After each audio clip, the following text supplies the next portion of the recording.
Good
morning. Good evening. Hi.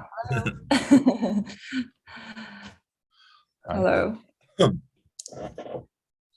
Matt, Stephen, I've got you pinned as early arrivers after 2 days. As who? Early arrivers. Ah, okay. Yes. Yeah, I never know when Zoom's gonna need to update or The rest of us don't know Really that about either. that updating cushion. We just don't apply the precautionary principle. no, well,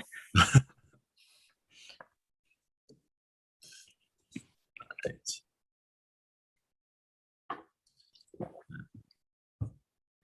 Stephen, by the way, I really enjoyed your talk yesterday, but I was kind of sleeping walk at that time, and I wish I could contribute more to the discussion. But Yeah. What time was it? Where it was 4 a.m. when you presented. Oh my God. Yeah. I think it was heroic of you just to be there. I managed it, and also I wish I knew more about traditional Chinese philosophy, which is kind of a shame that I learned that we learned that material from middle school and then all the way through graduate school, but now traditional Chinese language is kind of a different language to many of us. It's different thing. Well, are you talking about modern versus classical Chinese? Or yeah.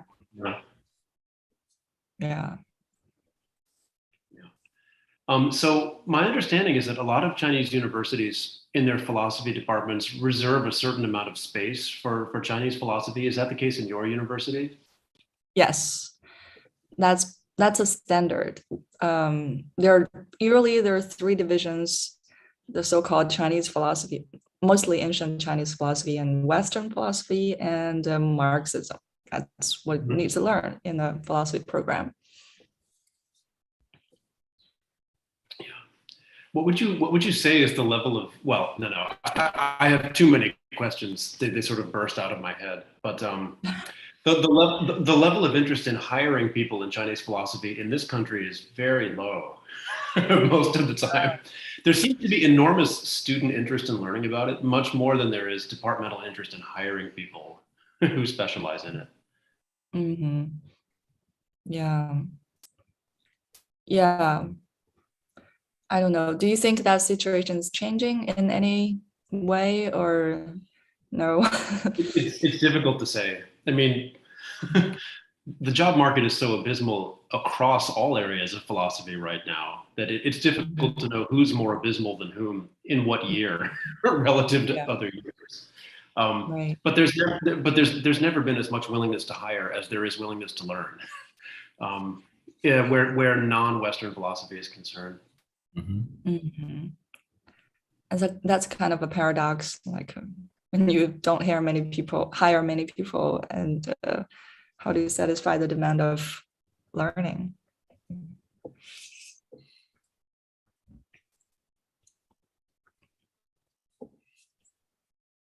Was that meant to be a rhetorical question? Oh yeah, it is.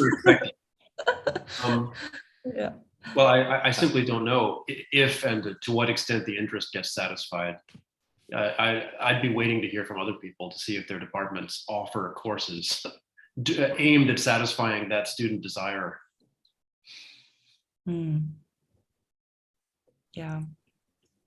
And I don't know that's a very wide shared desire to learn non-Western philosophy. I think the idea is there. People would say, oh, I would be interested to learn. But then in reality, probably that's not very... Not the same. Hi, Marilee. Hi, I'm so sorry I couldn't be here yesterday. Glad to be here. Thanks for letting me do this. She had a very good excuse. Here we go. I've still got people trickling in, Dong, so I'm just gonna let them trickle in.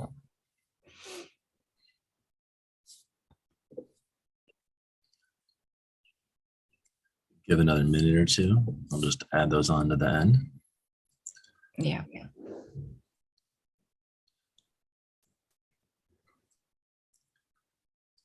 Very happy to see so many faces from yesterday. And then we've got Elizabeth. Good morning.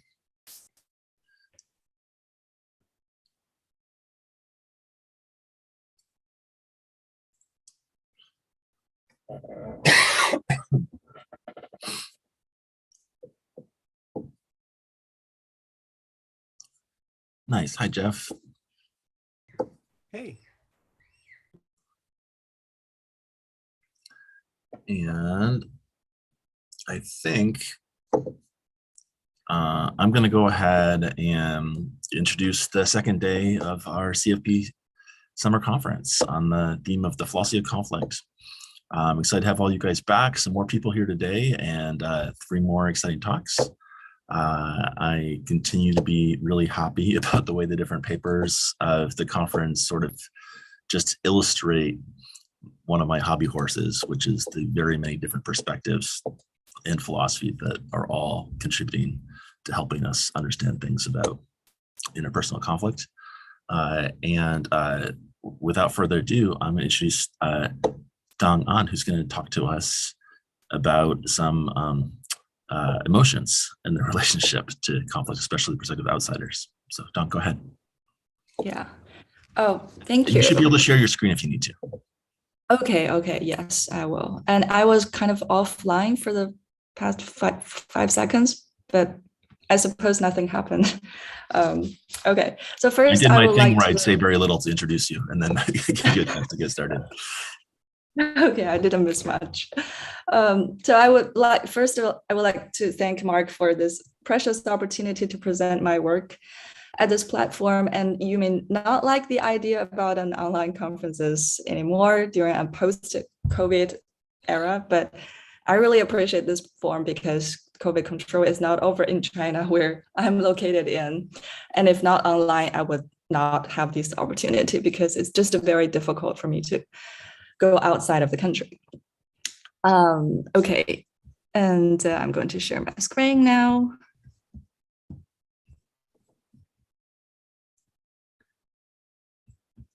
Okay, and everybody can see it, right? Okay, cool. So the topic I'm going to present today is it's about fitting anger and injustice appreciation. And I always find myself most comfortable doing philosophy in a personal way. And the work I'm going to present today is essentially personal. It's a discussion about appreciation of injustice through the emotion of anger from the third party perspective or the outsider's perspective, which is very much like my perspective.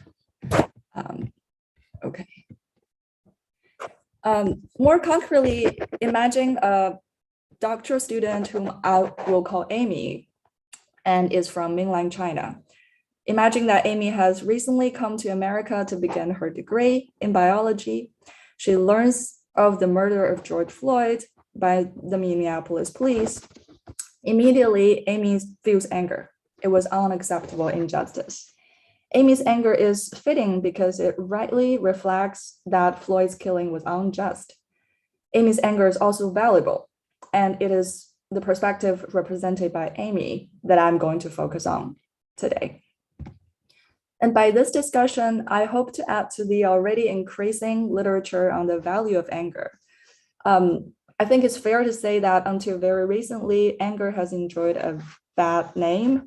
The emotion has been said to be inefficient and even destructive in achieving political goals. And accordingly, scholars writing on the value of anger usually begin their discussion by defending anger against various stereotypes and objections, and then they propose some positive roles played by the emotion. I call this approach the rectifying approach because it aims to rectify something wrong. And in contrast, I will defend what I call the blank slate approach, emphasizing that it does not rest on the past arguments of pro or con anger.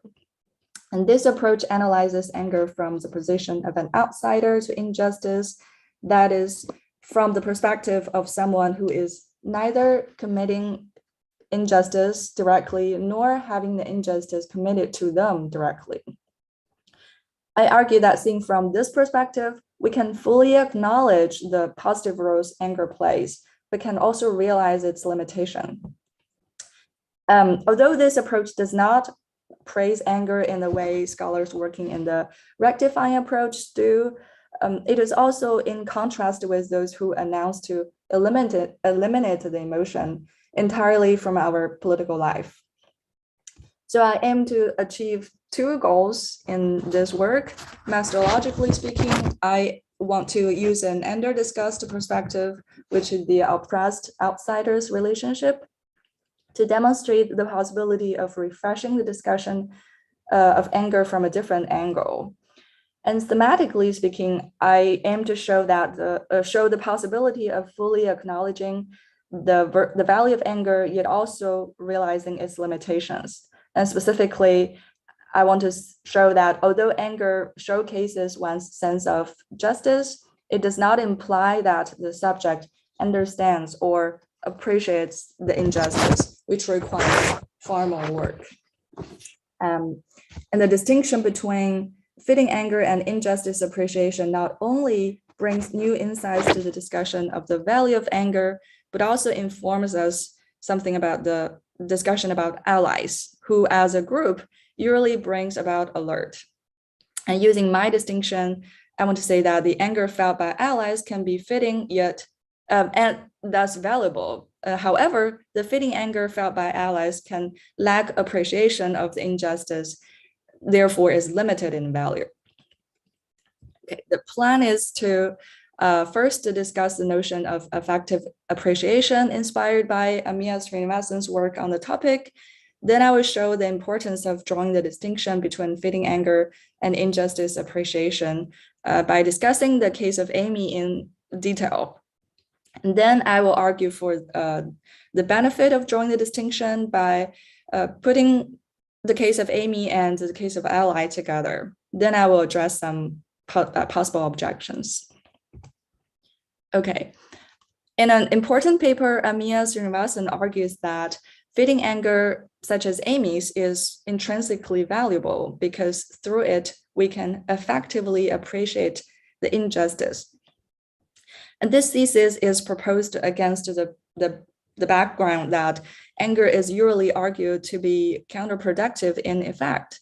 Srinivasan argues that even if anger is not valuable in the instrumental sense, fitting anger can still have intrinsic value.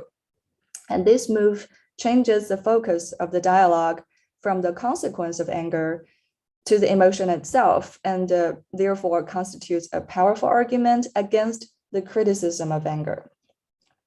And I think we can abstract four desiderata of the notion of affective appreciation, like mentioned or proposed by Srinivasan. It is affective, it is analogous to aesthetic appreciation, it is more than knowledge, and it is intrinsically valuable. I have developed an account of appreciation that satisfies all these 4 requirements somewhere else. There I argue that appreciation is an epistemic emotion in which the subject grasps the object in an affective way. But for the current purposes, we do not need to debate about whether appreciation is an emotion or not. What is important here is just the point that appreciation involves understanding. And I postulate appreciation as involving understanding because of this proposed 2 desiderata, that affective appreciation is analogous to aesthetic appreciation, and it is more than knowledge. So briefly, for one thing, aestheticians seem to notice that aesthetic appreciation involves understanding. For example, here is Alan Goldman's quote. He says, appreciation is both understanding the works and recognizing and enjoying the value of the artworks. For another thing, the best candidate for a cognitive state that is more than knowledge seems to be understanding. So it's important to be clear on what that is. And I read some work by the epistemologist who draw the distinction between understanding and knowledge. And there's one relevant difference between these 2 states is that in understanding, one grasps the object, and the grasping involves additional cognitive control that goes beyond knowledge. So in the literal sense, grasping, when one grasps an object, one is able to manipulate with it. And this means that one has it under one's control. By moving it and putting it to different positions, you can get a sense of what it looks like seen from different angles. Similarly, in the mental realm, to say that one grasps a point is to say that one has certain kind of cognitive control over it. By grasping something, you can, I quote a Grimm saying, you can anticipate how changes in one part of the system will lead to or fail to lead to changes in another part. And you can have a better understanding. I mean, I'm using that word understanding, and you have better have a grasp of the relationship between the cause and effect.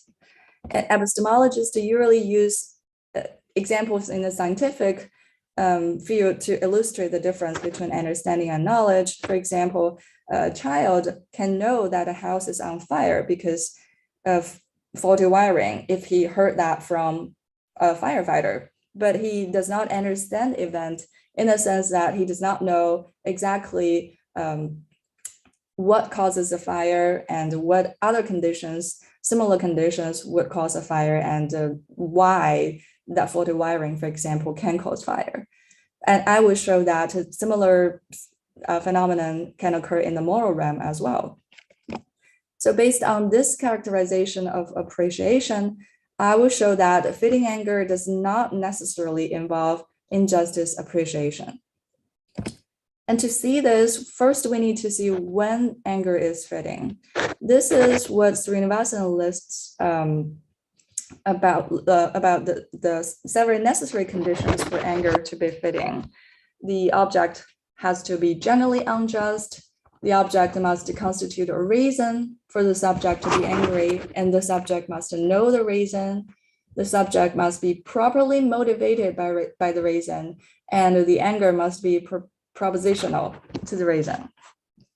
And based on that, Srinivasan proposes that in fitting anger, we effectively appreciate the object, which is the injustice. She's not the only one that tries to characterize the fittingness conditions of anger. In a more recent work, Maisha Chari also tries that, and her focus is more specifically about racial injustice, and her term is lording rage. So for a lord in rage to be fitting, its target has to be racist injustice, its action tendency is to metabolize energy, and its aim is to change the injustice, and the perspective must be inclusive in a sense, put in the Audre Lorde's words, I'm not free while any other is unfree. So, and what I want to show is that because fitting anger is different from and does not necessarily involve appreciation of injustice, so the intrinsic value of fitting anger, if there is, cannot reside in injustice appreciation. And that applies to both of these two characterizations of the fitting conditions of anger. Okay, so think about the Amy in the example I mentioned earlier. Suppose that she was brought up in an environment where she was never exposed to the racial justice issue. Suppose further that after studying or staying in the US for 5 years, she has just begun to learn about the issue. And so far, all she knows is that the United States has a history of slavery and that African American as a group has been discriminated implicitly or explicitly. She has made some friends who care about and understand the issue, and they sometimes explain the background information to her.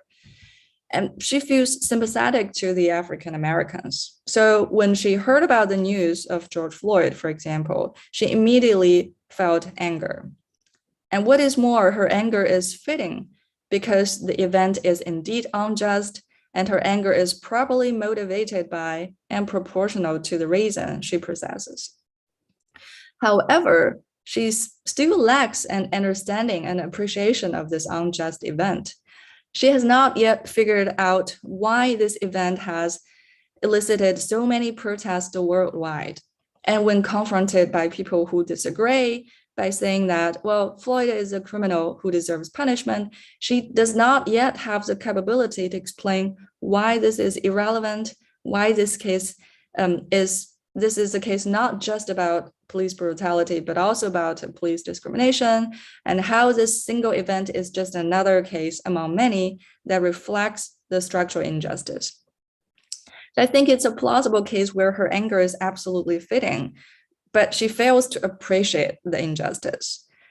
And of course, this is not to say that her fitting anger is not valuable. It definitely is, but not in the sense that through it, she effectively appreciates the injustice.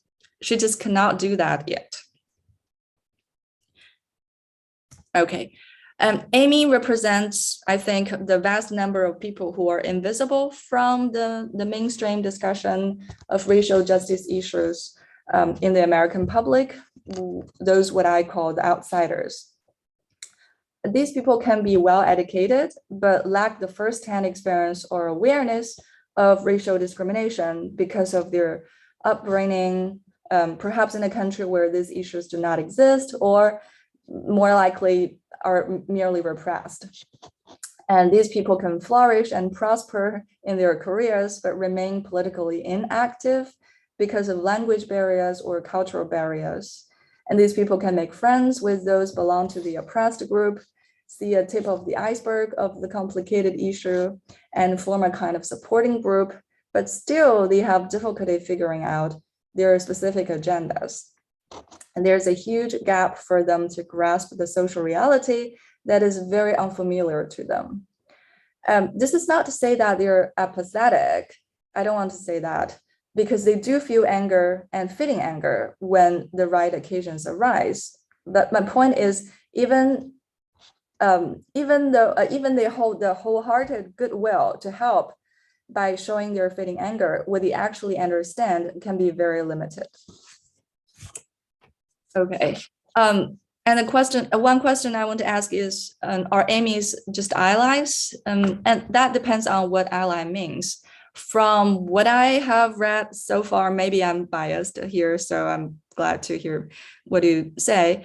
But from what I've read, the word ally seems to have a specific meaning that is narrower than the word seemingly denotes. Well, ally generally means people in solidarity with the oppressed, the discussion around allies in racial justice issues is mainly about people in the oppressing group or people in the dominant groups and are in solidarity with the oppressed. So scholars on the one hand, praise the existence of allies because social justice is not a fight for the oppressed alone, and allies can be helpful for movements by amplifying the anger. But on the other hand, scholars also raise issues about allyship because allies may appropriate the anger felt by the oppressed, redirect the focus that is supposed to be on the oppressed, use the anger for self-serving purposes, and paradoxically contribute to the oppressive system. However, I want to say that what Amy stands for, that is the perspective that I take, is discussed in the discussion of anger is a kind of outsiders or third parties, which is different from the above mentioned characterizations of allies. For example, the identity of Amy as I-stipulated is a Chinese that offers a good example. I would think that in the American political spectrum, perhaps one of the most notable group like this is Asian Americans. Also, although I think the phenomenon is changing right now. And here I just found a quote on the internet. This person says that there are a lot of resources out there on how to be anti-racist and a lot of books about white fragility, but a lot of the things I've seen is catered and made for white people to engage. And we as Asian American have a very different journey. And I want to emphasize that the point of paying attention to the outsiders is not to reorient the discussion to the wrong target. Here, the right target is the oppressed group, and the wrong targets are the targets other than the oppressed group. My point is to realize that one good way to see the limitation of fitting anger is to see it through this perspective, the perspective of the outsiders. So here's a contrast. Well, the perspective of the oppressive relationship raises the issue about anger's value or disvalue, and the perspective of the oppressed allies relationship raises issue about anger's mobilizing or hurdling the movement. The perspective of oppressed outsiders, which is what I'm trying to argue for here, raises the issue about the value of fitting anger being limited. And I think that's a thesis that is underappreciated due to the perspective being under-discussed. And again, to reinforce my point, I'm not complaining that these so-called outsiders are neglected, both in the political reality and in academic discussion, although I think that's true, but to do that in the context of correcting racial injustice imposed on the oppressed group would just be a moral wrong. And I raise this point from this neglected group just to show that thinking from this perspective can bring new ideas to the anger debate. The new idea is that even innocent fitting anger can fail to show the proper understanding of the injustice, let alone misguided ones. And I do believe that misguided ones exist. And of course, it's not the only the identity being Asian American, African American, or whatever groups that matters. And what Amy shows is a person who lacks corresponding understanding, but still feels fitting anger. This person does not restrict to outsiders such as Amy. It may be perhaps a Black elite or unprivileged white or whoever lacks understanding and feels fitting anger. And although I want to emphasize that although this point is most saliently and vividly reviewed from the standpoint of the outsiders, seeing from this perspective does not preclude us from generalizing this point to a broader scope. So I believe that this perspective offers us a helpful lens to reevaluate the role of anger played in fighting against social injustice. Okay, and the distinction between fitting anger and injustice appreciation matters not only because it can refresh the discussion of anger, but also because it can solve the tension between a general characterization of fitting anger and a justified worry against allies. And the problem is most saliently displayed in Maisha Cherry's recent book, The Case for Rage, where she has pointed out that there are some bad consequences coming from the feeling anger felt by the allies. She says that, like here is a quote, although we might have similar emotional responses to a target, this does not mean that we feel its impact in the same way. And in trying to explain this, she made 2 points. One is that the emotional experiences people have are not identical. And the second point is that these two feelings, one felt by the oppressed group and one felt by allies, are different because allies are overconfident in thinking that there's a strong link between their anger as an ally and the knowledge of injustice that can only come from the first-hand experience of injustice. So there's an emotional phenomenological difference, and there is also the knowledge difference. I am sympathetic to what she is trying to say in articulating these 2 points. However, I think these 2 points together with her characterization of fitting anger creates inconsistency. And recall that this is what her depiction of the 4 features of an anger being a racial rage being fitting, the target being racist injustice, action tendency to metabolize energy, aim to change injustice, and perspective being inclusive. So when anger is fitting, it's a fitting response to injustice. And in this characterization, there is no stipulation about who feels the emotion. And we can imagine a person who does not belong to the oppressed group yet feels this anger. And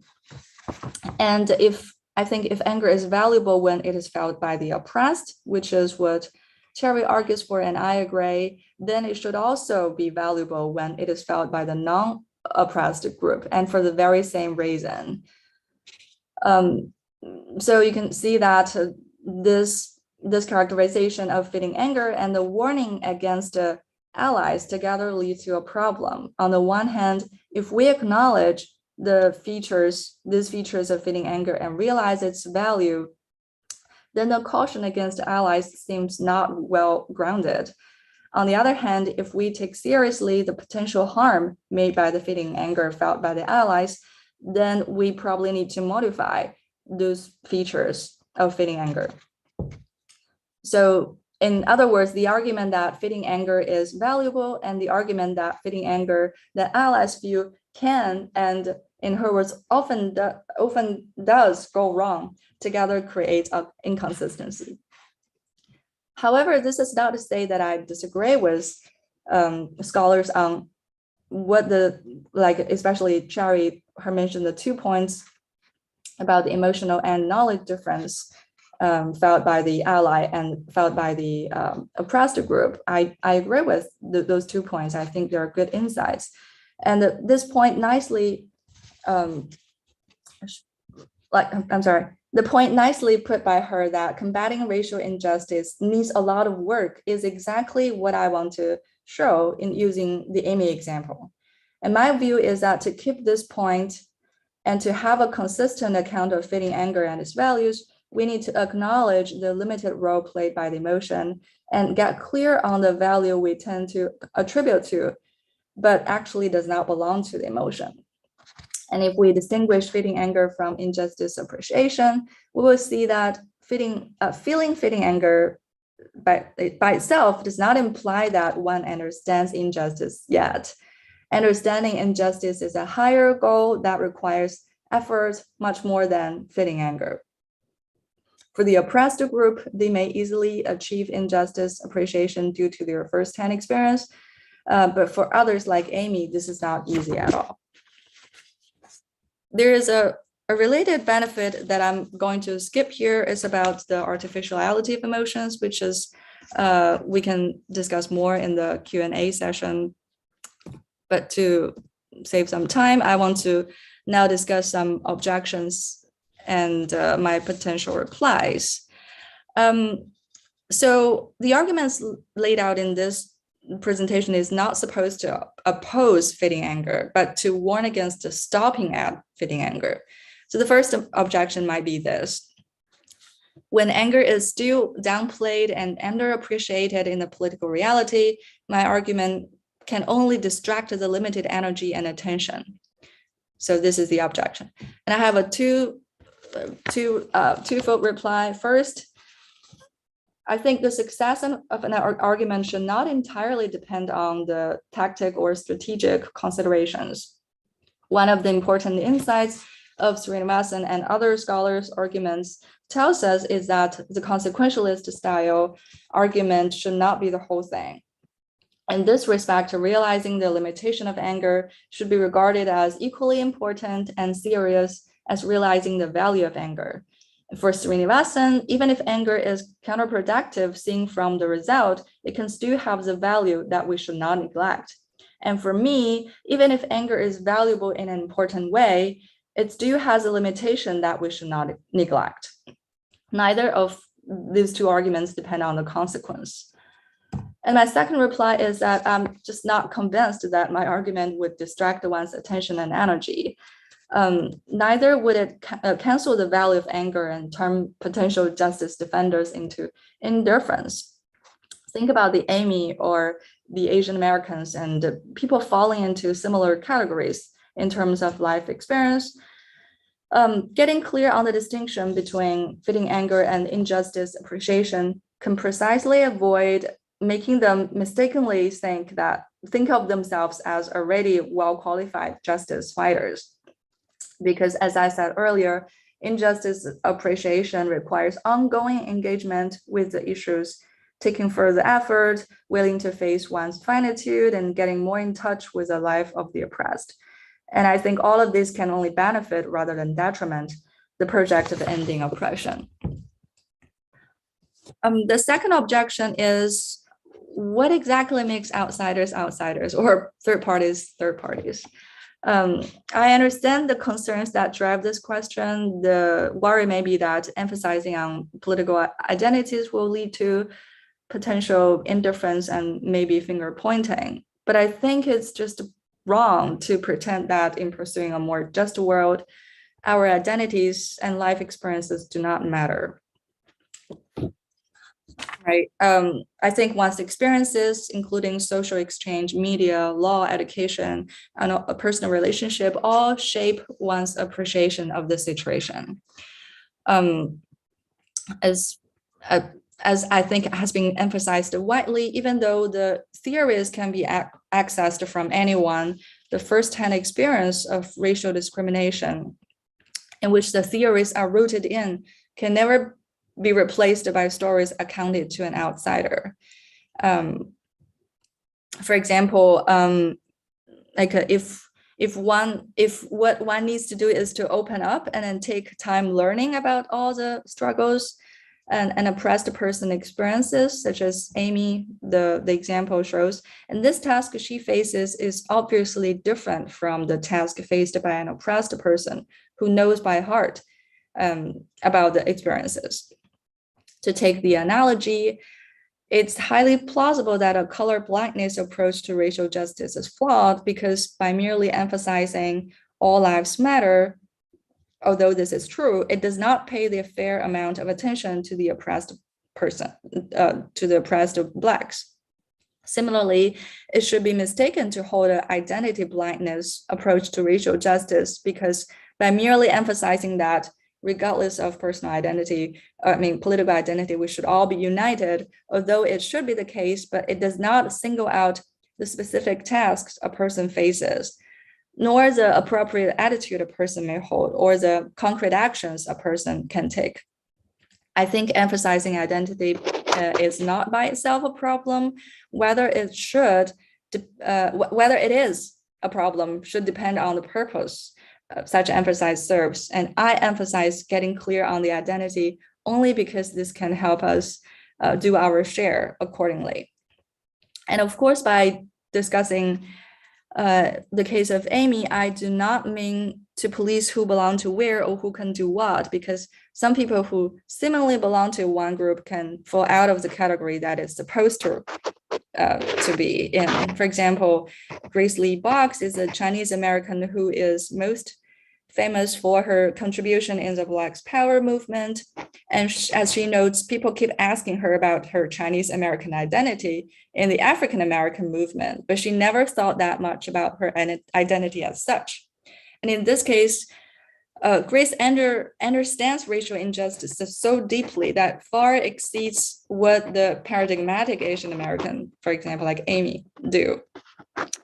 But this is because she engages with the life, thought, and struggle of the oppressed group personally, which is exactly what Amy in my example still lacks and what I advocate for. Do I have time for one more objection? Yeah, go for it. Okay, yeah. Our last objection is that given that appreciation involves understanding, my argument implies that it's quite difficult for fitting anger to reach the level of appreciation. And to reply, first, I don't think this is necessarily a problem, just as not everybody has a capability to understand everything, and that not everybody has a capability of aesthetic appreciation. Maybe not everybody has a capability to appreciate injustice.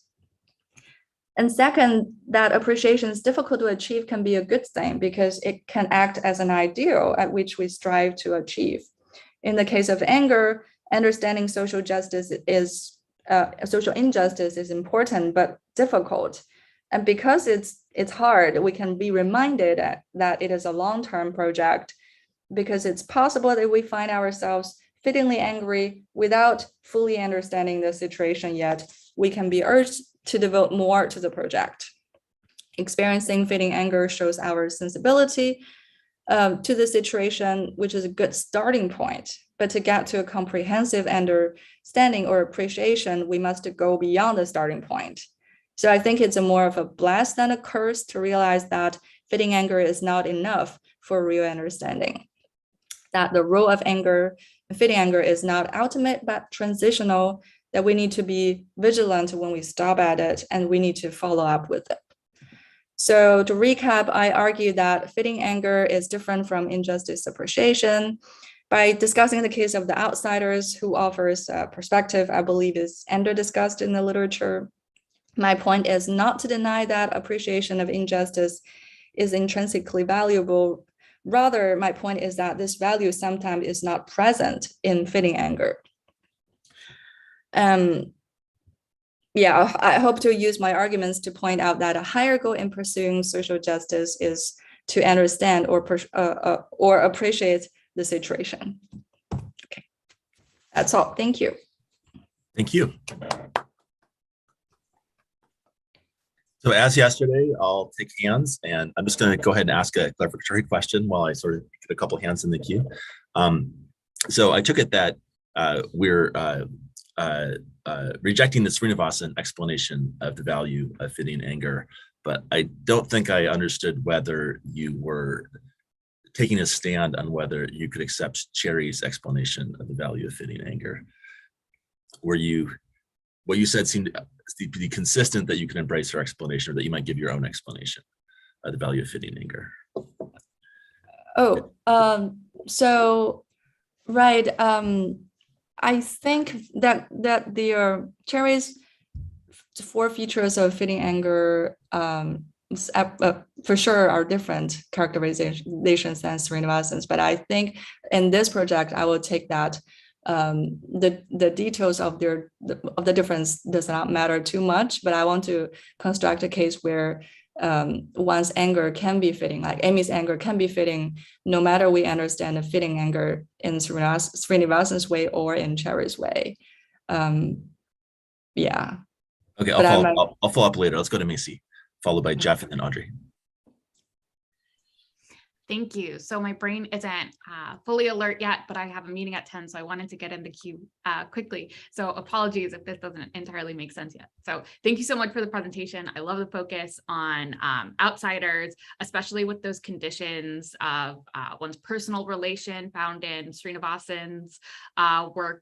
I think there's a reasonable worry that we might problematically limit the scope of what should be considered fitting anger, thereby leaving the value of fitting anger unknown. Untapped.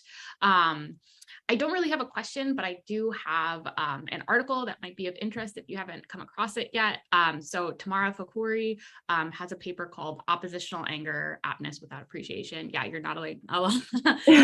And so I thought she might be an ally. She doesn't focus on outsiders, of course, but she nevertheless argues that we can find this value in anger even without appreciation. Yeah, thank you very much. Actually, I present a very short version. I mean, not I. Somebody else presents on behalf of me in one of the APA sessions this year, and Tamara is the commentator of this paper, I think. So we have exchanged ideas through emails. So, but yes, absolutely, it's relevant. Yes, thank you for pointing that out to me. Yeah. Thanks, Macy. I've got Jeff, followed by Audrey, and then Marilee. Great, thanks so much. I really enjoyed that. I just wanted to ask about degrees of injustice appreciation and whether you think injustice appreciation is binary or scalar, because it seemed like your characterization of it in the case of Amy was pretty demanding, and it involved things like fully understanding the nature of the relevant wrong, being capable of defending its status as a wrong by seeing why certain objections are misguided, like a really philosophically rich notion of what injustice appreciation involved. And it just seems like we could have more or less degrees of injustice appreciation. And so the question is, isn't it scalar rather than binary? And if it's not, if you do think it's binary, how many degrees of appreciation count as enough on your view? That seemed important. Thanks. Yeah, thank you. That's a very good question. Yes, so for the very last part of the question, how many degrees are needed? I don't know, but I was aware about this problem because in reading the literature on the distinction between understanding and knowledge, it seems that in the epistemology literature, people also realize that there's a degree in understanding, and maybe there is a case where some degree of understanding is cross a line to enter into the domain of being knowledge. But I take it that the paradigmatic case of understanding and knowledge are different, and the distinction is pretty, I don't know, maybe I'm wrong, but it seems that people, like for example, think about the child and the fire case, where the child says, well, the house is on fire because it's because of faulty wiring.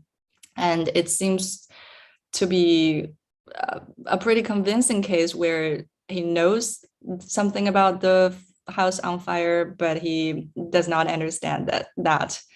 And maybe we can characterize that situation as the child has a limited understanding or a very thin level of understanding of it. But I think that's yeah, again, maybe I'm wrong, but I think that's not what epistemologists usually say about that case. So I just want to, given that work in the epistemology literature, I want to borrow that distinction from there and apply it to the moral realm. Yes, but you're right. I think we can think about a case where Amy version 1 and version 2 have different understanding of the situation. And the goal I want to promote is probably very high, like it urges us to keep understanding and, what level is enough, right? And maybe after studying 5 years in US, she begins to get an idea, and then 10 years, she will get a deeper understanding, and then that. But still, I think there is, or at least, for example, Cherry's work, she wants to emphasize that there seems to be a limit that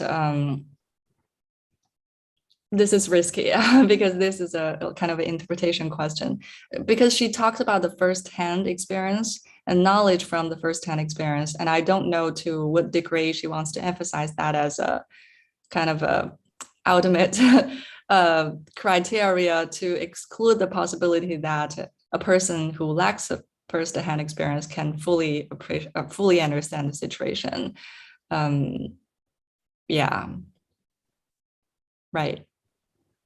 Great. That's really helpful. I mean, if that's true, that only full appreciation can be grasped by people with firsthand experience, that seems to lend credibility to the idea that there's still some plausible kind of appreciation that can be possessed by others that counts as appreciating in some, at least in some minimal sense. Yeah, I think it's helpful to maybe to address this question, given even if that fitting anger and appreciation can be the paradigmatic cases of these two phenomenon can be different, but there might be some messy areas like in between. Yeah, so I think it's helpful to add that part in the work. Yeah, thank you. Nice. I've got Audrey next, followed by Marilee, and then Jonathan. Thanks. So super interesting. I actually think that probably plenty of people who do work in the anger, like who kind of do work like the pro anger, pro anger feminists, I feel would probably not be like, I feel would be sympathetic, right, to kind of the general idea that there's a gap between, kind of full understanding and fitting anger, that like fitting anger doesn't necessarily get you that. So I feel like it's not, I mean, the details of course matter, but I feel like it's not the kind of thing that a lot of folks would really push as far back on. Sorry, that was a comment. So the question I actually wanted to ask was, what do you think the relationship is between the kind of perspective that you're taking on here, which is super interesting, like this outsider perspective, and some of the literature with kind of the script flipped a little bit. I think I said those words correctly. So for example, all the kinds of criticisms of, say, feminism from like quote unquote the global north, from feminists from the global south, that sort of criticize like a certain kind of, whatever Western liberal imposing your values on, like, why are you imposing your values on us? Like, why are you getting so angry on our behalf about these issues that you see as our problems? But like, why don't you listen? Like, so do you see something parallel going on? Like, or do you see do you see kind of some important differences? I don't know, I can kind of see a case for both. But I feel like that literature would be an interesting point of comparison to the stuff that you're talking about here. Yeah, thank you very much. I to be honest, I don't know that literature very much, like the feminist literature on this. I think I definitely think it's relevant because Cherry's book mentions some, and the anger debate. I mean, the critical race theorist debate on anger has borrowed a lot of material from the feminist literature on the discussion of anger, but I haven't encountered that that literature to give you a specifically clear answer to make the two cases parallel. But you said you can see both cases. If there's more you can say, that'll be helpful for me. Sure. Yeah. So I mean, I can see you saying this is a kind of parallel case because here's, in both cases, there are people kind of from the outside who can see that like something bad is happening, there's injustice going on. But they don't have the kind of knowledge, whether that's lived experience, access to kind of cultural context or whatever, to like make sense of it. Right. So I think you could probably say that, like, oh, in those ways, exactly what, and we can talk about, if you want, we can talk about references. Yeah. But like, so like Uma Narayan will kind of talk about all the different ways that like Western feminists will try to recruit, feminists from South Asia into certain kinds of roles. So like without any kind of deep understanding. So on the one hand, you can be like, okay, this is actually a pretty similar kind of case where like, yeah, they should be legitimately angry because like bad things are happening to women, but they just have no idea what the bad things are, what gives rise to them, what the right solutions are. So like they're kind of appropriately, they're kind of like rightfully angry, but clueless. But you might also think that like in some cases there's a different, like people are in different epistemic positions when it comes to, say, injustices in the US, which is so kind of globally, like whose media is kind of relatively globally dominant. So like you might say that maybe the people's anger is fitting in the same kinds of ways, but maybe you want to make a case that like their epistemic, like our epistemic positions are really different. And I don't know, maybe you could say both. But we can totally talk later as well. Yeah, please, definitely. I will ask you more about the references part. Yeah, but thank you. It definitely will add more material to my idea. Yeah. That was great, Audrey. Thanks. So we got Marilee, followed by Elizabeth, and then Sumit. No, sorry, I had Jonathan there. Jonathan, how'd you move down my queue? Marilee, followed by Jonathan, then Elizabeth, I think. Thanks so much for this paper. I thought it was so interesting. I think my question might actually follow up with some of the things Audrey was saying. I don't know the literature very well though. So, and I also didn't get all the points as the necessary and sufficient conditions for fitting anger. So I might be missing something. So in general, it seems like, to have an intention and to get credit for that intention, you have to have the intention under a certain description. So like I helped the old lady across the street. Maybe I think of her as an old lady who's going to give me your inheritance. That's my intention is to get the inheritance. I don't get credit for that. But I think of her as an old lady just needs help. You get credit for that. And it seems also that with fitting anger to get credit for it, it would need to present its object under the right kind of mode of presentation or the right description in some sense. But then that starts to make me wonder, like, well, then it seems like it might need to contain some understanding. And the question is like, how much understanding of the situation? So I'm going to give two scenarios. I think the first scenario is maybe not quite what you're most interested in. I'm going to start with it to give some context. So I could imagine somebody saying an officer killed a Black man and it was unjust, and somebody else angry, right? You might think maybe initially it seems like fitting, but maybe this is an officer who kills a Black man trying to prevent an act of genocide in Rwanda, and the officer was also Black, right? And the person told me it was unjust, but really what I was responding to was like, somebody around here says something is unjust. I'm responding to, the fact that somebody said that isn't the same as it's actually being unjust. Now, I guess that's not, you said something, I think at some point about there actually needing to be an injustice. So maybe that case doesn't fully work. But that's a case where it might seem fitting, but like it's not really under the right description that I'm responding to it necessarily. The case that I experienced, which I'm more worried about, is when I was at the Women's March, the first Women's March. At one point, a bunch of, like me, relatively privileged white women started saying Black Lives Matter, which seemed accurate. I also saw some Black women around kind of looking like, because of that, we never know, but it kind of looked like none of us had probably ever been involved in Black Lives Matter before. And now it felt like kind of saying it as like an emotional contagion, or like trying to fit in with group norms and kind of getting credit for being angry, because that's like the cool liberal thing to do.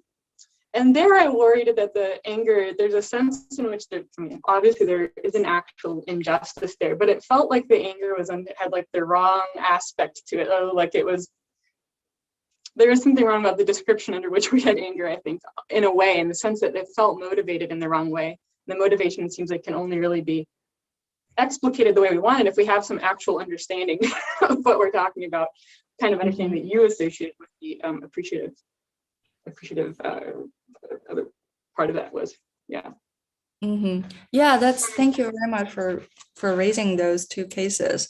As you said, the first case probably is easier to handle on behalf of the fitting condition advocates. They can say that it's not a real injustice that the person is trying to respond to. But the second case where exactly you mentioned emotional contagion, right? And that's exactly what I had in mind when I have a footnote in the paper, and I emphasize that the Amy's example is this group of people who is wholly having the wholehearted goodwill to help, and she's really honest, and she's really trying to engage in this movement. But I also want to notice that there might be some not good-hearted people, like especially in the internet. You can see. I think it's not difficult to find comments like showing I'm angry. For example, in a YouTube video of some racial injustice issues, and then the comment sections, you can see all kinds of anger expressions. And I don't know how many of them are just a real expression of their anger, and how many of them are just a emotional contagion, or some of them are just maybe unconsciously expression of something that they kind of borrow from some. They try to confirm their they try to blindly copies from others. Yeah, I worry about trying to fit into group norms. Like, it's cool to be angry now, and I'm going to get credit as a good liberal for being angry now. Meanwhile, not really. Like, that's the only worry about, you know? Yeah, right. So I think that's an even more. I think that you're helping me on that issue, that you're trying to raise a case where, okay, not only a good-hearted, like a good-willing people's anger can be fitting yet underappreciating. But there might be some other cases where similarly the anger is fitting, but obviously they lack the value proposed by Srinivasan and other scholars. Although I do not know, maybe they can reply by saying that well, this is not really a fitting anger because, as you mentioned, being motivated by a reason has to be more strict in that sense, and maybe maybe emotion contagion can be excluded from this by adding some more conditions to it, and I think that's probably right, because I personally, although I advocate the distinction between fitting anger and injustice appreciation, but I don't want to make fitting anger too easy. I think that's just too easy a task for me to draw the distinction. So I think still we need some effort to feel fitting anger, but even if we achieve that, there's still a gap, something more work has to be done to achieve injustice appreciation. Yeah, but thank you. Thank you. Jonathan, Elizabeth, and then Sumi. Okay, thanks. Yeah, sort of a follow-up on the earlier question about like the spectrum of appreciation or understanding and things coming into Greece. It's like one of the things that I was just thinking about, this is sort of a side note, I guess, but in the context of your talk, you gave us this character, Amy, who's, coming from a foreign environment and only has an incomplete understanding of American racism. I think like plenty of Americans are very similar to your character, Amy, in that respect, who have like, some understanding, I would say a partial understanding, maybe a partial appreciation, but there, there's more that could be there. That's just an observation. The real question, it's sort of about like where we want to draw the bar, both for like one version of the question is you had this kind of objection to Srinivasan, that there are these cases where it seems like there's some kind of fittingness, but like there's an understanding that's lacking, or understanding isn't kind of high enough to have what we want. And I agree that more understanding is quite often better in these sorts of cases. I guess I wasn't sure I understood the argument for why this was like inadequate to count as having the kind of value that we're interested in here. Maybe I just wanted to hear more about like what's motivating where that bar is. Another way of like thinking about the question, I guess, is you had a slide that had a list of things that were valuable about fitting anger, like according to Srinivasan, and it's like an accurate response to what's going on, and it's intrinsically valuable and stuff like that. So one way of putting my question is like, which of those things do you not get if you only have like some understanding, but not enough to count as the kind of appreciation you're talking about? Thank you. Yeah, so I'm looking at the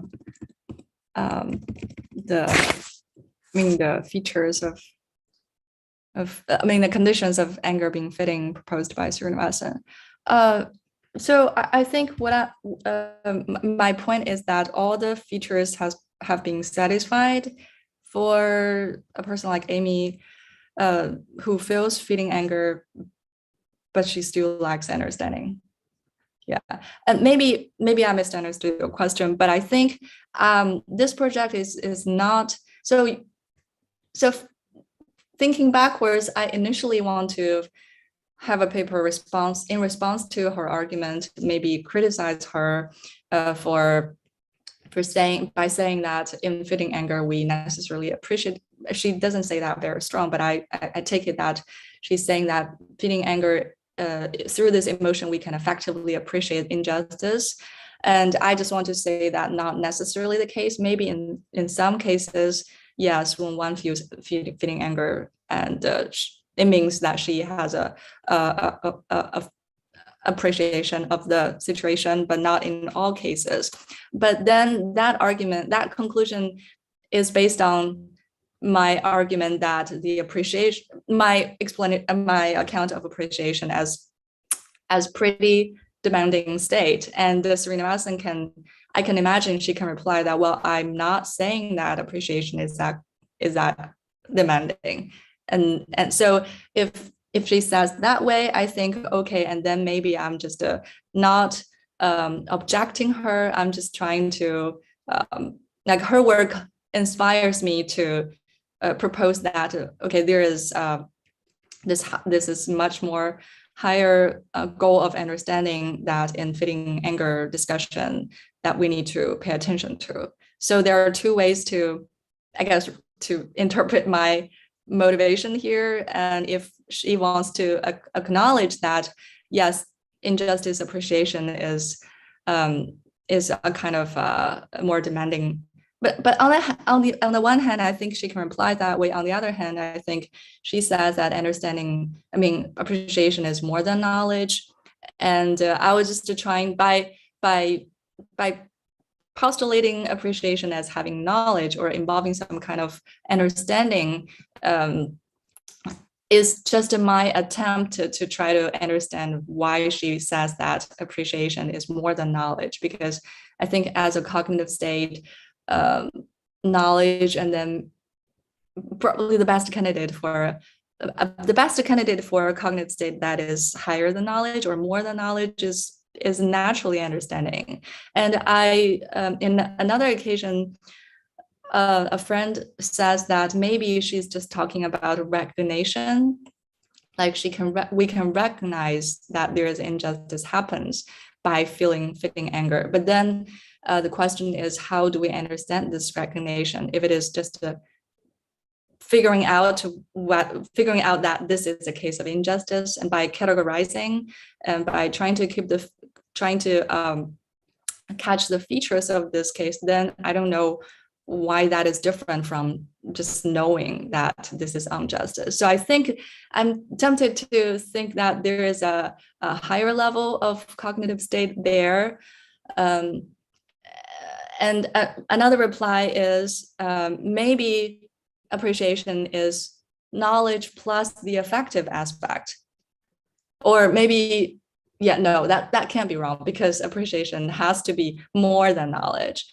So by explaining that, I just wanted to show that I have struggled in trying to figure out what this phenomenon of aesthetic or affective appreciation really is, because I think that's a very, very nice point, and she mentioned, but she doesn't spend a lot of time explicating that, and I think that's worth exploring more about this idea. But to go back to the original question, I think it might be the case that she just wanted to say that, yes, by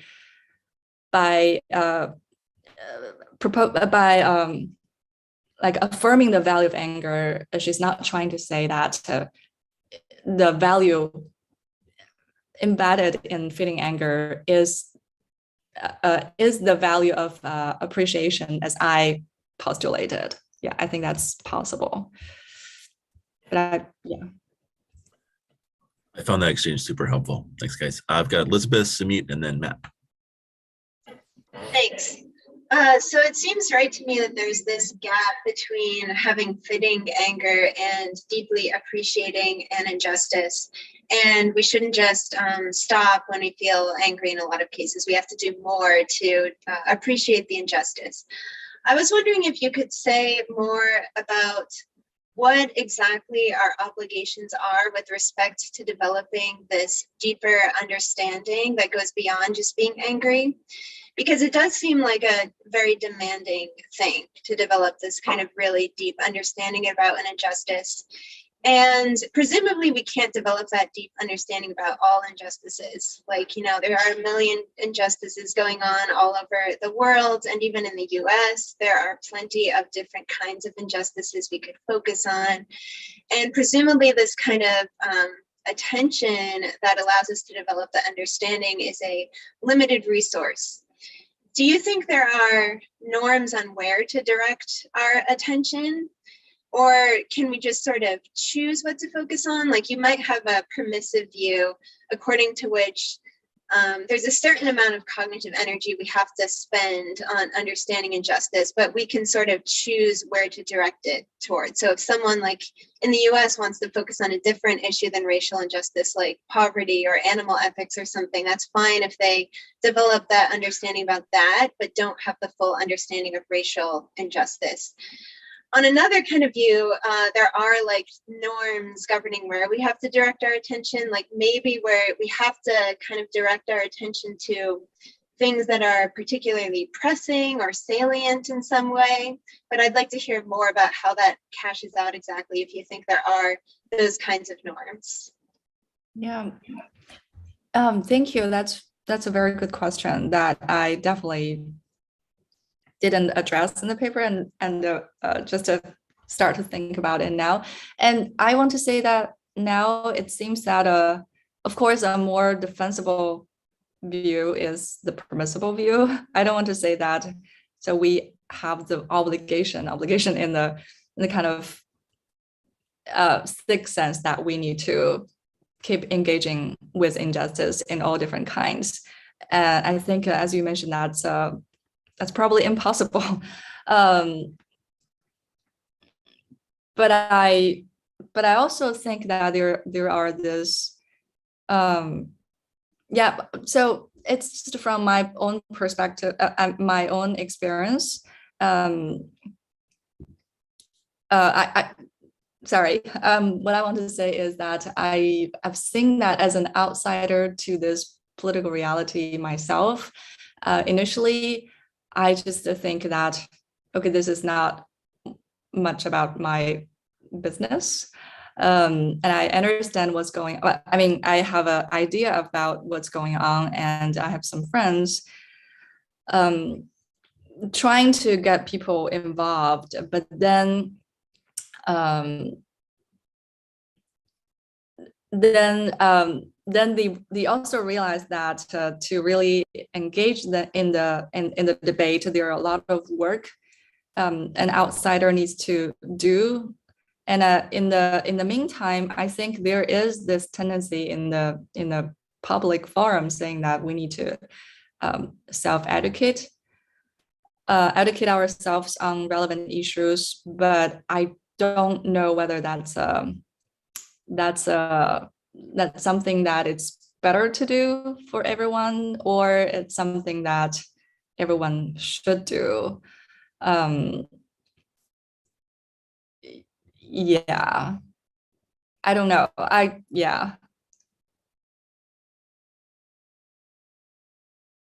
have to think more about it. I feel like it's risky to to say either way, so I have to be careful here.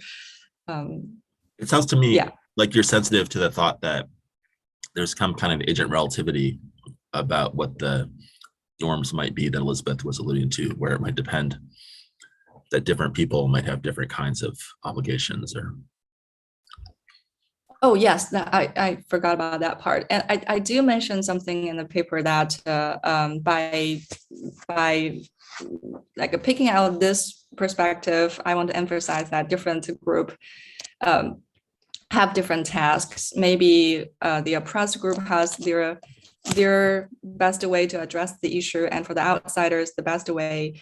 I mean, the beginning, the starting point is to learn more about the issue, and then try to find the appropriate attitude to take. So, and that is, I think that is where I try to respond to the objection that identity does not matter. I want to say that identity does matter, because it just makes us realize that everyone, because of their different identity, has different tasks.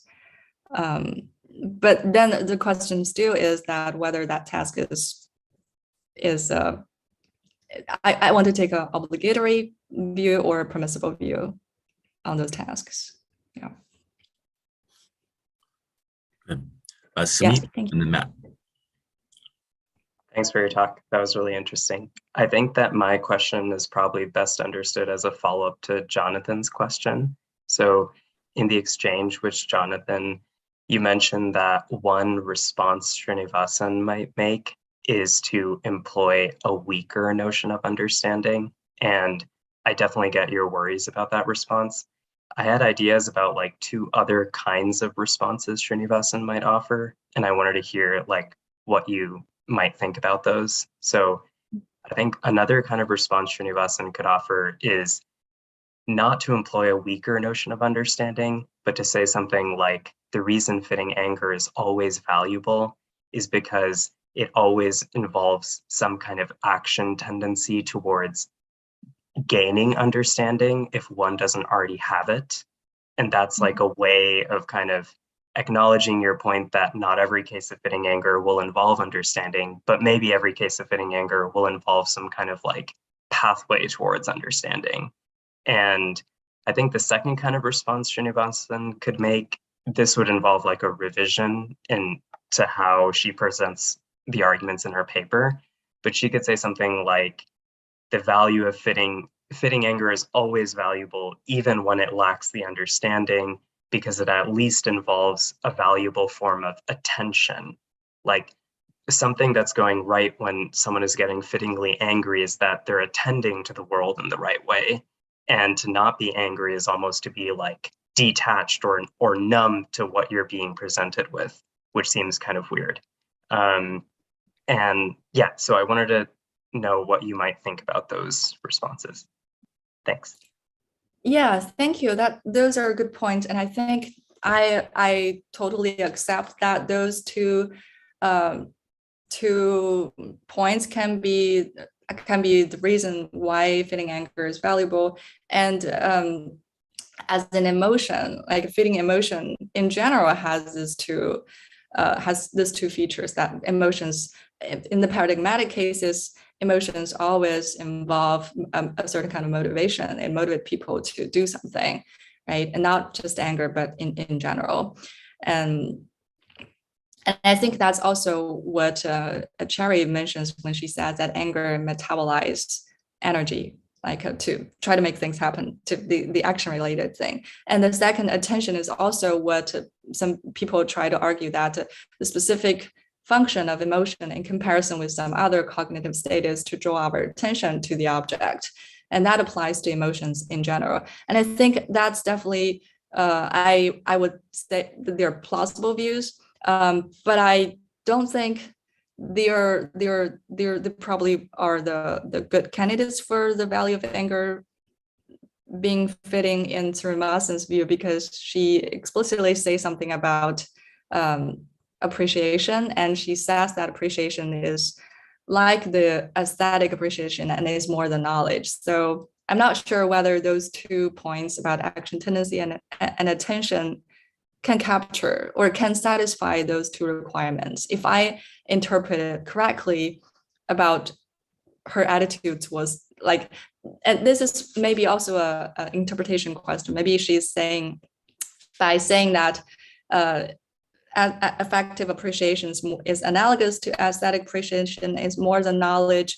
She does not want to, as I discussed this with Jonathan earlier, she does not want to postulate a separate higher value of this phenomenon. But I just find it, in trying to understand this phenomenon, affective appreciation, I just think it has to be a little bit demanding, as I presented, and action tendency and tension seems not enough for a state to be an appreciation as more than knowledge, for example. but you seem to think they're sufficient to some degree. Mark, do we have time for me to follow up? Okay. Yeah, so I definitely get what you're saying about, like, I think this would require Srinivasan to revise what she says in her paper. But what I was thinking is that it would be the kind of revision that would still achieve her overall goal. Because, like, if I remember the paper correctly, that she's trying to say there are instances of anger that seem counterproductive but still valuable in some kind of way. And the appreciation thing is like her solution to that puzzle of apt counterproductive anger. And so what I think the responses I was talking about would do is it would affect her solution to the puzzle, right? So I definitely think you're right that the solution to the puzzle can't be right as it stands, but she would still end up achieving her ultimate goal of figuring out a reason why anger can be valuable even when it's counterproductive. And so I think it was like that kind of broader point that I was trying to think, would that still be intact? Yeah, hopefully that clarifies a little bit what I was saying. Yeah. I totally agree. I think that's why I said that maybe fitting anger has intrinsic value as she proposes, and I agree with that. But it cannot be, the value cannot reside in the appreciation part. It might be that the intrinsic value of fitting anger lies somewhere else, like the proposal you mentioned. Maybe it's because of the action tendency or the attention fitting anger draws us to. But I think at least yes, you already make the point that I'm not denying the value of fitting anger, and I totally agree that the intrinsic. So I'm not trying to object to the thesis that fitting anger is intrinsically valuable, regardless of the effect, the consequences. That I think that's great. I agree with that part. I only take issues with where that value lies in. I think maybe this is a reason to push her to revise her account about appreciation, if my explanation of appreciation makes sense. That's really helpful. Thank you. Thank you.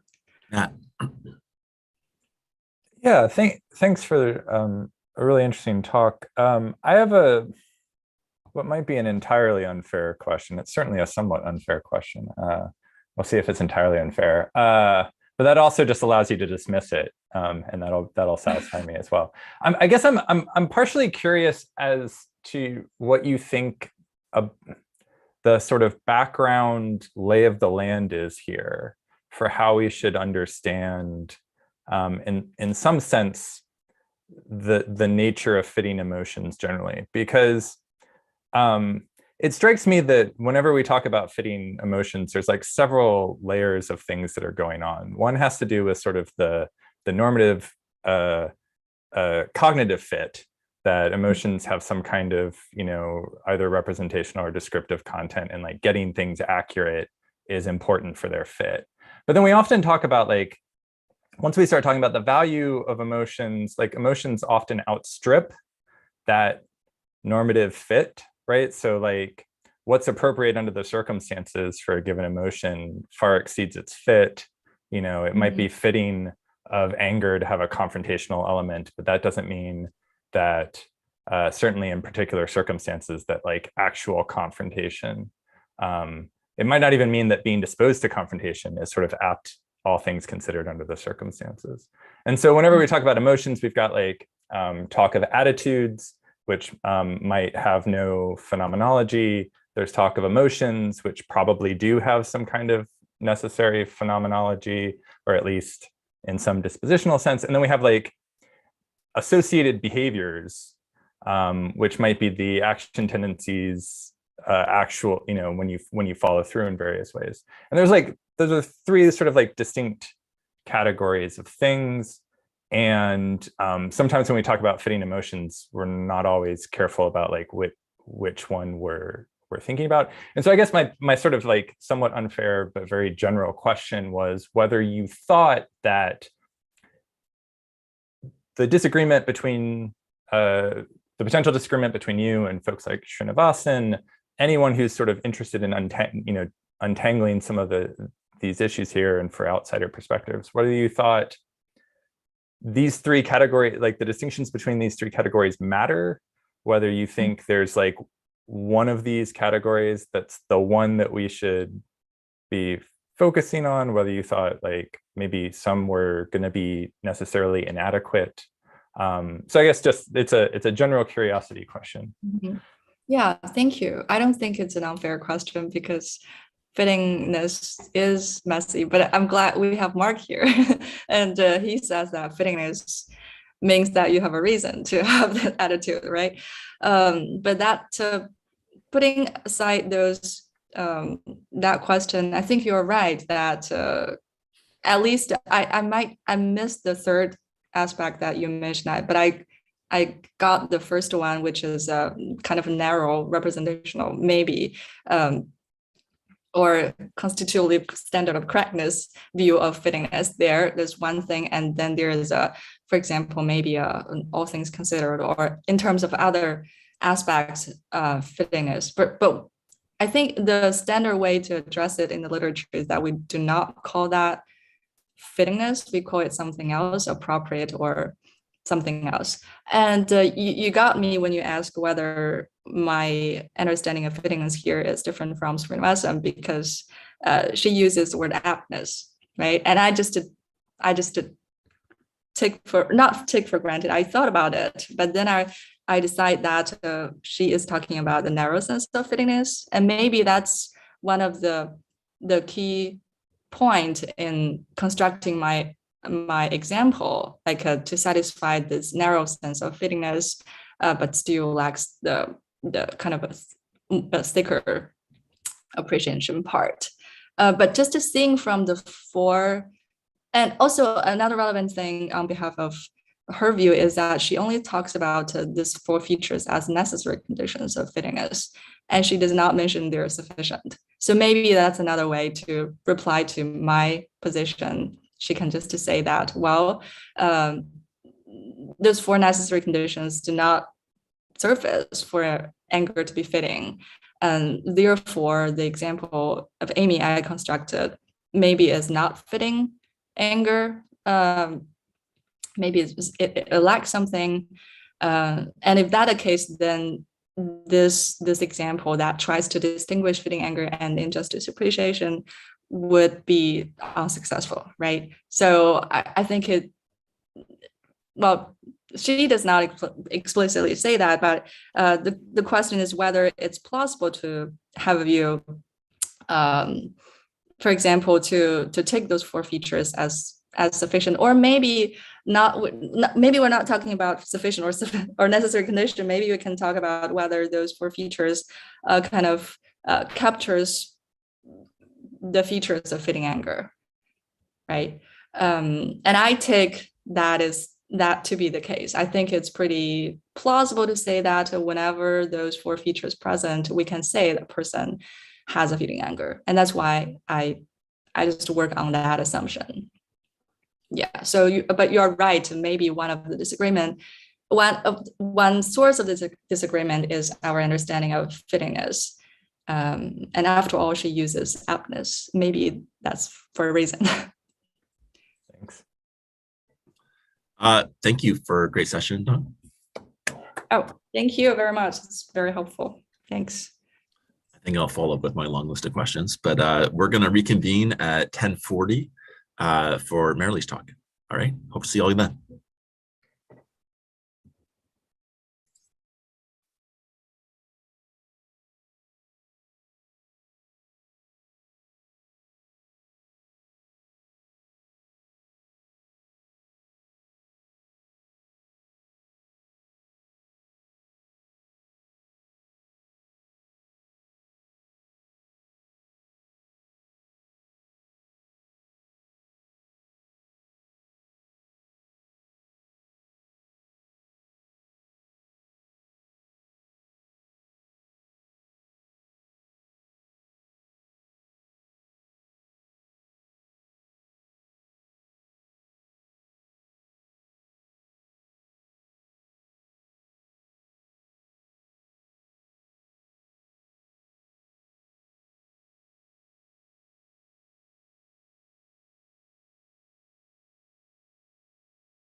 Everybody.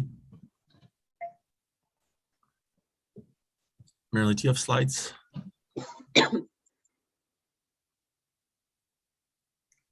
I don't. I just have a handout, which I will put the link in there. Very good. Although I do, maybe it would be good to show the handout for people too. Yeah. Should I, can I share screen, or do I need it's enabled. You should be able to do it. Or you could do it. Okay.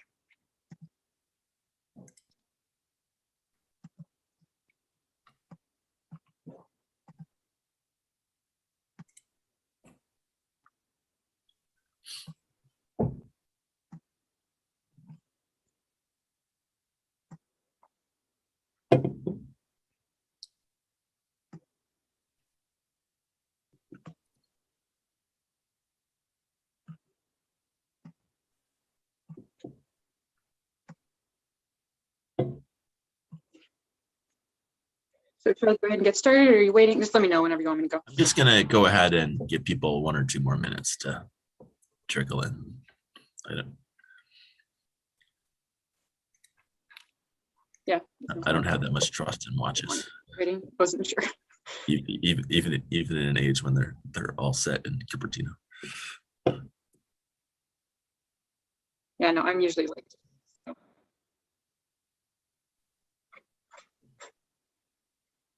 No, it's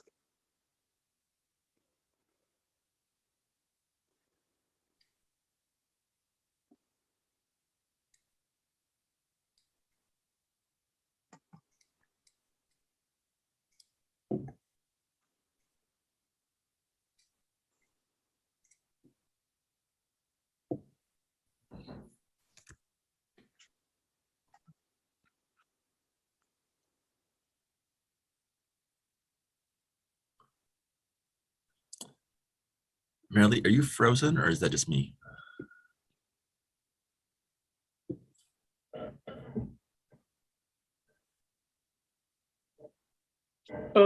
I hope I'm not frozen. Can you hear me? I can hear you. The camera seems like it's frozen. Does that comport with others' perception? Okay.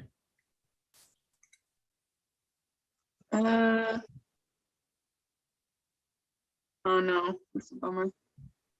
Let me see. What can I do?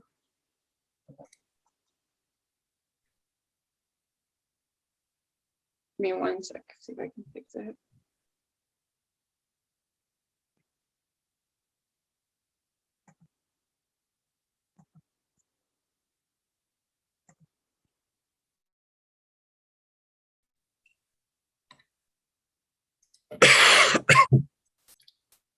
There we go. Did that fix it? I just connected to a different network. Okay. Excellent.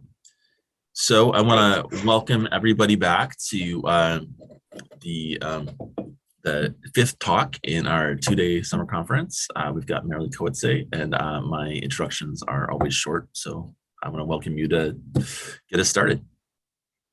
Thanks so much for having me here. Sorry, everybody, that I wasn't here yesterday. I had actually scheduled already, agreed to be at another conference in Cambridge. So I just finished a day of conferences that ended 4:30 p.m. our time here in the UK.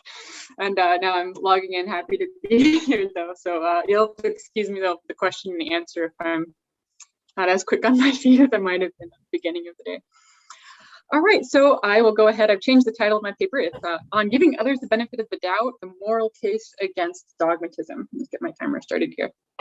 So we want to be people of principle, but standing on principle in a pluralistic society can be problematic. Disagreements arise, and when they do, ensuing conflicts are apt to be especially costly compared to conflicts that stem just from competing interests or differing assessments of empirical facts. So when we're party to a moral dispute as opposed to mere conflict of interest or empirical disagreement, research in moral psychology and social sciences suggests that we're far less tolerant of those we disagree with, don't want to be friends with them, don't want to hang out with them, more resistant to abiding by what would otherwise seem like fair procedures, majority vote, and that kind of thing, and more willing to condone violence against people that we disagree with. These costs of moral conflict notwithstanding, we often can't in good conscience just set our moral principles aside. So we have to ask how can we work through our differences on moral issues, and to do so in a way that we're sort of better than what we're naturally disposed to do. Deliberative Democrats propose one solution. To them, we should deliberate with others about our moral differences, and in the course of doing so, this would be the part that's important to me, open up our controversial moral beliefs to critical scrutiny from the people who disagree with us, agreeing to reconsider and inquire further about our respective contested positions. So, as commentators bemoan the abysmal quality of political discourse in today's polarized society, and in particular as partisans become increasingly unwilling to cede any moral credibility to their opponents' views, it's increasingly important to be clear about why we should engage in the arduous, time-consuming, and often emotionally draining task of engaging in deliberative inquiry with other people who disagree with our moral positions. But unfortunately, deliberative Democrats haven't always been as clear as we might hope they would have been about why we should go with deliberative inquiry as opposed to one of two other natural ways for trying to deal with our moral disagreements that might seem to require less intellectual and emotional energy. One is just by sort of agreeing to disagree morally and abiding by some kind of a procedural compromise, agreeing to vote or something like that on what we disagree about. Or on the other hand, by simply persuading our, let's suppose, less informed interlocutors of the truth. So in this paper, I try to show when and why such deliberative inquiry may be morally preferable to these other natural approaches to dealing with moral conflict.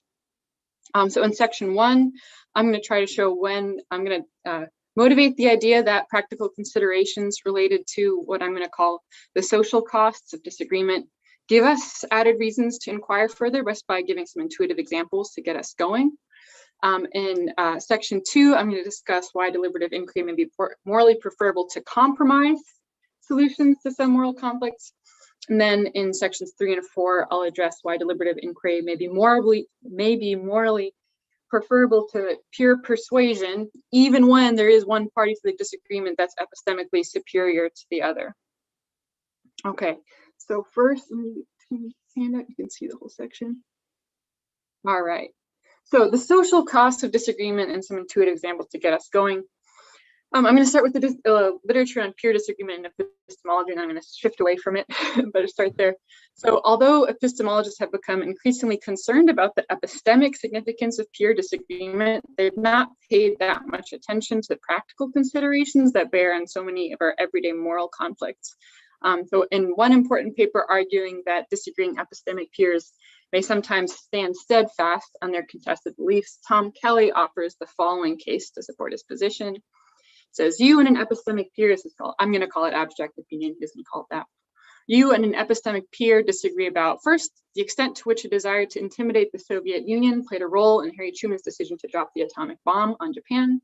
Second, whether Truman's decision to do so was morally justified. Third, whether there are in fact any truths of the kind Immanuel Kant calls synthetic a priori. Okay. So Kelly seems to think that readers who consider these propositions will be inclined to agree that a pure disagreement about one of these issues will not in and of itself undermine the rationality of maintaining your own distinct view. Indeed, Kelly argues that even if an epistemic peer disagrees with you about one of these propositions, you can be epistemically justified potentially in being confidently retaining your belief. However, I think the strength of our intuitions about Kelly's case appear to be informed not just actually by epistemic considerations relevant here, but there's also some practical ones. We can see this by changing the scenario to involve more practical considerations, and I think our intuitions about what we should do in response to the epistemic disagreement will also change.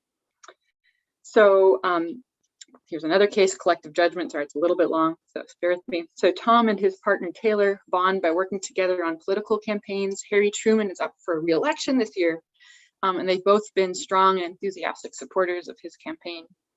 They have had his ads up in their car windows on their front lawn. They get excited about brainstorming together to help plan his rallies. They share their one car they have to drive to weekends, to events. And they're listening to news one night when a reporter raises the question of what Truman's motives were for dropping the atomic bomb. They agree that if he dropped the atomic bomb to intimidate the Soviet Union rather than shorten the war, that would constitute decisive moral grounds for withdrawing support for him and beginning to campaign together for his opponent, Thomas Dewey, instead.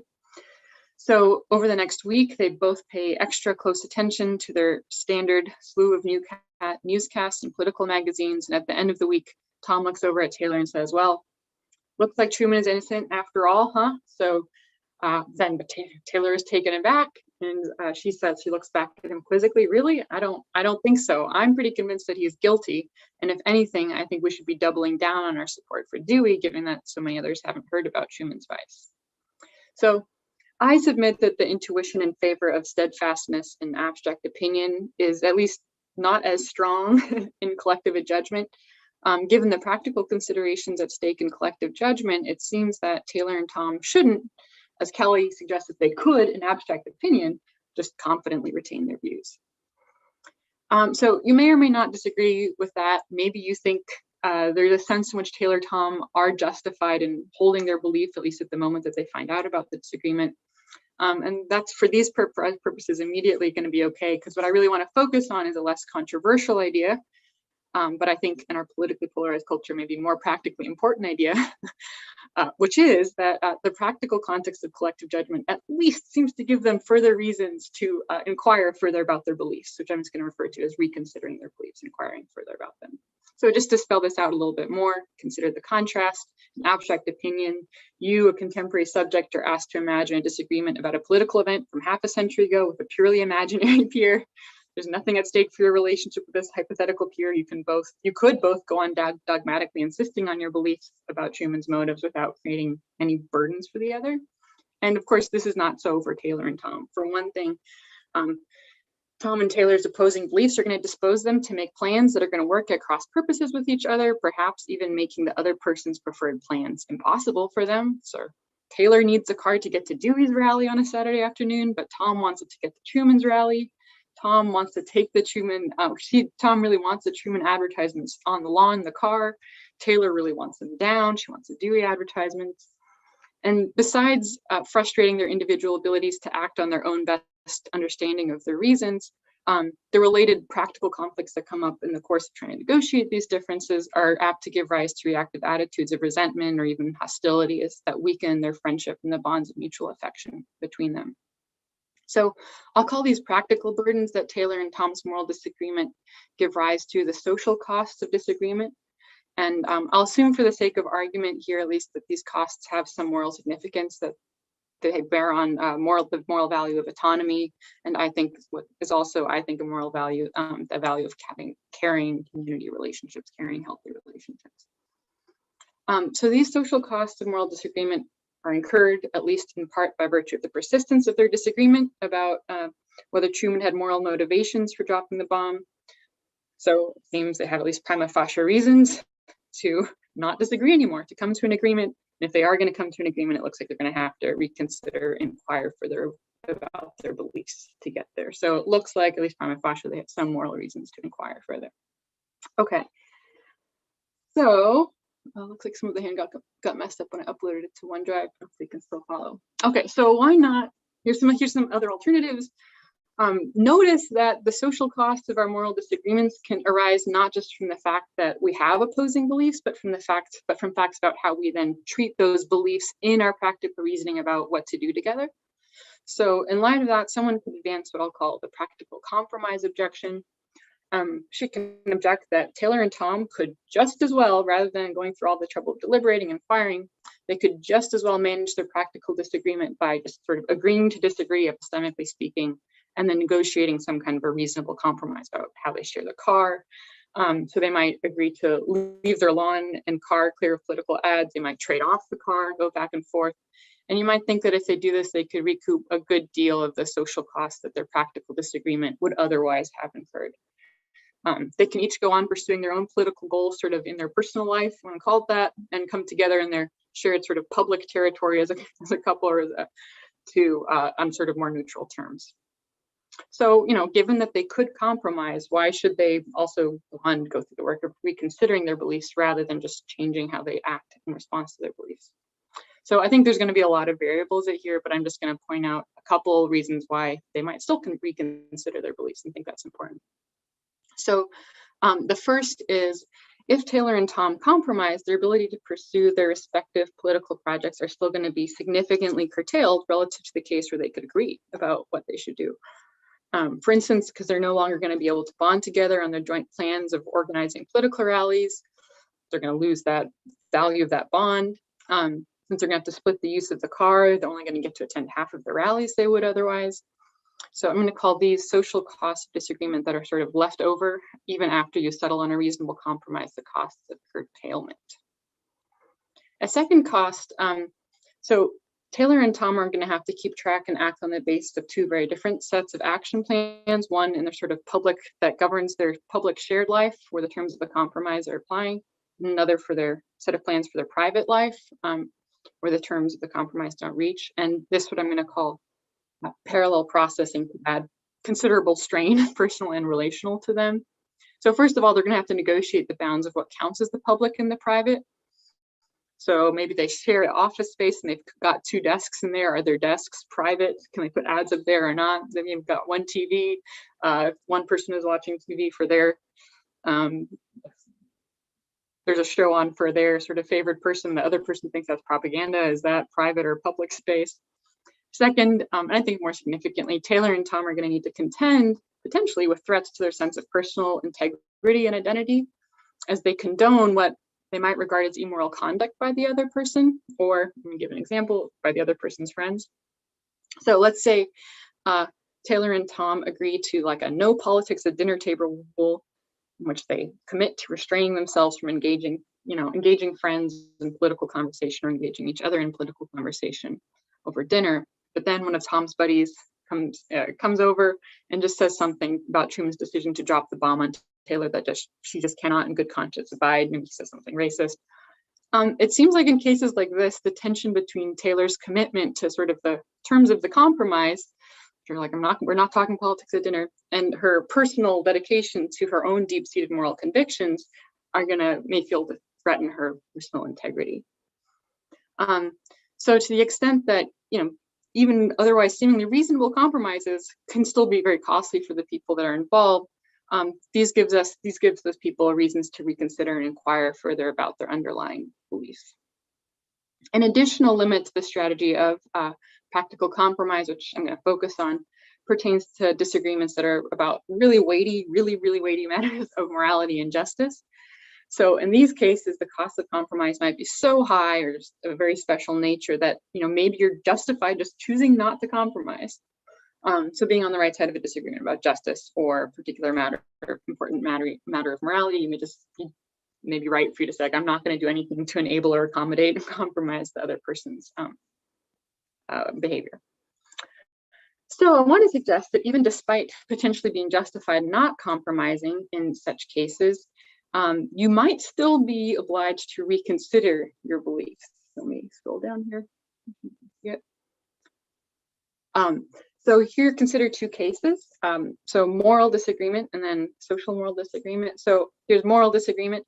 Anna believes that that late-term abortions are gravely wrong. She has a moral obligation to not provide support for them. So Anna's considered the issue carefully and got an A on the final paper in her advanced college bioethics class in which she argued for this view. She becomes pregnant, and late in the pregnancy finds herself in a difficult situation. A friend and a fellow A student in bioethics tells Anna that she thinks there's some cases, including ones like Anna's, in which getting a late-term abortion is morally permissible. The classmate knows that Anna's hard up for money and offers to pay for the abortion. What do you say, Anna? She asks, should we talk about this more? Could I persuade you to think differently on this? Let me offer you some help. So I think given how carefully Anna has already thought through the issue, she at least might be justified in declining, in this case, her friend's offer and choosing not to inquire further about her belief that late-term abortion is wrong. But now consider a social case, social moral disagreement. So in this case, Anna finds out that her college-age daughter, who let's say for now is also an A student in bioethics, is pregnant. Her daughter is in a difficult situation. It's very similar to the one Anna had found herself in previously. Her daughter's been thinking carefully about the issue and has come to the conclusion that there are some cases, including cases like her own, in which late-term abortions are morally permissible. She really thinks that it's the best thing for her to do. She doesn't have money to afford it. She would need Anna to pay. And then she said, what do you say, Mom? Could we talk about this more? Could I persuade you to think differently on this and offer me some help? So if Anna's belief about the immorality of late-term abortions is true, then she would plausibly be justified in not compromising and paying for her daughter's abortion. Still, I think Anna seems to have more reasons to reconsider her beliefs about abortion in social moral disagreement than in just moral disagreement, when she was only considering whether to get her own abortion. And this seems to stem from the added social costs that pertain to her disagreement with her daughter. It's because Anna is now poised to act on her belief about abortion in the context of a practical disagreement where her action would interfere with her daughter's pursuit of her projects and goals, that Anna seems to have added moral reasons to inquire further about the question of whether or not late-term abortions are moral. Okay. So assuming that Anna need not and perhaps should not simply just compromise and accede to her daughter's request for late-term abortion, why, if at all, should the social costs of Anna's disagreement with her daughter prompt her to inquire further about her belief? So in this section, I'm first going to consider this question. In this section, I'm going to consider this question in the context of a peer disagreement between Anna and her daughter, and then I'm going to take some of the lessons from this section and apply them in the next section to a case of disagreement that's not between peers, but that's between where someone is epistemically superior to the other. So we'll start with the peer case. So there's two kinds of arguments you could make for how practical considerations could, in general, give parties to a disagreement reasons to inquire further about their contentious beliefs. So according to what I'll call a purely pragmatic argument for inquiry, I have practical reasons to inquire about a belief P when such inquiry could help produce a belief state that is intrinsically beneficial to me or to a society, sort of regardless of how that belief relates to the truth or not. For instance, I may be able to avoid substantial costs to my friendship with someone convicted of a crime if I can avoid believing in their guilt.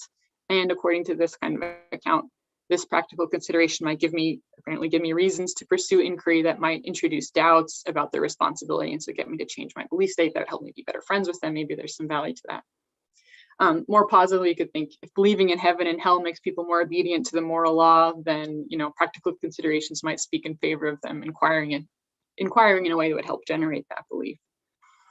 In these kinds of cases, I'll say relevant practical considerations give us truth indifferent reasons for inquiry. But also another way we could potentially motivate inquiry, I'm going to call this a truth-motivated argument for inquiry. On this kind of account, I might have reasons to inquire about a belief because of the high practical cost of making an error about that belief. For instance, if a first careful look at my parachute justifies me in believing that it's in good working order, I might inquire further about that belief. So I have a first look at it, I'm justified in believing it looks like it's good to go. But I might inquire further about that belief just before actually jumping out of the plane with said parachute to be absolutely sure I did not make a very costly mistake about the working condition of the parachute. So I'll say in this kind of case, the relevant practical considerations give some truth-motivated reasons for inquiry. Okay, so at least on face, it might look like the pragmatic argument for inquiry, the purely pragmatic argument would do a better job of explaining how social costs can give us reasons to reconsider contentious beliefs. After all, the social costs of Anna's disagreement with her daughter are going to be incurred so long as the disagreement persists and regardless of where the truth lies. Regardless of whether Anna is right or wrong about the morality of late-term abortion, so long as her belief differs from her daughter's, she's going to be disposed to pursue a course of action that constrains her daughter's ability to execute her preferred plans and likely result to tension and resentment in their relationship. So it might seem like when the social costs of disagreement give Anna reasons to reconsider her belief, they're giving her reasons simply to change her belief, to avoid having a belief that conflicts with that of her daughter. As advocates of the purely pragmatic argument would point out, inquiry can help Anna achieve this end of not having a belief that conflicts with her daughters by introducing doubts about her current views. But this purely pragmatic argument faces an important objection, which I'm going to call the truth objection. So consider someone, say Anna's husband, for instance, who's long been a fellow opponent of late-term abortions, who sees Anna begin to reconsider her beliefs about abortion in light of the social costs of disagreeing with her daughter.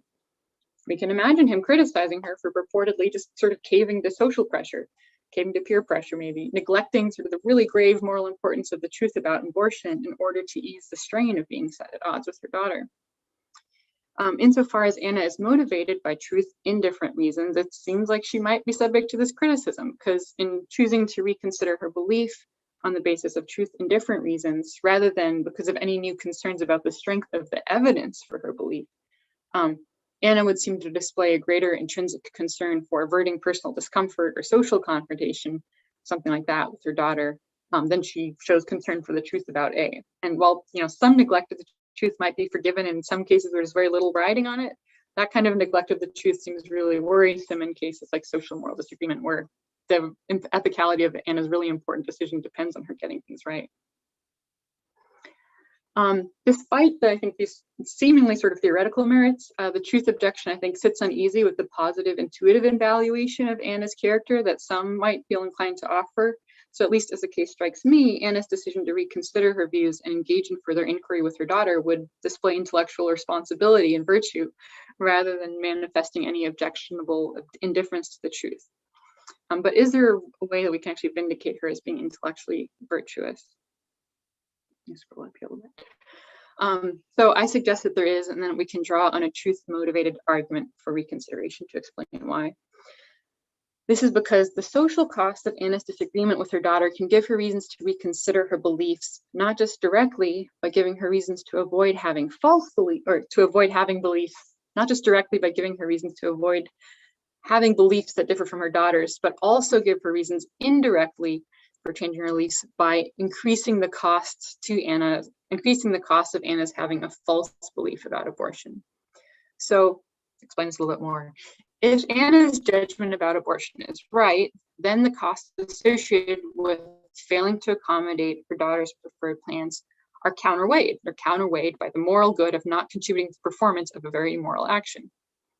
However, if Anna's judgment about abortion is wrong, she will have prevented her daughter from acting autonomously in the pursuit of her own goals for the sake of her, that is Anna's now, her own false ideal. So without any compensating moral good to show for it. So the fact that Anna's potentially erroneous belief about late-term abortions would bring about a morally uncalled for restriction to her daughter's autonomy, and perhaps create a morally unnecessary rift in the relationship, that heightens the cost of Anna's having a false belief about abortion. And I think what's more importantly, the costs of Anna's being wrong about abortion are arguably worse if the action she's going to take on the basis of her belief affects not only herself versus but in this case, it affects somebody else rather than affects herself. Because it seems like Anna can make her own choices about how risky she wants to be, about the burdens of being wrong about abortion when it comes to her own case, whereas she should be, it seems like, less risky about how she imposes those burdens and the harms that could come with being wrong on other people. So if Anna responds to the social cost of her disagreement, thus understood as costs that magnify the cost of error, she will respond to those costs as reasons to avoid having a false belief. And insofar as she does this, it seems like she escapes the truth objection that her partisan husband advanced.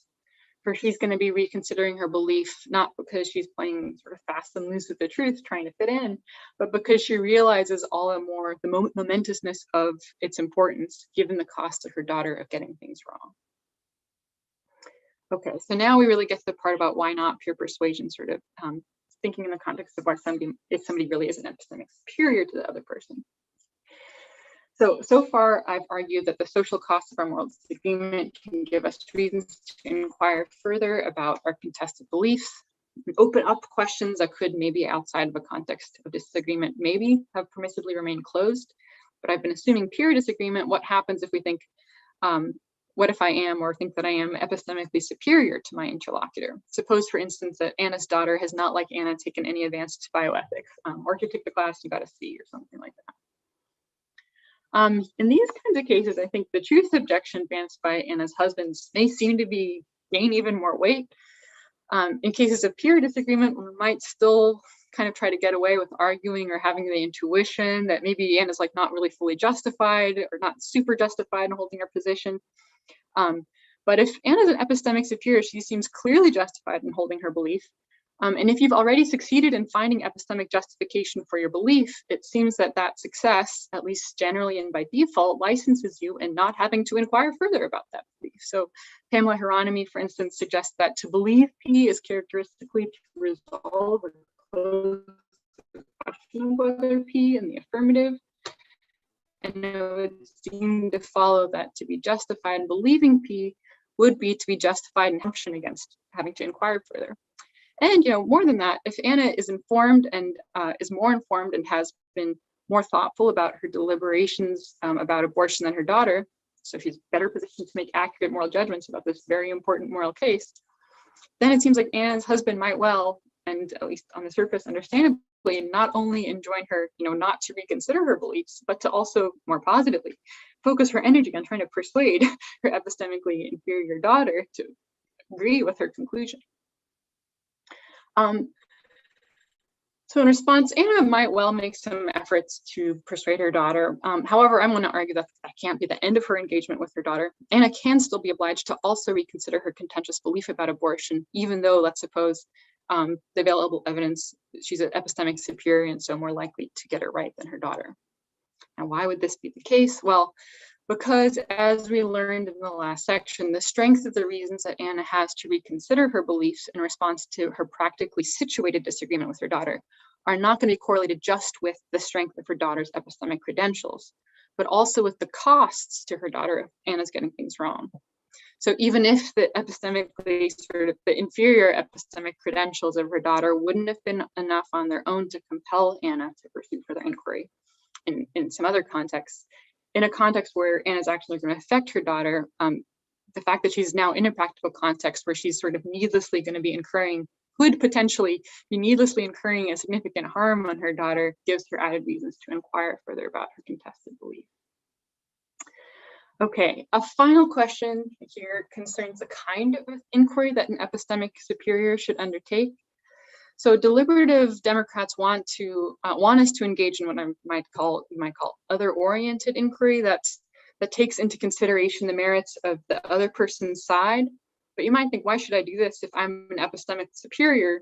Why should I'm sort of better situated to do inquiry, and my standards are better. Why should I be really taking very seriously their position as opposed to maybe just like looking for more evidence that will get me a higher level of confidence and maybe justified confidence so that I can act. So there's two kinds of things I think we can say in response. First, even if Anna's information epistemic standards do in general make her more reliable at evaluating, start with the first order moral question about the ethics of abortion, it might be that her daughter's proximity to the potential harms at stake in her own specific case might make details that Anna's generally reliable standards for reasoning about abortion are not sensitive to. So even as an epistemic superior, sort of in general in these kinds of questions, Anna might have reasons to inquire about the moral and empirical details of her daughter's case that her daughter only is in a better position in that specific case to tell her about. Second, and what I'm more interested in, I think maybe more importantly, even if Anna is justified in believing that she's an epistemic superior to her daughter, there's still the possibility that this assessment of her own superiority, even if it's justified, let's say, it still could be wrong. That the practical stakes at issue in her disagreement with her daughter make this possibility that she's not actually an epistemic superior really practically important for her to consider. So she has reasons not just to inquire further about the moral and empirical details of her daughter's case, but more broadly to inquire about whether her own standards of reasoning about abortion are genuinely more reliable than her daughter's. So the social costs of disagreement give her added reasons to inquire further about the second order question of whether she, Anna, really is an epistemic superior to her daughter on questions concerning abortion. And to look into that, to figure that question out better, Anna's possibly going to need to engage in other directed inquiry, an inquiry where she's trying to better understand the kinds of evidence and the kinds of reasoning that her daughter is working with in coming to her opposing belief. To close, I think it's worth noting the particular strength of the reasons Anna has to reconsider the second order question about her and her daughter's relative epistemic standing. Needlessly undermining her daughter's ability to pursue her preferred plans is plausibly even worse if her daughter's plans were informed by excellent, eminently competent exercise of moral reasoning about the ethics of abortion, than if, you know, her daughter maybe happened to be right, but was only got to the answer by whim or sloppy wishful thinking. So if Anna's daughter is not an epistemic inferior to Anna, that would potentially in and of itself make the costs of an error on Anna's part about abortion even more weighty. Because now she's going to be needlessly overriding a very competent exercise of moral reasoning. So Anna has especially strong reasons to want to make sure she does not needlessly override this kind of correct and competent exercise of practical reasoning on her daughter's part, and so to extend the benefit of the doubt to her daughter's opposing moral perspective. That is it. Thank you. Thank you. Again, I'm going to open up the queue to hands. We'll start with Elizabeth. Thanks. So yeah, I felt convinced by the idea that there are these social and moral costs to failing to reconsider your beliefs. But I was wondering if you thought that there are also potentially moral or social costs on the other side, costs to reconsidering your beliefs too much. So what I have in mind is it could lead to a kind of paralysis in action. So like think of a situation where there's some injustice occurring, or like what seems to be an injustice. If you delay too much and like you have a certain set of moral beliefs that would indicate that you should do something about this, that there's an injustice occurring and that you should do something, but there's some opposing faction that doesn't think there's an injustice. Suppose the fact of the matter is that it is an injustice. If you spend too much time just endlessly reconsidering your beliefs as opposed to just taking a stance and acting, it could lead to this delay and the injustice being corrected, which seems like a social cost as well. Yeah, there's definitely costs on both sides, and also inquiry can take a very long time. Like those costs that you mentioned could be very high. So this is something I need to think more about. But one kind of possibility that I find interesting to consider, is the possibility of acting all the while still being in the position of inquiring further. It's like, this seems so bad, maybe I do need to go out to that protest now. There's a question of like, what exactly can I do? Go out to that protest now. I don't want to hit somebody, but I'm going to go out to that protest, but I'm still going to be open to revising and thinking about this as I'm going to that protest. That's sort of a compromise that I have in mind right now. But you're absolutely right, there are costs on the other side, and I think a full analysis of like how we weigh those costs on the specific situations would like require a lot more theorizing, which I don't quite have ready yet. Nice. I got Sumit next, and then Laura, and then Audrey. Thanks, that was interesting. I had a question that I think was located at the end of the epistemic peer part of the persuasion section, where you were talking about like, if Anna's daughter ends up being right, then Anna would have compromised only on the basis of like a false ideal. So she would have no moral good to show for it. Do you remember the part I'm talking about? Hopefully I'm remembering this correctly. She would have insisted on something and nothing good would have come of that. She would just have like messed someone else's plans up. Yeah, so I had a question about that part that I think doesn't change the upshot of your argument, but it might like complicate it a little bit. So the way that you explained it kind of focused on the first order, like Anna has this false value. And so there's nothing to show for the decision. But I feel like there's also like a second order level, right? So like there is something to show for the fact that Anna didn't change, namely some kind of sense of integrity that like, even if the ideal ends up being false, at least she demonstrated a valuable form of integrity in terms of like trying to stick to your ideals. I guess this is like in some ways similar to what Elizabeth was saying about like, it can be important to secure ideals. And I guess another thing it reminded me of is that the other Paul is not here right now, but Paul's talk yesterday, in part of Paul's talk, he was talking about how one way of relating to a value is treating it as something that is not open to contestation or like discussion.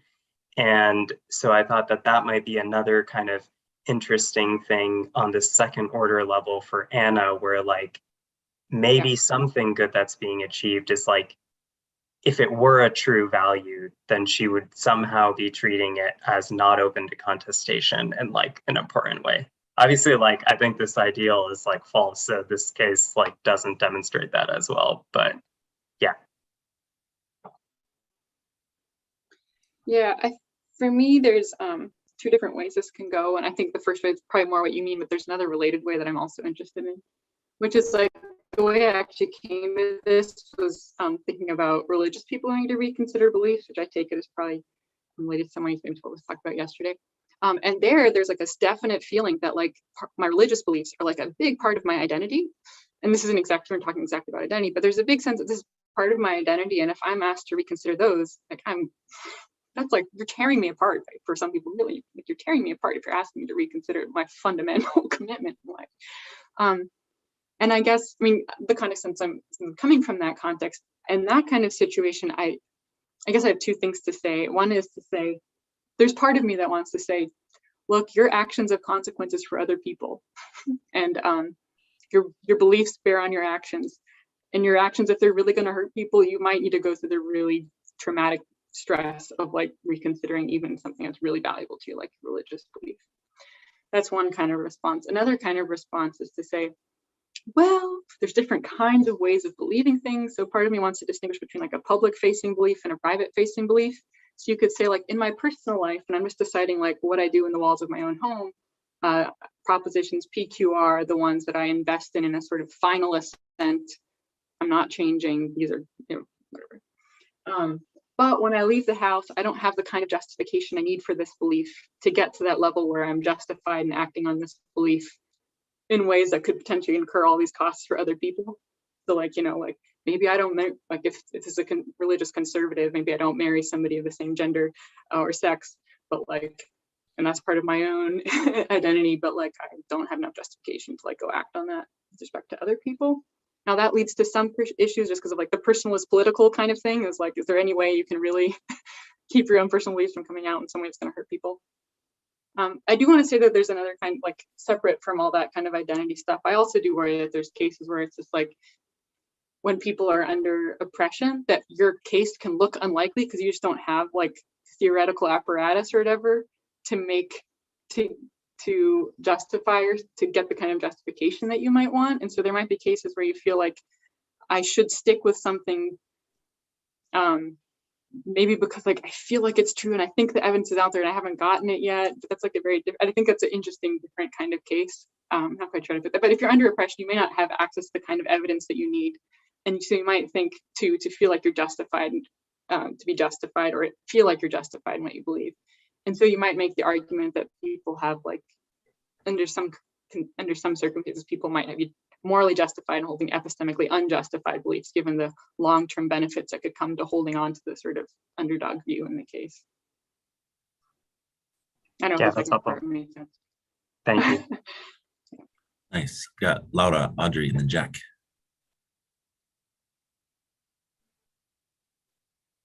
Hi, thanks for the talk. So my question is going to be just super like big picture and broad because I don't know much about epistemology. So you've given us lots of like conditions on when it's appropriate to continue inquiry.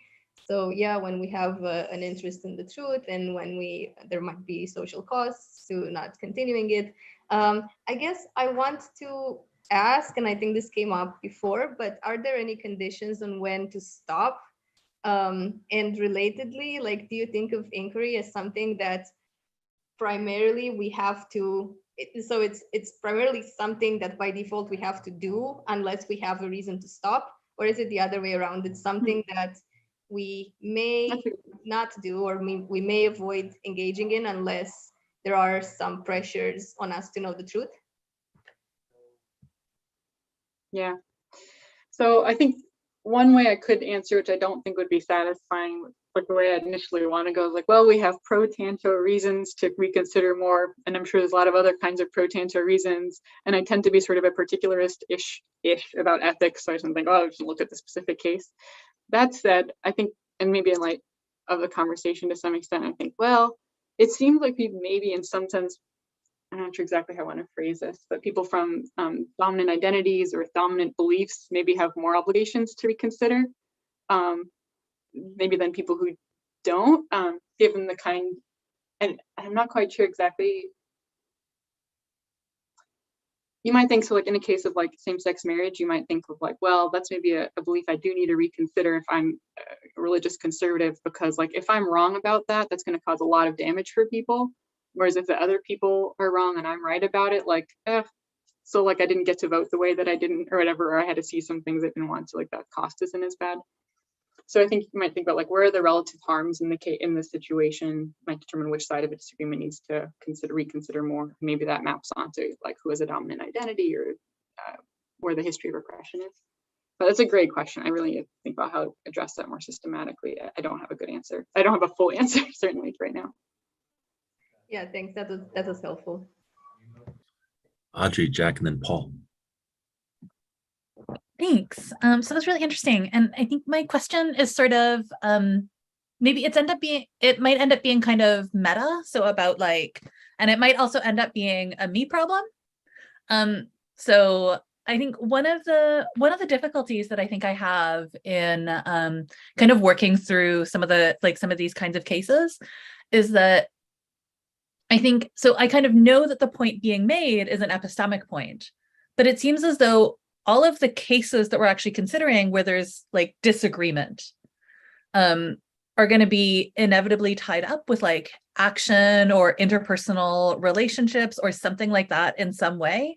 So like, you know, I can kind of see, so like there's kind of a separate issue, right? Like, can you wrong someone with your beliefs? Like that particular kind of literature, like you can maybe make a case for, you know, so like Rima Basu will like kind of say that kind of stuff. But now here, as soon as the issue of like disagreement or like interpersonal conflict comes up, like it's not only your belief, it's like what you're doing, it's what you're doing with it as well. And that seems to make things kind of inevitably messy in ways that just make the epistemic and the ethical kind of impossible, right? Because like as soon as you think about like kind of Anna and her daughter, like you can think about it, like the epistemic component is of course there, right? Like like what kinds of obligations might Anna have to like, you know, to reconsider her beliefs, but it's really hard to untangle those, at least for me, from things like how should Anna treat her daughter? What's going to happen to her relationship with her daughter? Like, could she, like what she does seems to be obviously related to her beliefs and whether or not she reconsiders them. But it also seems kind of just as related to all kinds of other factors, like what is her relationship like in the first place? And I guess maybe this is just me being like, this is why I find this so difficult. But I wonder maybe it's just like, help me work through some of this stuff and like kind of figure out how to sort of pick out epistemic components, figure out how they're related to other sort of interpersonal, ethical, relational components, and just what do we do with all of that stuff? I'm gonna give this a try. This is what I've got for you. So I kind of think it depends whether you accept the account of pragmatic, for the angle that I'm coming at it, I feel like it depends whether you accept an account of pragmatic encroachment or not. Like, and if you do, then I think all these things that I'm saying would suggest that you're not, that like these social costs of disagreement raise the threshold for justification of belief and then like potentially make you not justified in believing anymore. And so like, but if you go with pragmatic encroachment, that's because you also accept all these norms about action and knowledge and action justified belief and all that stuff. So I'm just like, well, go look what they say. I'm trying to make my account though I want it to be compatible with the epistemic sort of purist approach where there's not like practical stuff can't affect our justification. And if you go that route, then you can say like, well, epistemic or like Anna in the pure disagreement case or in the superior case is epistemically justified in holding her belief, but she doesn't have that enough certainty to then also act on the belief. She doesn't have the evidence to justify the level of certainty she would need to act on the belief in this context. I see you're nodding. I hope that means that's good. I don't know.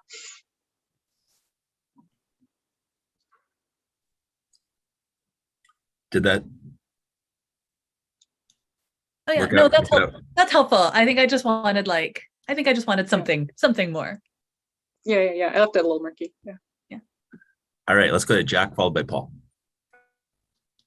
Hi there. Apologies for having to come from my car. I'm currently traveling. This is a really great talk. I had a question on deliberative length and action, but this has already been discussed, so I think I'll pivot. So I'm wondering, in section 3 and 4, you want to take pure persuasion by epistemic peers off the table. And it seems if you're going pro tanto, couldn't that be overridden? And might that not explain kinds of paternalism that we allow or invite? So are there some, I guess I'll leave it there. Thank you. Yeah, I guess I shouldn't, I don't know if I said it's off the table. If I did, I shouldn't have said that, because I think if the costs, depending on how the costs weigh out in the particular case, like if I turn out to be wrong about something, it's not really going to affect very many people, then, but whereas if I'm right, like it really, really, really, really matters that I act on it now, that might be a case where, and that I persuade people now, that might be a case where you could do more pure persuasion. Yeah, and so it shouldn't be, you're right, if it's pro tanto, it should not be completely off the table. I'm just trying to show why it's an important consideration to take into account, even if you are an epistemic superior. Also because I think we're psychologically inclined to be overconfident in our beliefs. And I think our tendency, especially with moral beliefs, just from a psychological standpoint, is to really want to yell and persuade people. As per the beginning of my paper, I said social and psychological psych research on this is we're not good at reconsidering them. So I'm trying to make very clear to us we the reasons to reconsider, because I think we tend to go overboard. Absolutely. So is it fair to say that as the stakes increase, the, I guess, ease of overriding the pro tanto duty to keep deliberating decreases? And so there might be some very high stakes cases where we might come to pretty ready conclusions. There are clear and present reasons to stop deliberating. And I guess this goes to the previous question: how do these non-epistemic reasons compete or aggregate against, perhaps? But I guess that weighing question is sort of it can't be addressed head on, and I see it lurking there. Yeah, really, really great. Thank you very much. Thank you. Yeah, it depends on the stakes if I'm right versus if I'm wrong. But yeah. Let's go to Paul. Hello. So I sort of have a question about the final section.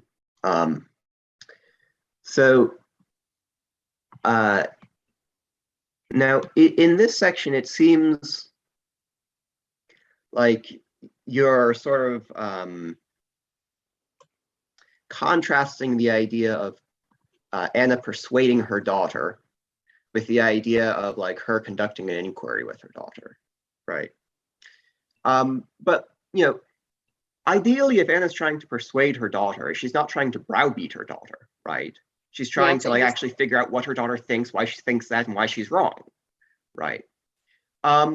She's just doing it with the idea that the fix has to be on the daughter's side, not her side. So I wonder if the kinds of costs you're pointing out at the end there really occur if you're actually doing that, because it's not if you're not browbeating, then it's not you're needlessly overriding your daughter's correct and competent exercise of rational autonomy and judgment. You're just trying to convince her otherwise because you think she's wrong, right? And it's not if you think, just because you think you're right, if you're actually engaging with the kinds of reasons that the daughter has, it's not clear then that you're not actually looking at the specific arguments of your daughter. So it seems if you don't take pure persuasion to be mere browbeating on the basis that oh, I'm the superior, so I am right, and so just submit to my judgment. If you take it as a kind of engagement with them, it's just that you're thinking that this engagement is ultimately going to be an asymmetrical kind of thing. You're not trying to convince yourself otherwise, you're trying to convince them. It seems like those kinds of costs that you bring out there aren't as clear to me that they actually occur for a kind of persuasive move, as opposed to a kind of reevaluation of your own position kind of move. Does that make sense? Yeah. I think what I'd say, two things. One thing I'd say is that, sure, if you're like persuading nicely, that's better than if you're persuading by browbeating. But still, if you were wrong, even if you persuaded nicely, like you still messed with somebody else's potentially competent exercise of reasoning in like a way that like ultimately you shouldn't have. It was still not necessary that you messed with them in that way. So I think that's sort of probably the main response. I'd also say I was also just at a conference just now where they're talking, some people were talking a lot about the role of apologetics in religious circles, where religious circle is like, well, we know we have the truth and we set up this apology where we engage with the arguments, show how right we are, everyone. And my own experience with circles where I've seen that happen is that people on the receiving side catch that, that's the attitude, and don't love it. So there is a worry that it wouldn't be quite as effective and respectful in the way that we would want, because there's still a sense of really, there's a kind of respect for the other person's agency, or is like respect for the possibility that they could be right, that doesn't come through, I think, as much with the kind of even with persuasion of the kind you're talking about. Cool. Jonathan, then I'll ask a question. Cool, thanks. Yeah, just briefly, I thought I'd mention in this context, I've recently been reading Jeremy Fantel's book on the limitations of open-mindedness, and a lot of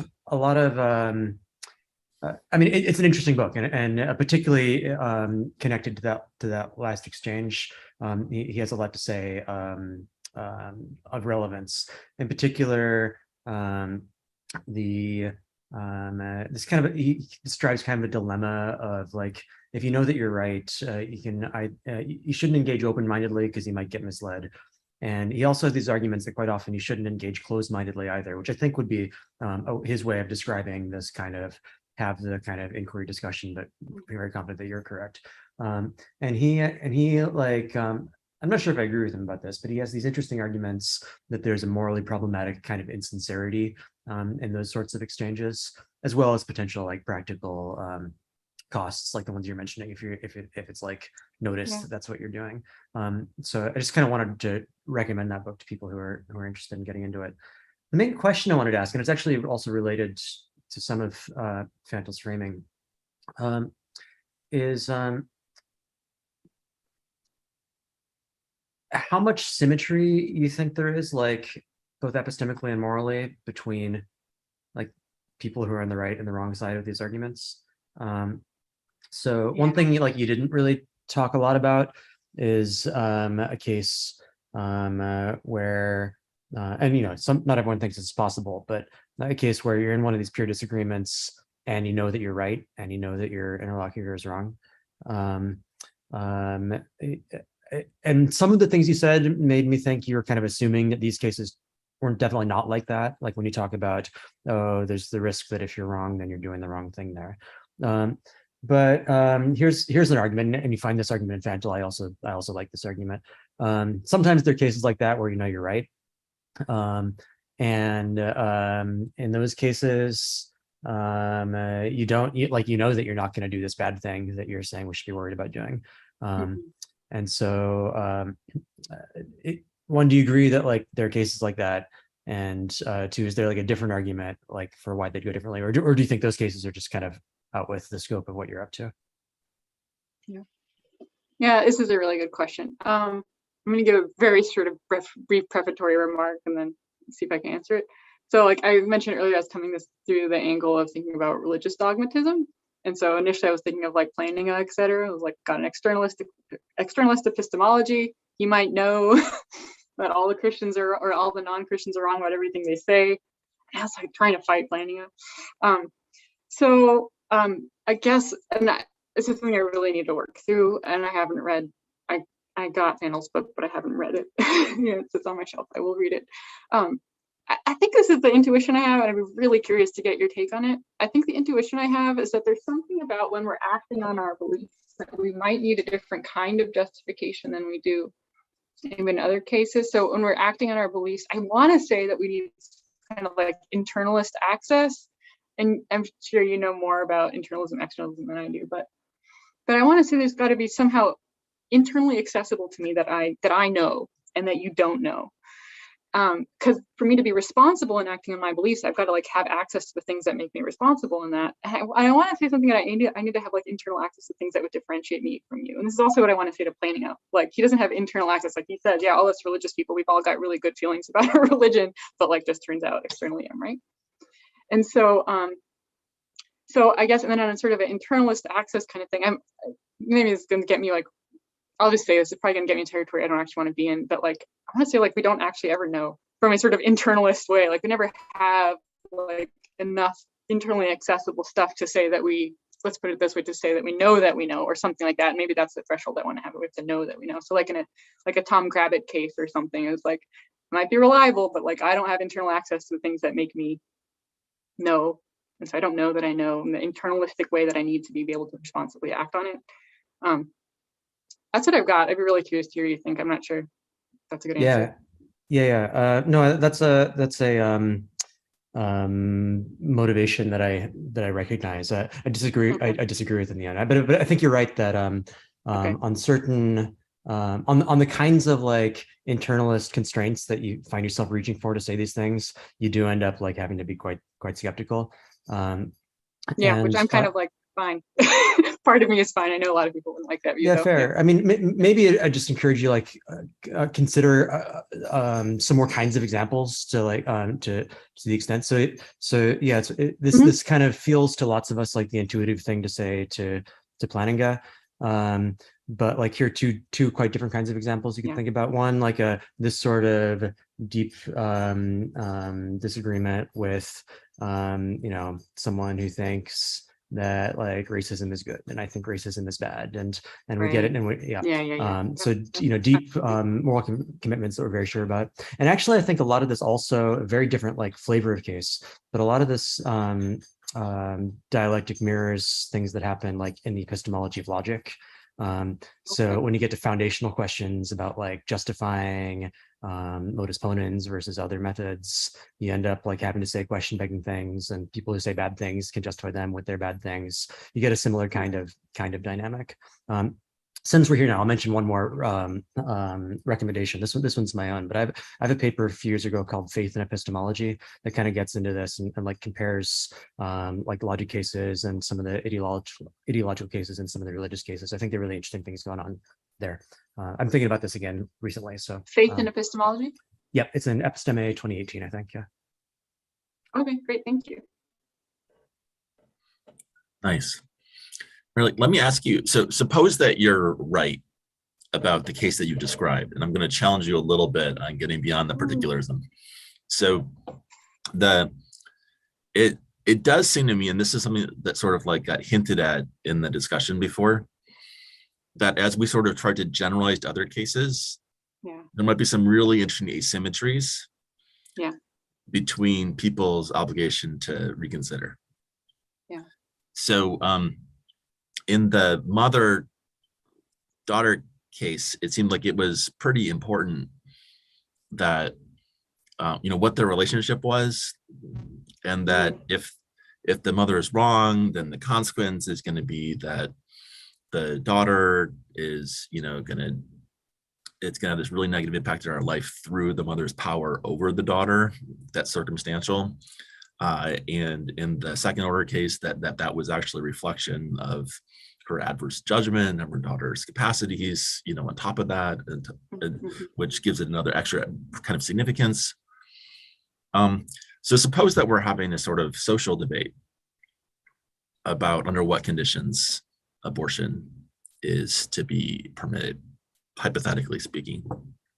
And suppose that some people are in power to be able to enact their position, and some people are not in power. They have got to wait and watch and see whether those who are in power are going to go for the view that they hold, or are going to be sensitive to the view of the people who aren't in power. Again, hypothetically speaking, as we sort of think through, as we sort of think through the consequences of how it is that those who are in power and those who are not in power might have these kinds of consequences. You might think, well, look, for the people who are not in power, they don't actually have the ability through their own means, even collectively or as a group, to carry through the consequences. And so if they're wrong, they're just, the consequence of their being wrong is, in the foreseeable future, say, I don't know, the predicted lifespan of a Supreme Court justice or something like that, 40 years or something, are not significant. Whereas for those who are in power, we get all the same things as in the mother's case. We get that since they're in power, they're able to put it into effect. Its being effect is going to have these particular consequences. And so if they're wrong, those consequences are going to have a certain kind of shape. If they're wrong and that reflects a certain kind of mistaken disregard of the epistemic capacities of the people who were in fact right, that's going to have some this extra significance perhaps to it. Maybe not the same significance as in the mother-daughter case, but it might have some kind of social significance. And so I guess my opening question to you is like, does that seem like a plausible way of generalizing that there might be some asymmetries in these kinds of cases? Yeah, certainly to the go ahead. Yeah. Go please. I was going to say, certainly to the a lot of the argument hinges on how many social costs are you incurring by, like, if in your disagreement, or by potentially being wrong by insisting on your belief. So if I'm a Supreme Court justice, hypothetically, and I insist on my belief and don't have this very, very high threshold of justification, for a lot of harms that, Joe Schmo or Mayor Later, whatever, on the ground might not. So that, yes, that's like a sort of very straight out generalization. And that's helpful to make one very clear generalizations, like how much power you have to affect people. I would say that, and now I'm worried about this very specific consequence of this power asymmetry, that those with less power might be less obligated to reconsider than those with more power.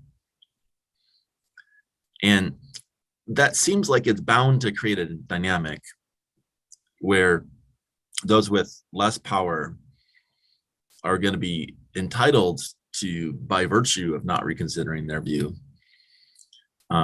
maybe more often than their view is correct, impose the burden of those on power to reconsider in favor of that view. And so I have no idea whether this is a good or a bad thing. I just want to sort of think, it sort of feels moral hazardish to me. It's not quite like a moral hazard, but like it's has the kind of flavor to me of a moral hazard that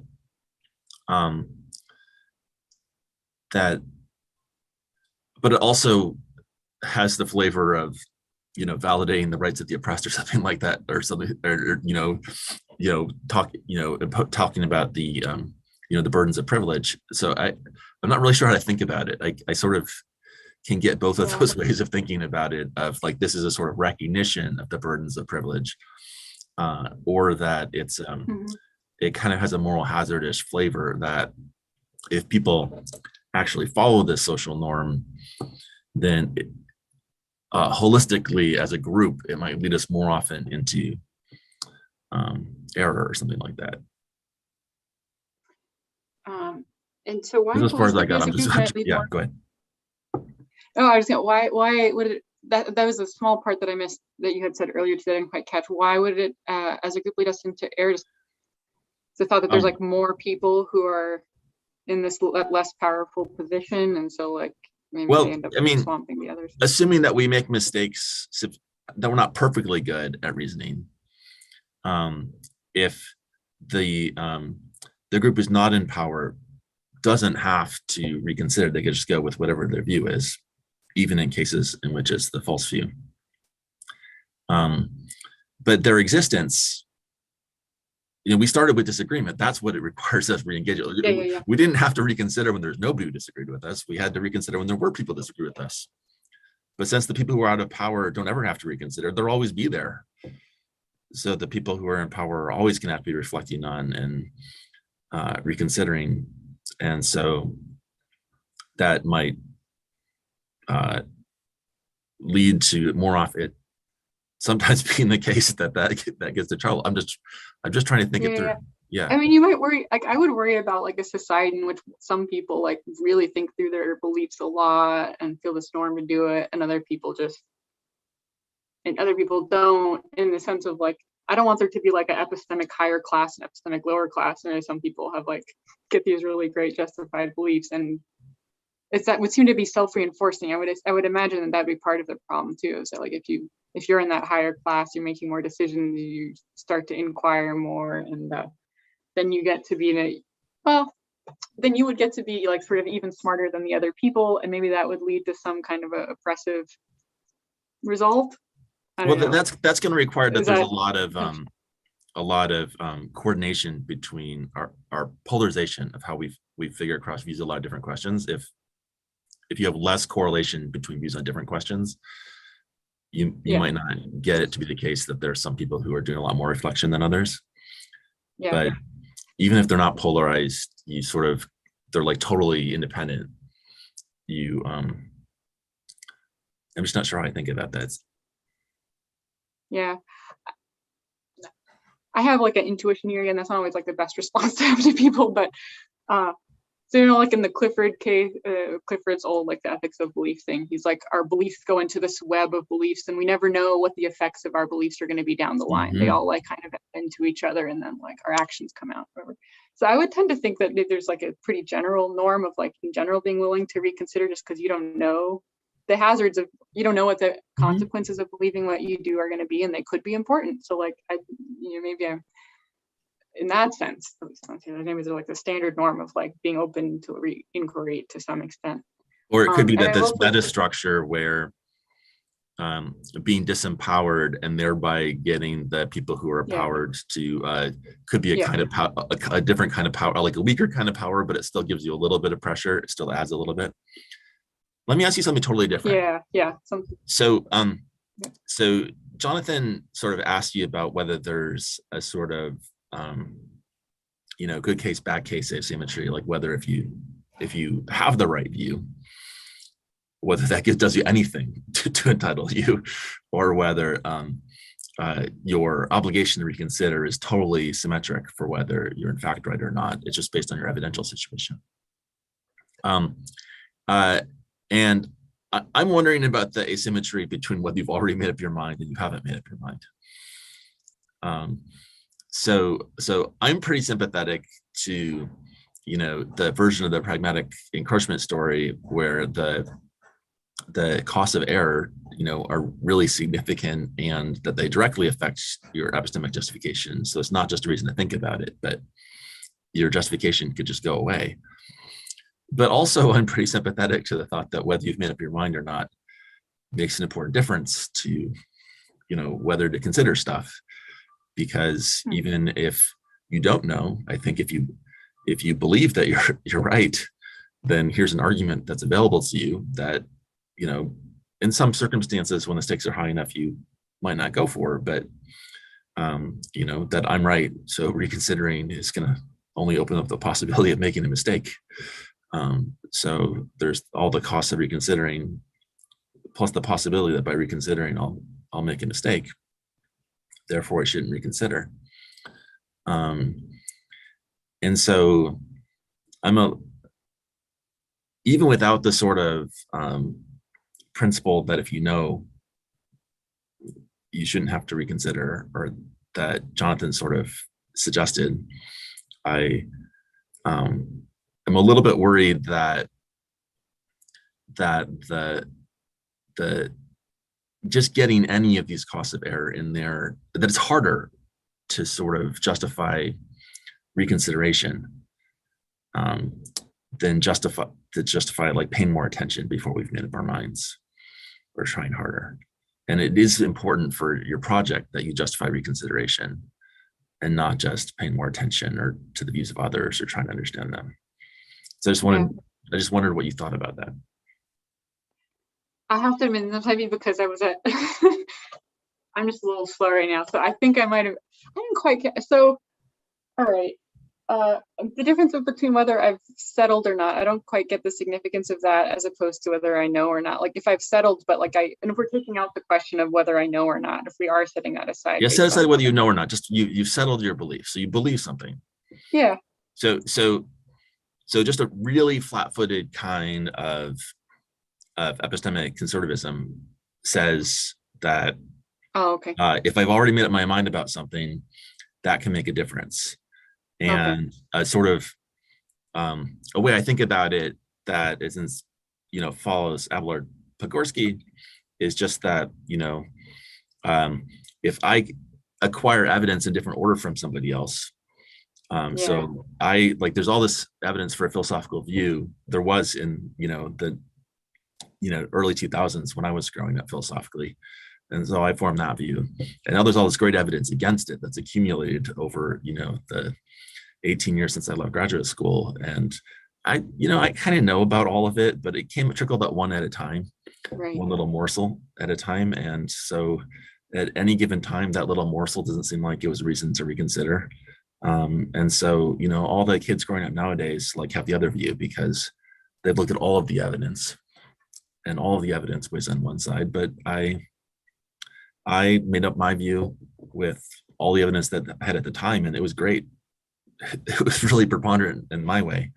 And at no point along the way has it seemed important to reconsider because no particular piece of new evidence has been that significant. And so I get a kind of asymmetry in like Abelard would say, it's rational for me to believe my view because I formed it rationally and I had a rational policy of not reconsidering along the way because at no point was the evidence that came up significant enough to reconsider. But it wouldn't be rational for one of the kids these days to, believe it because they should look at all of the evidence and there's a bunch of evidence on the other side. So I'm kind of thinking, I'm kind of thinking something like that about the case. But once I made up my mind, it just takes a little bit more for me to reconsider than what it would take for somebody to not make up their mind right now. Yeah, because at first I was going to say, I just don't think I find this philosophical conservatism very persuasive, but now it's the example, I get it more. So I take it the thought, for that to work with the implication that you want it to have, I would think would have to work like, I'm justified in believing this, I get a little bit of evidence to counter it, so I'm justified in saying, nope, don't need to worry about that. It's just a little bit of evidence, and given the preponderance I have, I can set it aside. And it happens 1,000 times, and I was justified each time, but I was justified in throwing away that little bit of evidence every time. And I guess what I would want to say in response is I think what I would need to say, if I'm going to win, I don't know, I'd need to say is well, you're not justified in totally throwing it away. What you're justified in doing is kind of putting it there and just keeping it there is a little grain in the sand. And then eventually, if you see all these things coming in, you see the grains of sand adding up, and then you're like, oh, dang it. And I think that happens a lot with people who change their I'm coming from the religious context again, people who change their views about same-sex marriage. The ones who change, it's because they let those little things just kind of build up over time, and not because there's someone who just makes a great argument and then all of a sudden they're oh yeah, you're right. No. Yeah, but at the same time, the point at which they change, there are more of those little things than it would take for somebody who hadn't yet made their mind up but had the same religious evidence. That's interesting. Yeah. So the point I'm making is not that the kind of conservatism is going to mean that you can't have your kind of argument. I just was thinking that a little bit of conservatism like this is going to just mean that's a little bit harder because the amount of cost of error that might justify thinking harder before you make up your mind, and the amount of cost of error that's going to lead to reconsidering are different. It's going to take more cost of error to push you to reconsider than the cost of error to just not make up your mind yet. Yeah, that's really, really interesting. I hadn't thought of that. Yeah, that seems, it seems to follow from what I'm saying. I'm not sure if I'm happy or sad about that, but I see it's all compatible with your argument working. It just it's just that we got to think a little bit about how much of a cost of error it is. A little bit more, I think. We've got a couple of minutes if there's one more question. And if not, then we're going to go to the West Coast lunchtime. All right. Looking forward to coming back at 1 o'clock Pacific time. And thanks, everybody. Thanks, Marilee. And we'll see you guys soon. Thanks so much.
Hey, Jonathan.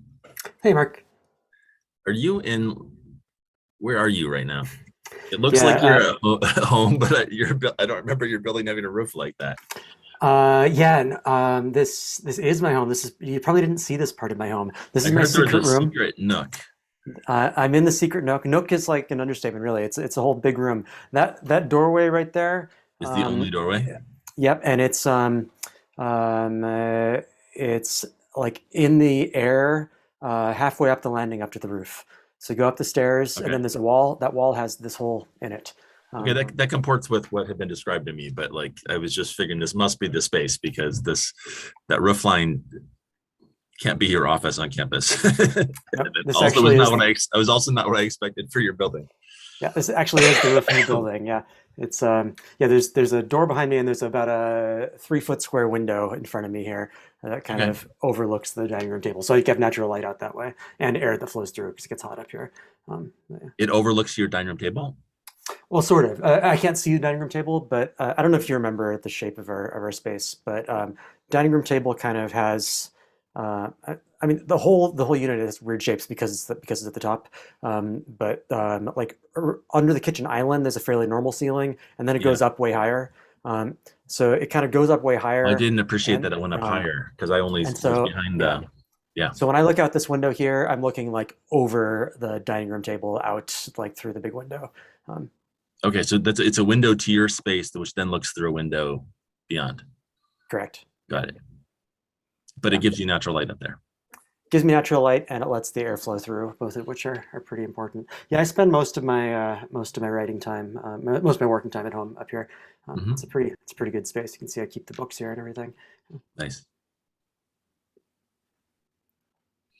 Well, I'm not going to distract you. You guys have slides, right? No, we have a handout which we'll distribute. I don't think I'll do the share screen share thing. I like to let people kind of be left controlled. Exactly. Oh yeah, I did have this cool idea though to change my name to the link to it in case someone misses the chat thing there. And I'll send that in the chat as well, of course. Cool. Seems to be going well, yeah? I think so, happy? Yeah. I think all the papers have gone well and that it's decently well distributed in the space of different approaches. And I know that not every presenter gets the same amount out of each other presenters because of coming from different places, but I think that there is enough of seeing connections between what you're doing, what other people are doing for it to be fruitful. That feels right to me. So glad we did it, and I'm glad we did it this way by having the CFP. Yeah, this has been nice. Well, here we go. I got to keep up with my waiting room.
Welcome back, everybody.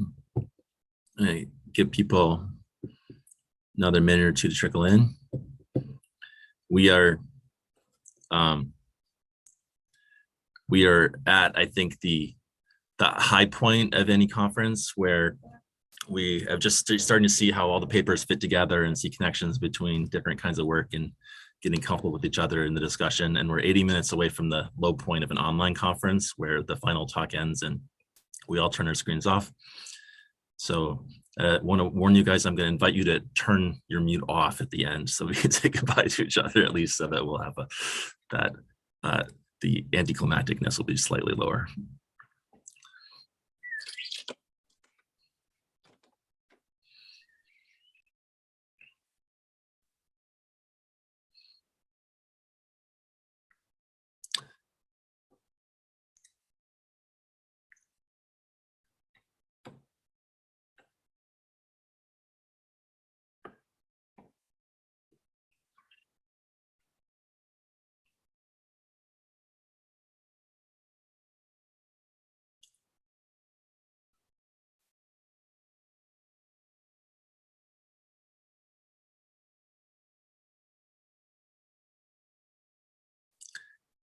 And without further ado, I'd like to introduce Audrey and Jonathan.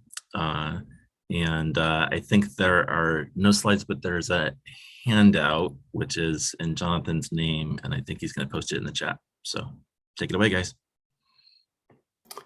Cool. Yep, I'm posting a link to the handout there right now.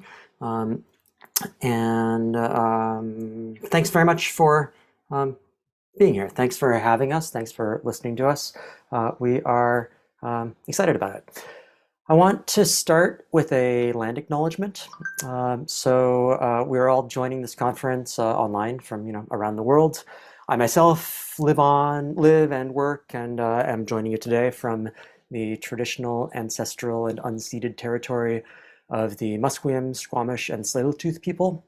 It's proper and important, I think, for beneficiaries of colonialism to know and attend to their privilege and the associated history.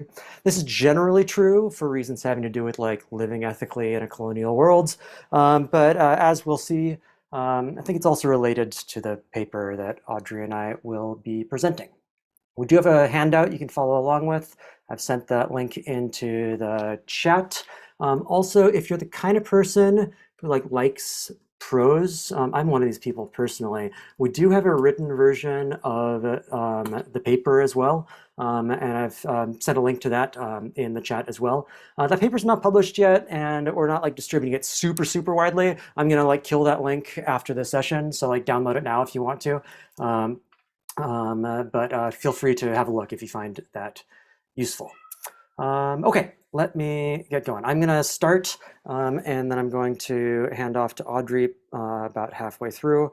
Also, I'm going to make sure that I'm doing a timer. And I gave myself a free 1 minute because I forgot that timer, but I'll try to hand it to Audrey with the full 15 minutes left. I'll see what I can do. Last time I was late. I'm not helping by blathering a little bit here. Let's just jump in. So this paper is about defensiveness and identity. It's probably not a surprise to you. The title of our paper is Defensiveness and Identity.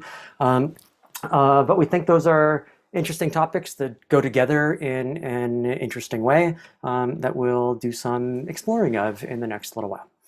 So I'll start by just thinking about questions about dynamics that come from certain kinds of criticism, ways that criticism can be difficult. And this is fairly obvious when you just say it, but when you criticize people, one of the challenges, one of the risks, one of the things that can happen that makes things hard is that they get defensive. And by defensive, we mean people have a tendency to be engaging in what we call defensive strategies. One way you can think about this, there's a difference between kind of listening to something in a open-minded, receptive, I'm here to learn something kind of way, and oh, I'm being attacked, I'm gonna find the ways to avoid having to shift my ground or avoid having to accept something that I don't want to accept. Julia Galef has this kind of interesting book where she talks about soldier mindsets and scout mindsets. A scout is someone who's like looking for the information and looking for opportunities to learn. The soldier is this like defensive posture. I'm in this kind of combat and I'm ready to win. Galef says, and Audrey and I agree, too many of us, too much of the time, are in a soldier as opposed to scout mindset. This is particularly true when it comes to certain kinds of criticisms that correspond to improvements that it might be important to make. So here's just like a little thought experiment. It can be a first personal thought experiment. Imagine being in the situation where you're like talking to a colleague and you notice that like their syllabus, their philosophy course like syllabus is, you know, it's super male and it's super white and it's 100% colonial. And you think, hey, like maybe that's not the best. And you know, you've done some reading, you've done some thinking, you maybe are better placed than they are to notice that that's a problem.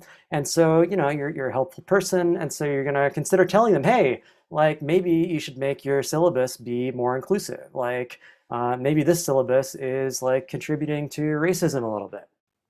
Well, like if you're doing the first personal thought experiment I'm inviting you to do, you might like feel sort of uncomfortable about the prospect of having that conversation. You might anticipate, obviously this depends on the colleague, but for a lot of people, for most people, this kind of conversation sounds challenging. You can anticipate defensive strategies in response. You can anticipate this might not be a very pleasant conversation, and maybe more to the point, it might be a conversation that you'll have a hard time like getting them to do the thing you were trying to get them to do, namely like have a more inclusive syllabus. Defensive strategies that might come up, like performative anger, performative resentment. By performative, we mean like it's strategic. It's done like for it's expressed in the service of a particular kind of aim. Performative does not necessarily contrast with sincere. So these kinds of expressions of woundedness, or these expressions of anger, they may be very sincerely felt, but they are, as we all know, often used in strategic ways to kind of shut things down that one might not want to happen. These ideas, these concepts, they fall nicely under, if you know Jennifer Freyd's work on DARVO, that's deny, attack, reverse victim and offender. It's kind of a fairly standard and like interesting to theorize about and recognize hallmark of like abuse, being called out for abuse. So more generally, this can happen in these kinds of cases we're talking about here. Other sorts of defensive strategies, hypocrisy arguments, like, oh, like who are you to tell me that my syllabus should be more inclusive? You're doing such and such thing, right? That may be true. Like I probably have a bad syllabus too, but for the purpose of deciding, like, you know, what my colleagues should do with their syllabus, that's like not super relevant. It kind of changes the subject. That's an ad hominem attack. Another really common kind of strategy, an important kind of strategy, has to do with exaggeration, kind of catastrophization, as well as like person labels. So like attributing to me the accusation that they're a certain kind of person. So I'm like, hey, or actually, no, it was you in the thought experiment. You were like, hey, maybe your syllabus should be more inclusive. And then your colleague says, how dare you accuse me of being a racist, right? That's an accusation you didn't make. That's a way like stronger criticism than anything that you said or indeed that you intended. But by kind of inflating it, it makes it harder. It makes it easier to resist. And all these tie in together, right? Now, like, oh, you have to feel like you need to spend some energy clarifying that you didn't mean to be like challenging their motives, and maybe you apologize to them for hurting their feelings, and now we're in DARVO territory, all of that, right? Okay, so I see nods. I mean, these are familiar kinds of dynamics for anyone who's spent some time doing these kinds of conversations. This is roughly the kind of phenomenon that Audrey and I want to hone in on today. We think, and I'm now in section 2 in the handout, we think that in many cases, defensiveness has a lot to do with active ignorance. So this will be a familiar idea to most of you, I expect as well. But just to make sure we're on the same page, ignorance in general is when you don't know something, and that might be for any variety of reasons, including no one told you, you weren't there when it happened. Ignorance is not it's not a pejorative term. It's like fine and appropriate to be ignorant of many things. It's better to be ignorant of some things, like things that implicate privacy concerns. But sometimes people are ignorant of important things that they really ought to know. And sometimes that's not because nobody told them or they didn't get a chance, they didn't see the evidence. It's because they have a kind of motivated resistance to knowing things. This is precisely what like Charles Mills is talking about when he discusses white ignorance. He has this very colorful language. Imagine an ignorance that fights back. There are certain things that many people have a felt need not to know. Much stronger than like not needing to know. Not needing to know can be fine. Needing not to know to like maintain one's psychological comfort, to maintain one's self-image, can often generate active and in many cases harmful ignorance. Gail Polhouse has this nice label for a nice concept, willful hermeneutical ignorance. This is when there are hermeneutical resources that have been developed, like particularly in marginalized communities, that like help make sense of what's going on, and someone hasn't taken them up, even though they're perfectly available, where it seems like they're not taking that up as part of a strategy for like maintaining their active ignorance. And again, this when I say strategy, this doesn't necessarily mean it's very deliberate. A lot of this happens pretty tacitly. But for example, this is maybe a little less true now than it was a few years ago, but it's still somewhat true now. Like the idea of like racism, the concept of racism, people like treat in different ways. You don't have to look very hard. You don't have to learn very much to learn that like racism doesn't refer to like a psychologically, introspectively accessible hatred that like, lives in one's heart. Racism is often structural. Racism has to do with the various features of society that impose a race-based hierarchy on the world. And, people like hating Black people deep down is, but one part of racism. But when you have some of these discussions with someone who like is feeling attacked, they may well like find it convenient not to understand that when you're talking about a syllabus being racist, you're not talking about a hatred that they have deep inside their heart. That's another example of the kind of active ignorance that can feed into defensive strategies. All right. So what might one do if one needs not to know something? Well, like one might try to just like never hear about it, stay away from the evidence. And again, all this trying is like slightly metaphorical or subpersonal. You can interpret this in the appropriate way. But one can, hang out in an epistemic bubble where you like never hear the upsetting things that you don't want to hear. That's pretty hard, like because we live in like complicated, interconnected worlds. You might have a better chance of spending your time in an echo chamber where the messages that are comfortable to you, you hear a lot and they kind of reinforce each other, and the ones that you don't like, you tend to hear people like attacking them and dismissing them all the time, and so they're easier for you to dismiss yourself. Tina Nguyen has some nice work on those two kinds of ideas. If you're like getting around the world more generally, if you're like moving between communities, then that can be like that can be harder. And so sometimes you get exposed to these ideas that really like feel like genuine challenges, and that kind of are more threatening in this kind of defensive mode. This can be especially and so that's a kind of case where the like defensive strategies become particularly important. It's an attack that's kind of gotten through and still feels like an attack. And so doing this kind of defensiveness, trying to shut down the conversation, is a very sort of natural and common kind of response. Okay. This can happen in all kinds of cases. Audrey and I are particularly interested in a special subset of these cases. Cases where the perceived attack is one that implicates, that challenges one's own central self-conception of like being anti-oppressive. So if you think of yourself as an open-minded person or progressive person or a liberal person, maybe, or if you think of yourself as a member of a marginalized group, and indeed you may well be a member of a marginalized group and are engaged in anti-oppressive work with respect to that identity, then quite often your anti-oppressive identity is going to like feel very important to you. It's going to feel very core.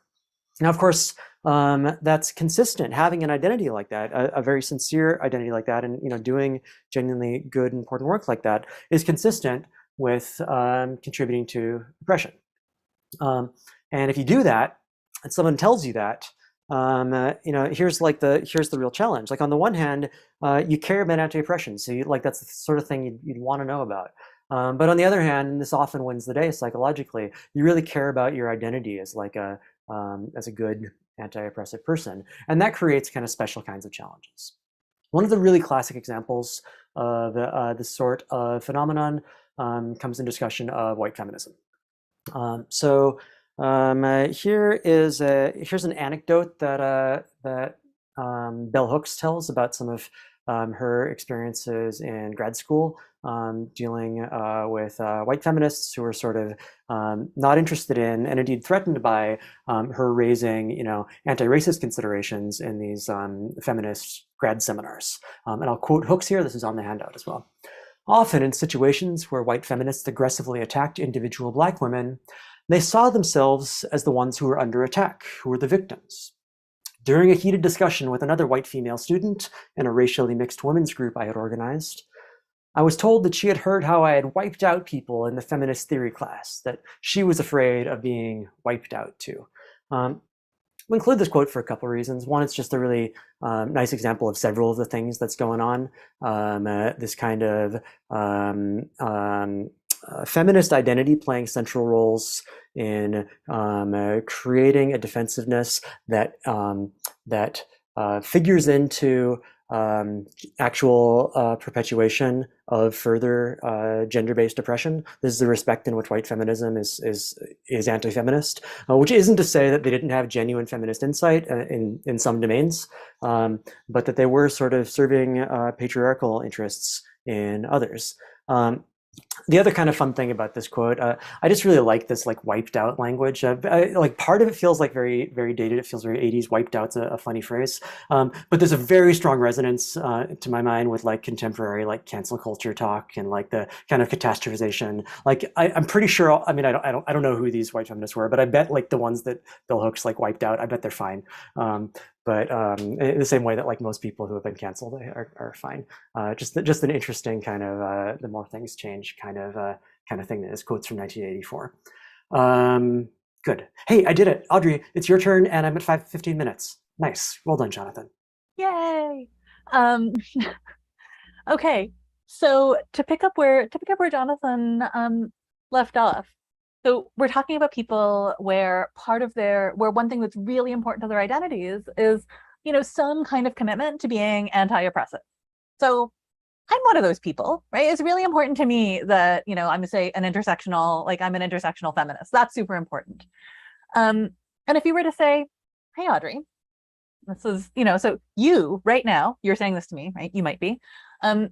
You're giving this talk right now on unceded Indigenous territory. You live on Lekwungen land that was like never formally signed over by a treaty. Your entire profession that like lets you be an intersectional feminist philosopher is like wholly predicated on you being like employed by a public university. So it's like it's all completely all the way down enabled by like an actual genocidal colonial state. So you could say that to me. And like, there's a bunch of different ways that I could react to that.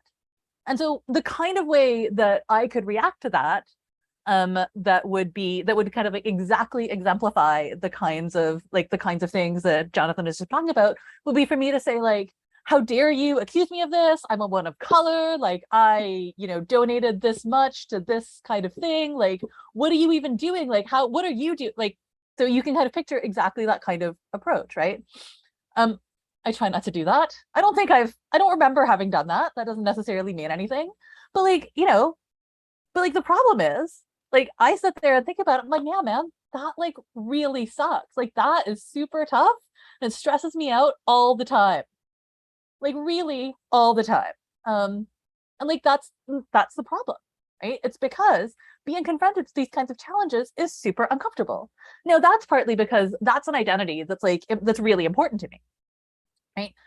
I'm also, I guess, occasionally like a very occasional piano player.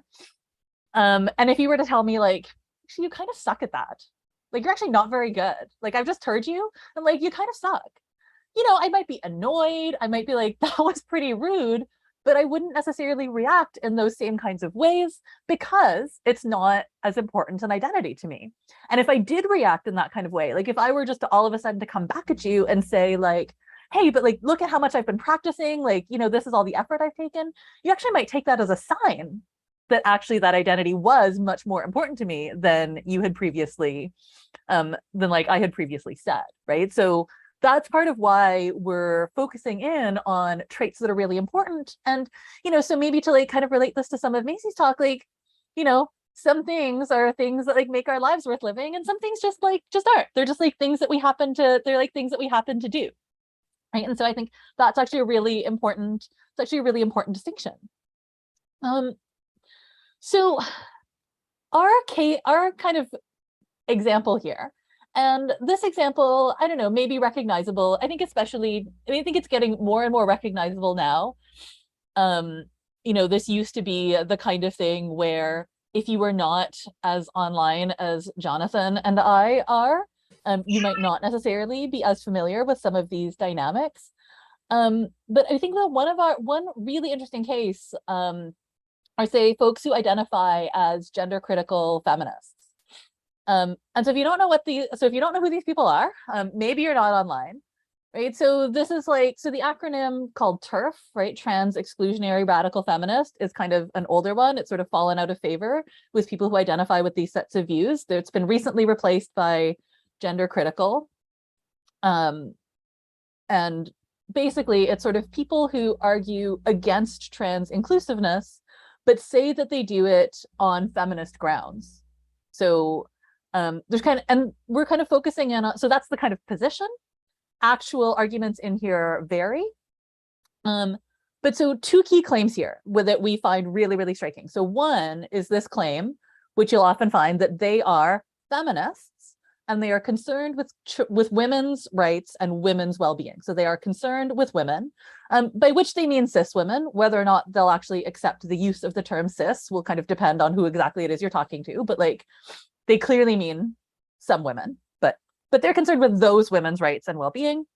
And another claim that you will kind of often find is that they're being silenced, right? They're being kind of silenced or canceled or something like that, on behalf of those who are speaking up, so they're being silenced by the trans lobby or trans activists, because they're speaking up for women's rights. So these are kind of claims that you'll find from them. So it's actually really important here that we're not talking about like just the kind of garden variety far right bigots, whose claims are actually often indistinguishable from the gender critical claim. So like if you're Matt Walsh, none of this really applies because he doesn't think like he doesn't like think he's a feminist. He doesn't agree with anything that like the feminists say anyway. So like this is not the kind of way that Matt Walsh will reply, but it is, say, the kind of way that certain gender critical feminists, for example, in academic philosophy, will reply. Okay, so there's kind of an important distinction, like who exactly it is we're talking about. So it's the people for whom it's important to them that they are still seen as feminists, right? So not just the garden variety bigots. And so here's an analogy. I'm going to kind of change the story a little bit. And the way I'm going to change the story, so I'm going to tell a slightly different story. And it's going to illustrate something like, it's going to illustrate where we think the distinction lies between not needing to know and needing not to know. So remember that distinction that Jonathan brought up earlier. Okay. So suppose that I am an environmentalist now. So suppose that's the kind of value that's at stake here, that I'm an environmentalist. But suppose that like, I don't have a lot of access to, like, suppose I don't have like a lot of food options. Suppose I just don't have the resources for a lot of food options. And I just like eat the things that I can get. Like I'm really committed to the environment, but like I just don't have a lot of choice. So in those cases, like I might not need to know where my food comes from because it's the only food that's available to me. Right. So I might just, I mean, like maybe I would want to know, but like, you know, it's not like I can really, it's not like I would have the resources to make better choices. Right. So there might be a case where like maybe I just don't need to know because I just can't do better.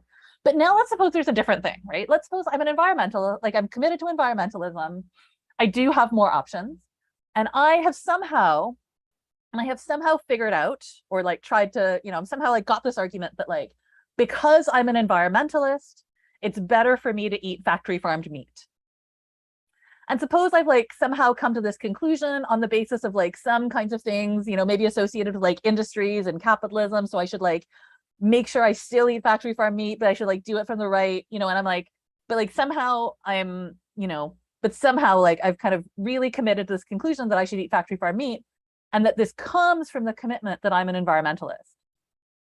So if this is false, right? If there is in fact no good argument from environmentalism to I should eat factory farmed meat.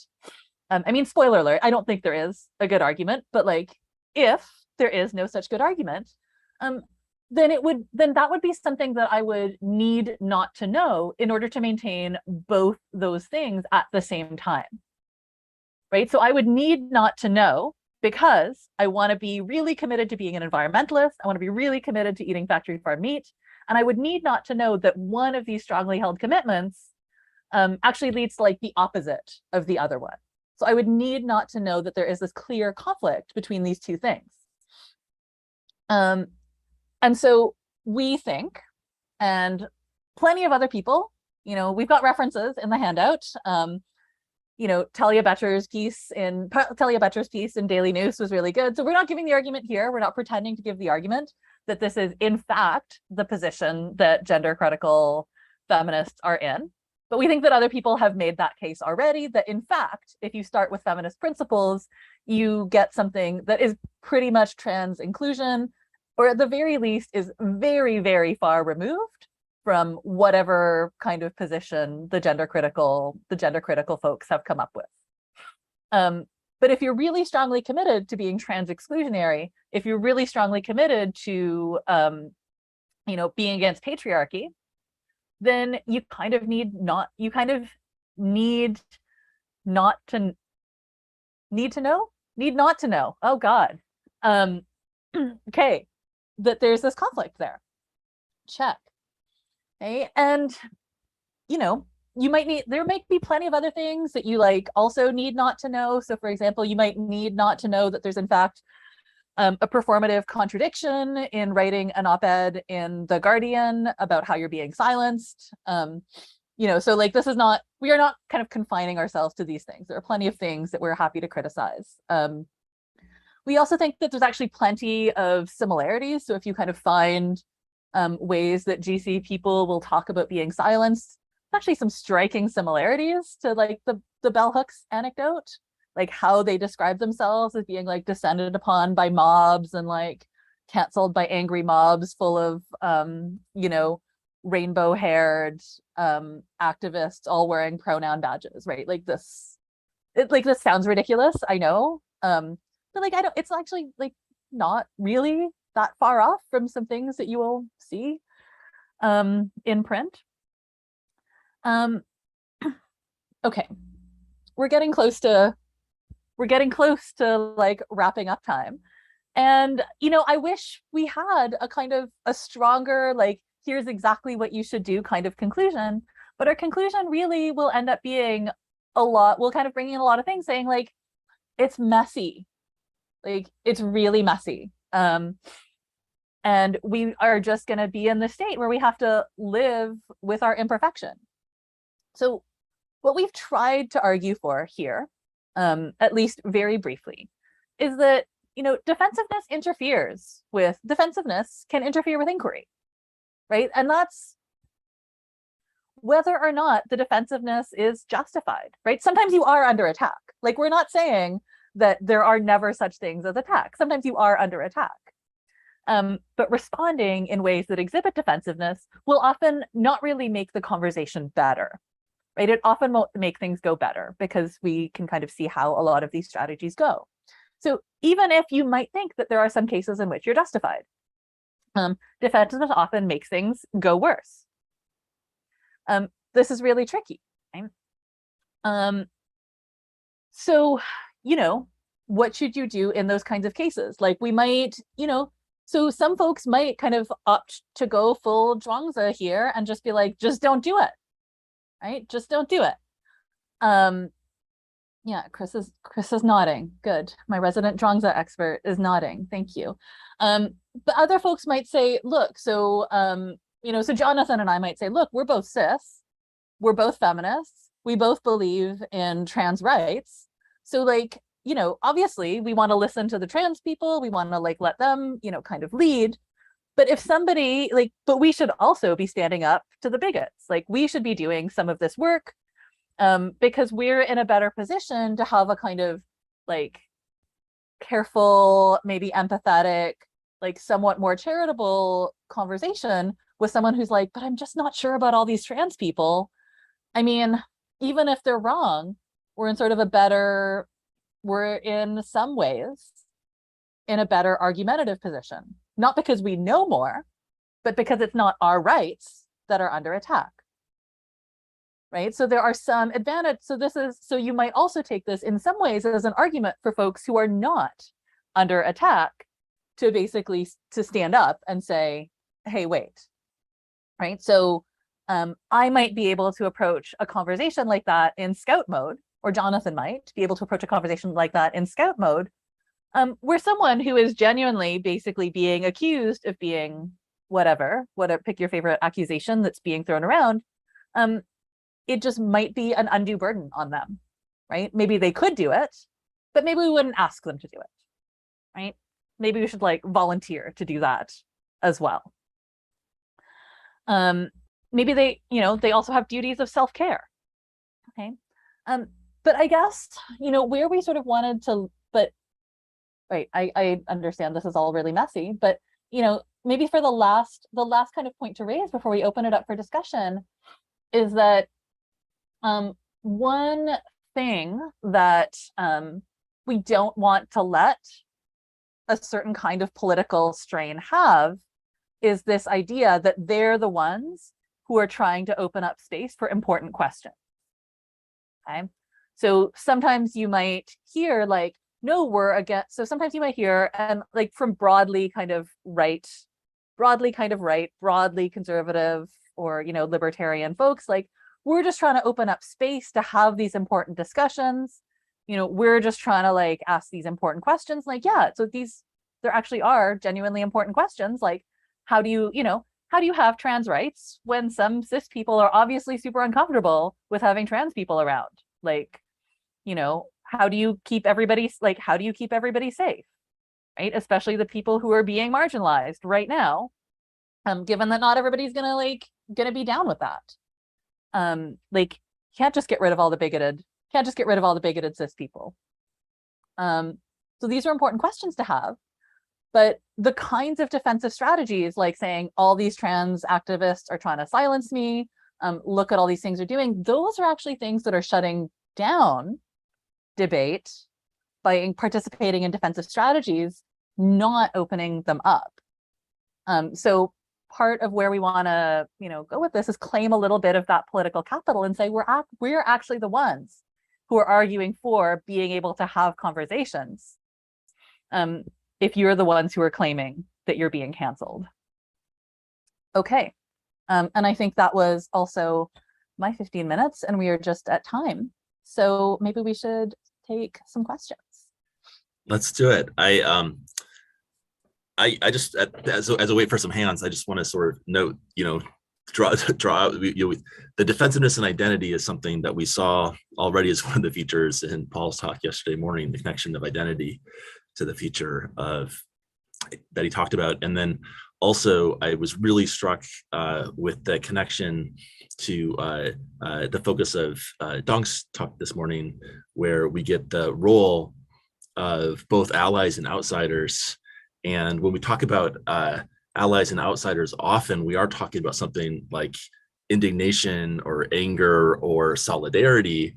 And although, Audrey, you said that you weren't giving a proposal, the really stark contrast between the role for allies in not solidarity with the oppressed, but in a way, this might be a little stronger than you said, almost identifying more with those who need to be opened up, because it's much easier to identify with even the defensiveness. I just thought that contrast was really striking. Let's start with Elizabeth, followed by Paul and Samit. Thank you. So I was wondering if it's part of your account of this kind of defensiveness that the defensive reaction is produced by thinking that the person who's criticizing you might be right about the criticism. It seems that there is like a kind of defensiveness that can happen when you think there's something to the criticism, and that produces like a reaction in you because you're trying to deny it to yourself and to the person. And that's kind of one like natural kind, so to speak, of defensiveness. So I'm wondering if that's sort of the kind you're trying to latch onto, or whether it's something broader, because that doesn't seem like a necessary condition of being defensive in general. Like you can imagine someone who's accused of something that they definitely didn't do, or like has some reputation that definitely isn't warranted and they know this, but like they're still extremely defensive about the way they're seen. So there's like a broader kind of like I guess I'm wondering, how narrow is the kind that you're trying to focus on here? Jonathan, you tweeted about this the other day. You probably know which tweet I'm thinking about too. So I feel like you should take this one. Okay, sure, yeah. Yeah, I think there's something to this, Elizabeth. Certainly, here's what's definitely true, which is kind of in the neighborhood of what you said. There's certain kinds of critiques that are very unlikely to trigger a defensive reaction, in part just because they're clearly not threatening. I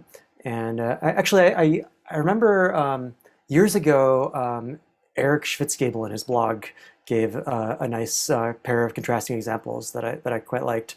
He said, if someone accuses me of, I believe his example was ableism, then I need to really take that seriously and think about it and examine where that's coming from.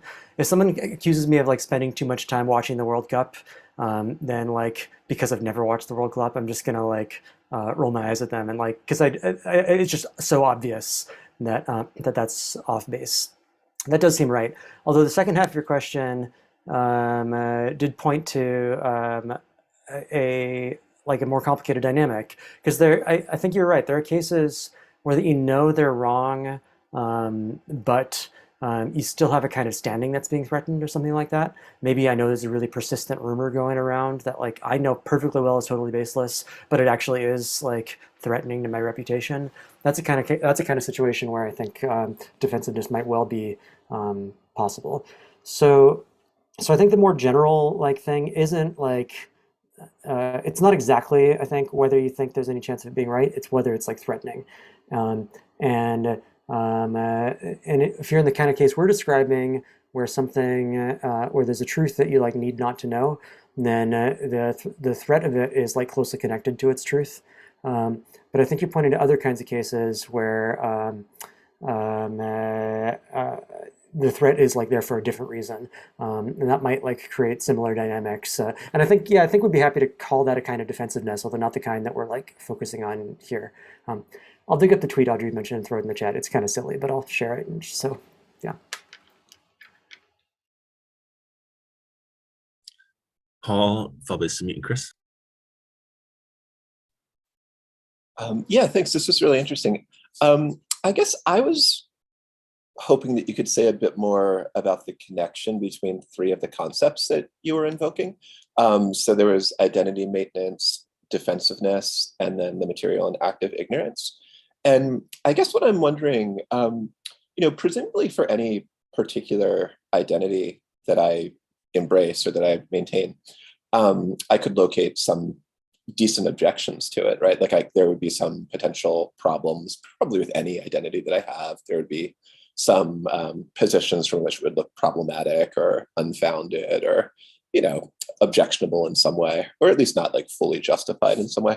So there'd be some considerations that a skeptic could press on if they were trying to like argue me out of that identity, right? And it seems like sometimes I just sort of accede to that. If the identity is not particularly important to me, maybe I'll just go along with that or whatever. But at other times I don't. So, like I identify with being a philosopher, and people can raise all kinds of objections to like academic philosophy and so forth. But I don't feel compelled to like abandon my identity as an academic philosopher for that reason. I keep going with it. I maintain it. So it doesn't seem to me that involves defensiveness necessarily or active ignorance or anything like that. So I guess I was just wondering like how tight the connection between maintaining an identity in the face of objections from an alternative perspective, without necessarily having like good answers to those objections.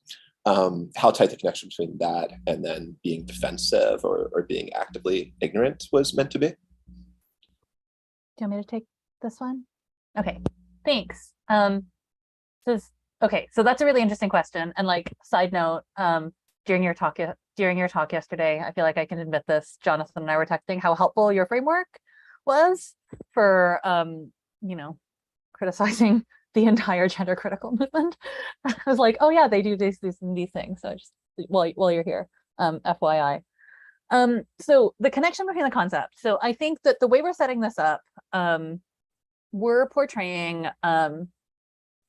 so identity maintenance as a certain kind. So identity maintenance is something that might require active ignorance. So this is, I think, goes back to Elizabeth's question, right? So this is why we're interested in this particular kind of phenomenon. So it's where you actually need not to know something because it's actually true about you. So this is why it's partly that. So identity maintenance might require active ignorance, and defensiveness is one strategy for kind of maintaining that active ignorance. But there could be others. So I think that's that's like the kind of bigger picture relationship between the concepts. But then, thinking about your specific, and so of course, right, if it's an identity you don't particularly care about, you might just not bother with the defensiveness. But now, like, I guess I'm thinking about, being an academic, like being an academic philosopher, right? There might be something, and I think we can think of two different kinds of criticisms along these lines. And I think each of those might foster a different kind of response. So one is like, okay, you're genuinely an academic philosopher, but like, what good are they? And there you're like, well, yeah, like sometimes you're just like, yeah, I don't know, like maybe I just do some good stuff, but it's like what I do and it's what I'm good at. So there, I think that's a super interesting case, but it's slightly different from the kind of case we're considering. Because what's in question is not whether you have that identity, but whether that identity is something that you should spend your time like investing in. So like, why go into it in the first place? And there, I think you might have lots of different kinds of responses, but you don't need to say defend that you are an academic philosopher. But I think plenty of folks who do things and have done things like out of the mainstream of analytic Anglo-American philosophy will face a slightly different kind of claim, which is like, you're not a real philosopher. So like, you want to be a philosopher, but like, you're not a real philosopher. Yeah, like Christy Dodson's How Is This Paper Philosophy is like kind of a perfect example of like responding to that kind of phenomenon. And I think that like exactly what people say, like what Dodson says in that case is kind of illustrates how that is a kind of like, I mean, not because it's true, but because it's threatening maybe, but like that is a certain kind of like identity related attack. that I think is more like the kinds of cases we're thinking about. And there, it's kind of difficult because the people who are criticizing you for like not being an academic philosopher or something sometimes kind of do have the power to like make that true. So that makes to make it so that you are like, that's not an accepted discipline, or like you don't have a securely employed job. And I think that's a little bit more the kind of criticism that we're thinking about. So I don't know if that's helpful, like if some of those distinctions were helpful. Yeah, that's very helpful. That clarifies it a lot, I think. So it seems like part of what is at issue is that the identity is threatened, not just in the sense that I might adopt some alternative identity, but in the sense that I sort of can't hang on to this one at all. I'm actually in some way blocked or prevented from doing so. Yeah, so that helps a lot. Nice. Let's go to Samit next, followed by Chris, and then Paul G. Thanks both. That was a cool talk, and I liked the relations to the other talks too. I found myself wondering at the end of the talk, like, oh, well, this is a hard problem. Like, what kind of strategies should we take to attempt to like solve it? And so I had two thoughts related about this question of like strategies to reduce defensiveness, and then wondered what you all thought about them. So one kind of approach is like trying to change the kinds of identities we have. So like maybe we shouldn't be thinking of like our identities in terms of like, I am an anti-oppressive activist, like so core to the identity that like creates a certain kind of defensiveness. But that like has problems because I think there are a lot of like pros to having an identity like that. And then the second thought is like, maybe we should be changing our relationship to our identities such that the like link between identities and active ignorance gets severed, like being more open to our identities changing or things like that, that might make ignorance like less of our go-to. But yeah, so I wondered like kind of what you thought about those strategies, whether there were other strategies you had in mind to reduce defensiveness. Yeah. Maybe it's my turn to start. Yeah, so this isn't, the examples you just mentioned aren't ones that Audrey and I have discussed between ourselves. I don't think like, I mean, I do see some grounds for suspicion of like holding on to these identities, and particularly in light of like some of the kinds of things that we're saying here. But I don't think that's really the strategy we're looking to advocate, in part because, as you say, there are really good things about having particularly these anti-oppressive identity commitments. And the good, we've been focusing here on the bad case, but in the good case, I'm the kind of thing. I think I'm the kind of person for whom these are important issues, and now I learn that like this is the way to like to fight oppression, and so like I already kind of have a commitment to do that. And that I think is like why it's good to have these identities, and I think giving up on that would be unfortunate. We're a little less focused also on the kind of weaken the connection to the identity. I mean that might come with some of the same costs and have some of the same benefits in kind of a weaker way. I think our preferred way to go, Audrey, you can tell me if I'm misrepresenting you, but is just kind of get more comfortable with their imperfection. And so, yeah, here's my identity, and that comes with these certain ideals.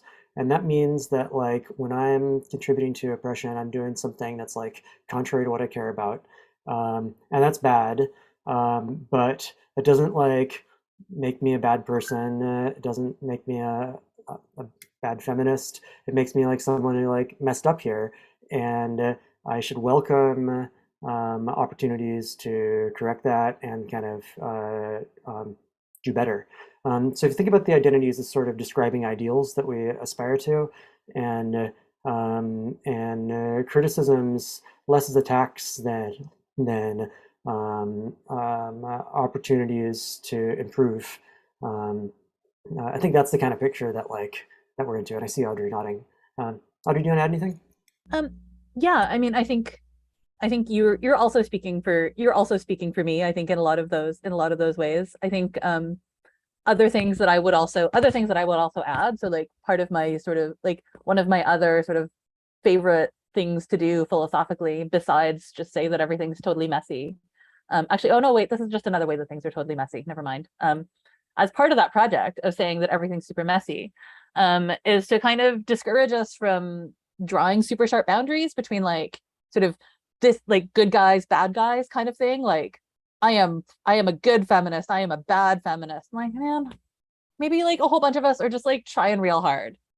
And like we're all gonna mess it up a lot. And like maybe people should just like tell us when we mess it up. But I think we do have so it's basically to try and just ditch a certain kind of purity politics. So like, yeah, we want to be trying to do our best, but like, you know, trying to kind of check, is someone a good enough feminist all the time? You know, that is the kind of thing that I think is going to be counterproductive. And I think that kind of move, like saying, oh, you're a bad feminist if you've ever done this, I think that's the kind of thing that will kind of increases defensiveness. So trying to let go of some of those kinds of like policing each other kinds of strategies, I think is sort of maybe a slightly different way of putting that point. Yeah, that's super useful. Thanks. I think I have a better sense of where you're going. One quick thing that I'll recommend is, I don't know if you've read the work of Daniela Dover. I really like her work. She has a paper called Criticism as Conversation, where one of the main thrusts of that paper is to get us to like talk less about blame in kind of verdictive, conclusive terms and get us thinking more about conversational criticism that I think would like align a lot with what you were just saying at the end, Audrey. Thanks. Let's hear from Chris, followed by Paul and then Macy. I've been really enjoying this conversation. I have the great advantage of having had conversations about this with Audrey before, usually just after she's been playing the piano, which she's very good, incidentally. So don't tell her she's a bad piano player. My question is really about what defensiveness is. I've lost track of it a little bit, I think. So maybe somebody can help me with a bit more to clarify it a bit for me. So part of my issue here is whether defensiveness is a kind of disposition, right? Whether you can be defensive without being engaged in the kind of actions or strategic devices that you guys are talking about. So you could imagine for instance, somebody being really defensive and just vanishing, right? Just withdrawing, like turtling, right? And that would be defensive, but it wouldn't fulfill the kinds of roles that you guys have identified as the kind of impacts of defensiveness in your account, I think. So I wonder whether in order to be defensive in your account here, somebody actually has to be aggressive. It's quite a sort of specific thing, I think, quite a specific sense. And then I guess my other question here is about whether and you don't use this word, but I'm going to say that you're saying that defensiveness is a form of mistake, right? In some way. Whether the mistake involved there is a kind of strategic mistake. That is, the defensiveness is unhelpful. It's not gonna help you win your argument, right? And actually, to some extent, it's a bit of a dead end. Shuts it down. Or whether it's a kind of ethical mistake. And that's not to say, and you're quite clear about this, that it's not to say that your defensiveness isn't justified. Right? There are situations in which you might be justifiably defensive, or at least justifiably defend yourself. And I think that's not quite the same thing either. But, is acting out of a sense from that disposition, is acting out of defensiveness itself an ethical issue? And for me, I come from sort of Asian philosophical backgrounds where intentionality behind your actions is one of the great great categorizers of the ethical content of your action. So let's say that I go out into this is the kind of horrible Buddhist Zen Buddhist moment where, you know, the samurai cuts down a peasant at the crossroads with absolutely pure intention. So cuts down this peasant out of compassion in some way. I'm not sure how this is possible, but let's say it's possible. That actually is an ethical act on that account. Whereas doing it defensively or aggressively, even worse, would be an egregious action and would have horrible karmic consequences. So, you know, where do I append defensiveness to these things, right? Where is its role in that ethical system? Enjoy. Start or shall I? Lots there, yeah. I have to live with this, so you start. Okay, I'll start. I'll say a few things. I'm probably going to miss some of it because there was quite a bit there. Maybe I'll start at the end because that's in a way that we have the simplest answer. I understand from our presentation you got the idea that we think defensiveness is generally a mistake. We don't. We think it is in the cases that we're discussing, but not generally. So yeah, a little bit more just kind of our general characterization of what we think defensiveness is. We take the kind of defensive strategies that we gestured at to be kind of more fundamental, and then defensiveness is, as you say, a disposition to employ those kinds of strategies. I'm not sure what I think about the turtling strategy. That's interesting. That's certainly very different from the kinds of cases we've been thinking of, but I can see why, I can see respects in which it's similar. So I don't know what to say about that. That's an interesting question. But on the general view, yeah, defensiveness, tendency to pursue these defensive strategies. Defensive strategies aren't always bad. They are when, in the cases we're talking about, they prevent important conversations and prevent important self-knowledge. But you know, like any kind of action, that they can be good in some cases and bad in others. Particularly, so the cases where it's good to be defensive are cases where you know, or maybe you have good reason to believe that you are being unfairly attacked. They're making yourself vulnerable to these critiques that are in bad faith would be inconsistent with proper self-regard. So just like kind of literal physical defensiveness, there's a time and a place for it. We're emphasizing here that there are important cases where it gets misapplied. And we think there's a pretty systematic tendency. We think people tend, I mean, maybe it's even problematic to generalize over people, but lots of people, the kinds of people we're talking about, people who are kind of similar to us in important ways, tend to err more in the direction of being too defensive than not being defensive enough. So that's why we're not emphasizing that there. But we do intend a normatively neutral characterization. Let's see, I've reacted to some of the things. Audrey, do you want to come in? Okay. Yeah. I can. Yeah. So I think maybe a few other things to bring up. So it's normatively neutral, but I think we have tried to highlight ways that it is often a kind of argumentatively strategic mistake. So defensiveness is often not going to make the conversation any better or any easier. And maybe in that case, so I think so someone could argue that saying, okay, I'm just going to exit this conversation is a kind of defensive strategy.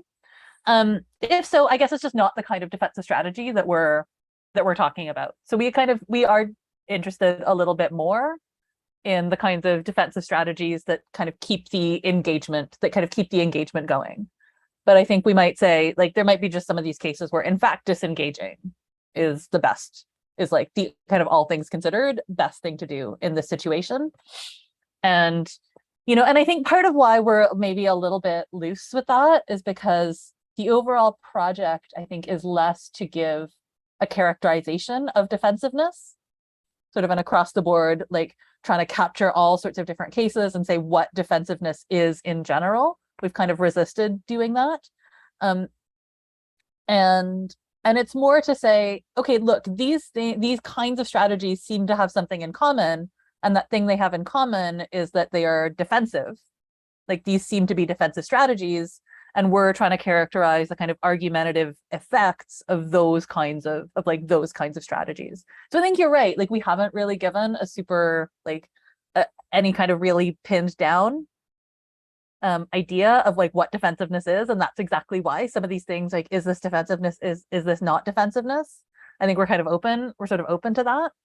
I think partly that's just like, a scope. It's like partly, I think, a scope thing with the project as well. So where we kind of started with like these kinds of things in mind, and we're saying, okay, what happens when this happens? And we didn't start with defensiveness in mind necessarily. So that's what I thought of. Gotcha. Thank you. I like that it starts with, concrete instances from the real world rather than with this abstract term defensiveness, and then you try and fill that in afterwards. That's a better strategy in my mind too. Thanks, guys. Nice. We've got Paul, followed by Macy, and then Marilee.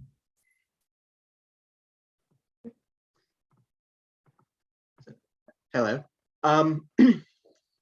So a lot of the kind of discussion has been sort of on the end of sort of the people who are going to be defensive. And I think a little bit in response to Sumit's question, it was brought up like the kind of like, kind of practices in the community we have for like how we're thinking about like purity politics and blame and such like that. So I was just sort of thinking on this more generally on the side of how to not generate the defensiveness as someone who is engaging. And my screen has frozen, so I don't know if anyone can hear me anymore. We can hear you. Yeah, we got that. Thanks. Okay. I already unmuted. Maybe Sorry. I can start. Yeah. Oh, go ahead. Oh yeah. So I mean, yeah, that's just the general. Yeah, just was the general thought. Mostly because like it seems like certain things are going to trigger like going into a soldier mindset, like being faced with a soldier mindset, for instance. So do you have thoughts on like that kind of dynamic? Yeah, absolutely. Thanks. We do. Audrey mentioned a little bit. I mean, it was going fast at that point. So this is an opportunity to kind of slow down a little. Yeah, absolutely. One of the upshots of this paper can be and should be so if you think of it this way, like defensiveness is a costly feature of a situation. It causes trouble. And so that, as you say, that does like generate reasons on both sides. So like if I'm feeling attacked, that's a reason for me to like try to be less defensive. But it's also a reason if I'm like gonna try to deliver a criticism, or I'm gonna try to have a conversation in general that like I recognize as the kind that is likely to foment defensiveness, insofar as it's in my power to take steps to make that less likely. Absolutely. Again, with some caveats. This is the kind of thing that depends a lot on the social location of the particular individuals in the conversation. So when Audrey mentioned like when she and I are engaging in like conversation with trans-exclusionary thinkers, people, that it might well, let's see, our framework might well give us a good reason to have those conversations in a particularly gentle mode, insofar as we know how to. The less people feel attacked and judged, the more productive that particular sort of interpersonal conversation is going to be. Now, it's very complicated because these have, these conversations are not typically like one-on-one private. They have like knock-on social effects, and Every step you take toward like making your interlocutor feel comfortable is also a step you take toward like normalizing the things that they're saying, and you have to kind of trade that off in very careful ways, or I don't know, careful, but it's just difficult to figure out the right way to do that. But you know, someone whose identity is like much more genuinely attacked by these kinds of stances, say a more vulnerable like trans person in this kind of context.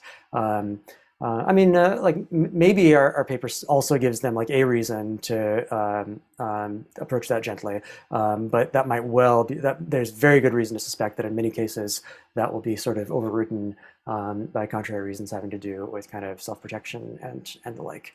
But yeah, sometimes. Oh, and another thing we can say.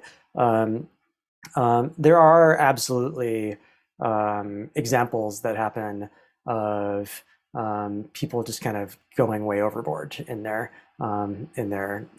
oppressive criticism. So like, you know, we're kind of joking about the like wiping out and the canceling, and the colleague who thinks that like I called them a racist because I like told them to have a more diverse syllabus. But I mean, it's not like there aren't people out there who like will call people racist for doing that. And like, that's probably not helpful. I think that is an upshot of our project. One quick extra note. I think something that is often, that is like just a kind of additional thing to the factors that Jonathan was pointing out. I think one thing that we will often tend to do in some of this literature is neglect the kind of particular relationships of the people involved in the conversation. So not just the social location, but like, how are they actually related to each other? Like, who is the person that you're having this conversation with? Is it like, you know, is it like your cousin who you like care about and have had a good like long, you know, like a good long-standing relationship with, and like you might actually be open to having a conversation with you? Or is it like, you know, your racist uncle who just like thinks they know better than you about all things and like will just never listen no matter what you say? So like maybe what's the like, so it's like not really clear what the point is, right? And I think that like actually accounting, I feel like it's actually so important for us to like account for what our personal relationships are to the people that we're actually engaging with, that like just doesn't lend itself super well to like a general rule. But I think also just like, can I have this conversation with this person, and like, what are the chances of it going okay? My cousin, maybe. Stranger on Twitter, probably not. So I like, those are honestly the kinds of things I ask myself before hitting like send. So yeah. Macy, followed by Marilee and Dawn. Awesome, thank you. So I think my question takes us beyond the scope of your project, but it also very much overlaps with your answer to the last question. So I'm going to ask it anyway.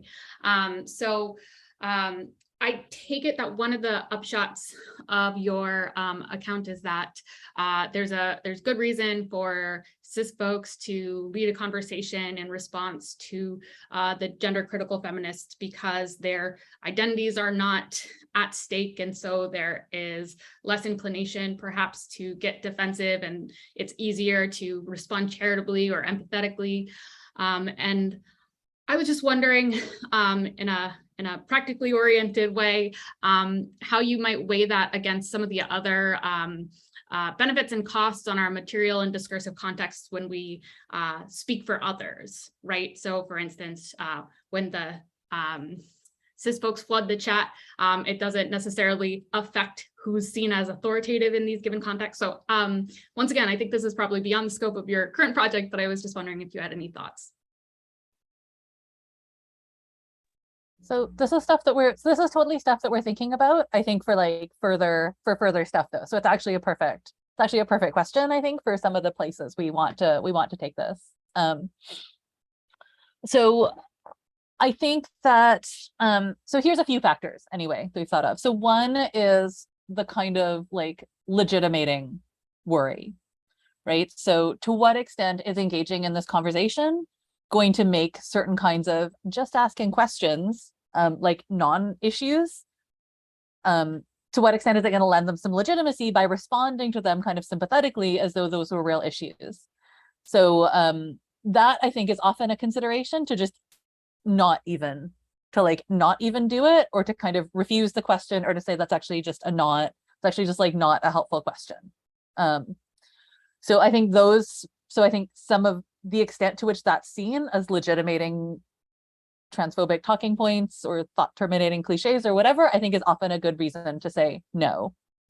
I think like, how much do I know about this is also a huge thing, right? And that's also a really hard point of self-reflection. So this is also a point where like there might be a further opportunity to, for like me to become defensive if I'm like, okay, but what about this? Like, actually this is problematic for these ways, and someone's like, I actually don't feel comfortable with you speaking for me. Then that's like one opportunity for me to be like, hey, don't get defensive. Like just calm down and like see what you can do about this, right? But so, do I know enough? What am I doing? So am I like, what kinds of resources am I marshaling to do this? If I'm basically just like, here are 10 million links to things that trans people have written about like why all the things that you're saying are false and like total misconceptions, then I feel relatively confident in that, because I'm basically just, so in those cases, I'm not necessarily doing the speaking for others thing. I'm trying, like, that makes me feel more confident that I'm kind of amplifying voices instead of speaking for. I honestly, like, I'm definitely coming much more around though to the idea that like public forums, like public big deliberative debate is actually just terrible for all kinds of these things. Like maybe I shouldn't say that, but that's just like how I'm feeling right now, which is that those things often don't change people's minds. And I don't know, I feel like these were some of the undertones of like, I think Paul's talk yesterday. That's, I think, one of the things that I found really striking is like, especially when people are committed to certain kinds of things, some of these only reinforce the kind of opposition, right? Like, you really are against me. Like, here, now I just got further evidence that like you really are against me. So yeah, I mean, I think I have really good reasons to talk to somebody who I already have a reasonable relationship with, if I think they might have a good thing to listen to me and like not make, say, my trans sibling do it. Like my hypothetical trans sibling, I don't actually have one, not trying to, but not try to make them do it instead, right? Be like, look, actually, could you just be more careful when you talk to so-and-so? Cause like that's like probably a good thing to have on me. But like me going on whatever news program to like debate trans rights, probably bad. So I don't know, somewhere in there are some principles, but like that's at least maybe a mess of things. That's like where we're thinking about this. Marilee and then Don. So I was thinking about this, there was an earlier question about strategies to fix it. And so one would be just like, oh, I can think about like how ineffective this would be for me to be defensive right now. But like one that I'm more interested in is like, where is this defensiveness coming from? And like, maybe it's coming from a bad place. And so maybe like if I meditate on that. So it's like, so I started to think like, well, where does defensiveness come from? And at least I have the intuition if I think like, well, so I've got this identity, it's sort of tied to moral stuff. So I'm going to call it a moral identity. And I want to enact that moral identity consistently and right and everything. Now, I could think enacting this moral identity, I need to get that right because it's part of my status, like, or standing in the community. I could want to get that right because like it's part of my worth as a human being. If I don't get this identity enacted right, that undermines my worth. Or it could be like, I really want to enact this identity right because like I want to get things right. It's just like I don't want to mess up the world, And if it's one of the first two, I could see getting defensive about it. At least that would be very natural to me. I have to defend my status and my standing in the community. I have to defend my sense of worth. If it's just like, I don't want to freaking mess people up, then it's just like, or, if it's just like, I don't want to get things wrong, then it's, to me, it would be more like, I'm kind of disappointed, like not kind of like, I'm really disappointed and I'm sad and I feel horrible about it. But I don't think I would get defensive, and maybe I'd be really grateful if that person pointed this out to me. So where this is, I'm just going to give a little context just because I think this might give it some texture. So like I grew up in between two kind of cultures. One was evangelical and the other was this like Calvinist one. Anyway, the evangelicals were like there was a lot of status and self-worth placed in like being on the right side, being on God's side, we're better than people, like whatever. And I felt like there was a lot of defensive, like I called people out or whatever. On the Calvinist side, the Calvinists believe like we're all like dead in sin, and there's like we're never going to be good enough to be the kinds of people, like no matter how hard we try, we're not going to be the people who we ought to be. And if we're going to get it right, it's just because like God had grace on us and we by luck got it right. No, I don't know, whatever. But in the Calvinists, there was very like when people, I don't know, there wasn't as much, there wasn't as much posturing about like, oh, look at how good we are. It's a very sort of level playing field. There wasn't, and when people got called out about stuff, and it wasn't as much the stuff but called out about stuff, was just more like, damn it. It was like, I got that wrong. Because people's standing in the community didn't depend on their status as being the like good moral, and also your worth, because the thought was like, yeah, we're all dead and sin and horrible, but like somehow we still have dignity. I don't know how that works. I don't know. So those are just kind of curious what you think about that. So yeah, maybe, and so this would be saying that actually like defensiveness isn't morally neutral too, because I'd be saying it's maybe coming from the wrong place, and we should be thinking our worth and status differently than just like trying to get things right. Yeah, super interesting set of comments. I kind of want to just reflect more on some of them. I hear a few like quick reactions, and Audrey may have more to add. But so I think you're right that one of the things that can contribute to the problem here is sort of the wrapping up of status and like virtuous identities in these kinds of ways, and that's not something that we like emphasize, and that may well be part of the story. That seems right. It's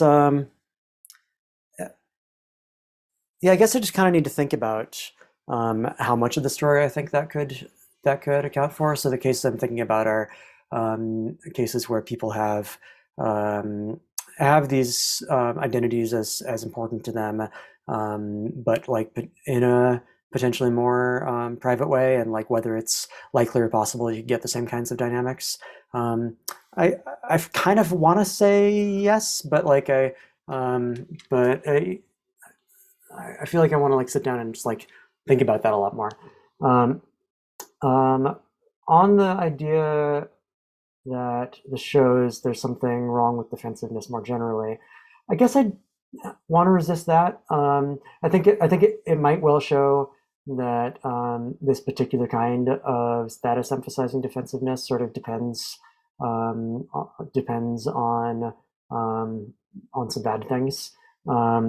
But one, there may well be other kinds of defensiveness too, and two, again, this is like kind of tricky to decide to know what to say about like morally, but I don't think I would want to infer super quickly from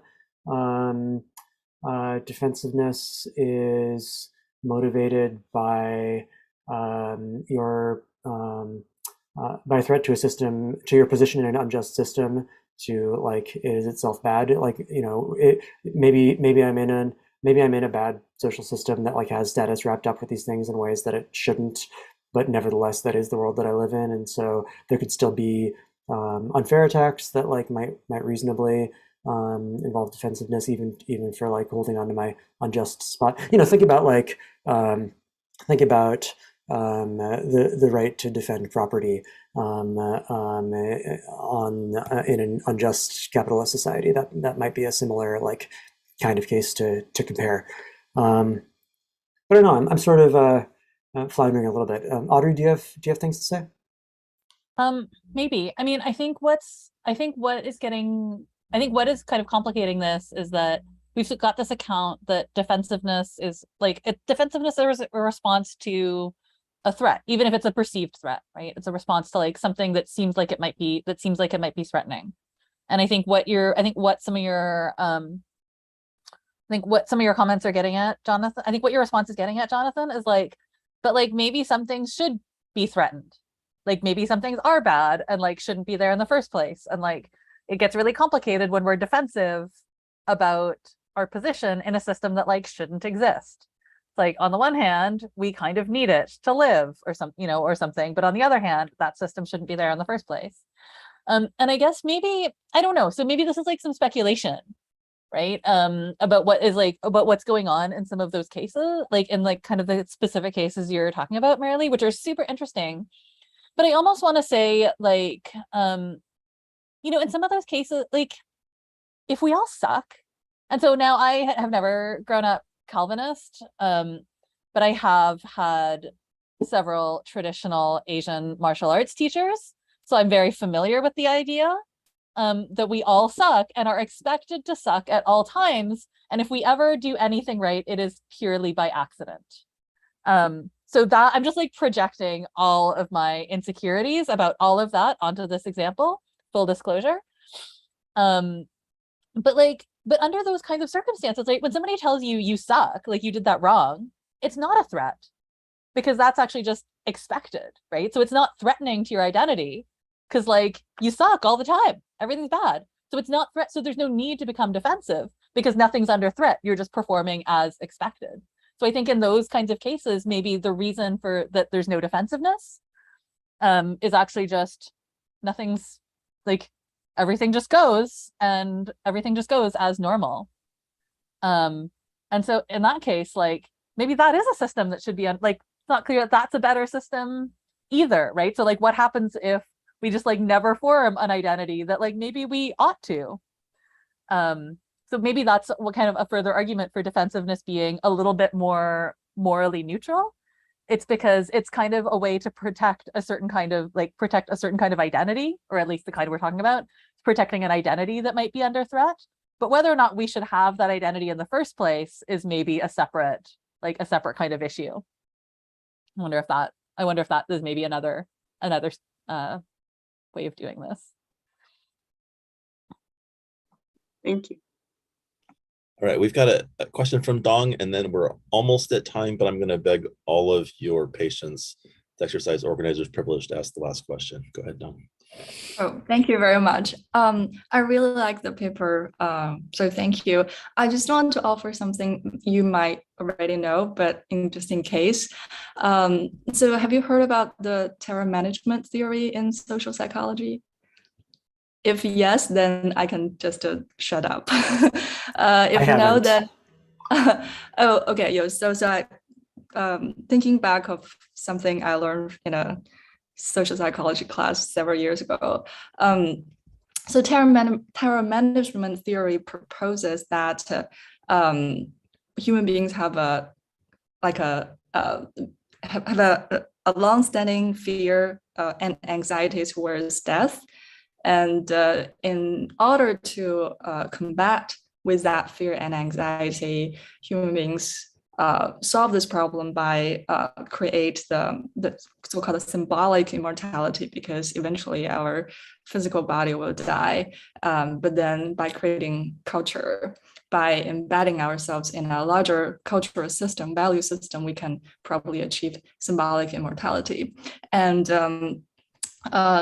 self-esteem, which is seeing oneself as having value, as valuable, is a great buffer to this fear of death. And I was thinking that because in the literature people talk about self-esteem can create good consequences, like motivate us to engage in cultural activity in a good way, but also it can sometimes lead to bad consequences, such as over defending one's identity. So I'm thinking maybe it's useful to draw some literature, draw on that literature, and if it's possible to, like, for example, if you want to say that identity maintain is not related to the physical death, but it's kind of related to our fear of the social death. And I think we talked about that yesterday.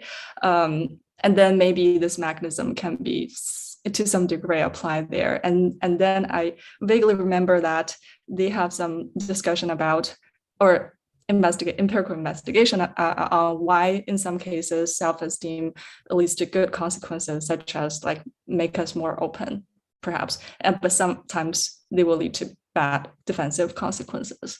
And also some there's some research on whether this phenomena is unique to the Western culture or also applies to universal to the Eastern part, as piggybacking to the last question. So I just want to throw that out there. Thanks. So I didn't know about that theory. I don't think either of us knew about that theory, but that's also really, I think it's really helpful in thinking about the kind of, like in thinking about identity maintenance generally.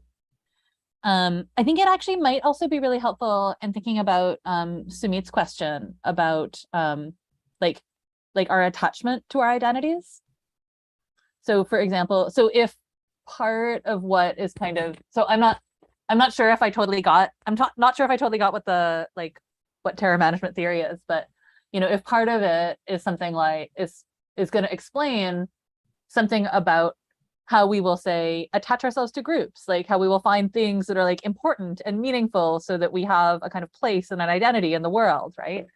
That might mean that a strategy that suggests we de-emphasize our kind, like those kinds of identities would probably not be a super workable strategy, right? Because if those are just part of our how we cope with our own, you know, with our own fragility and mortality, like, you know, good luck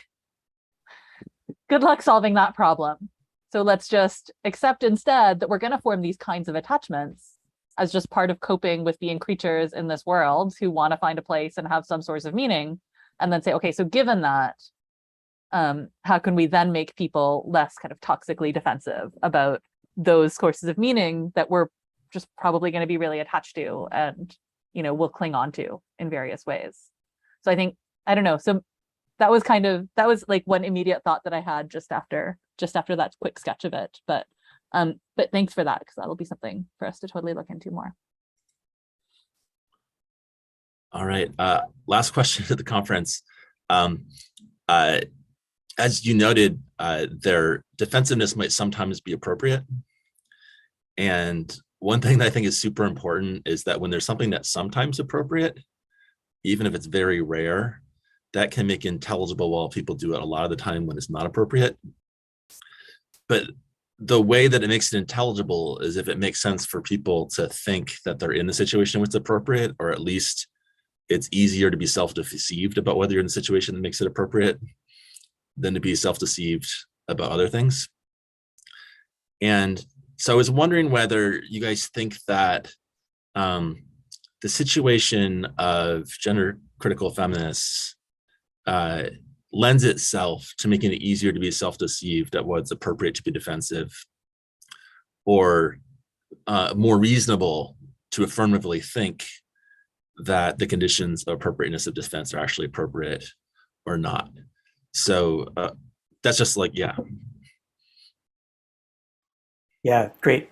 My turn, I think. Yeah, absolutely. Yeah, we're very into this thought. So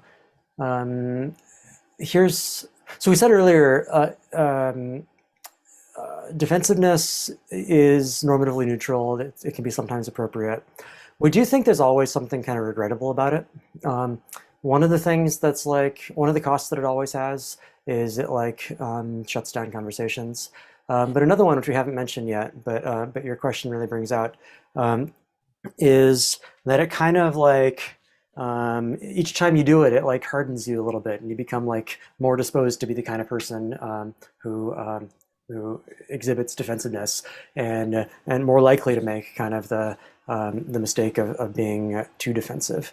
And we do think this is particularly likely with people with like anti-oppressive identities and genuine anti-oppressive credentials and experience who are engaging in oppressive projects.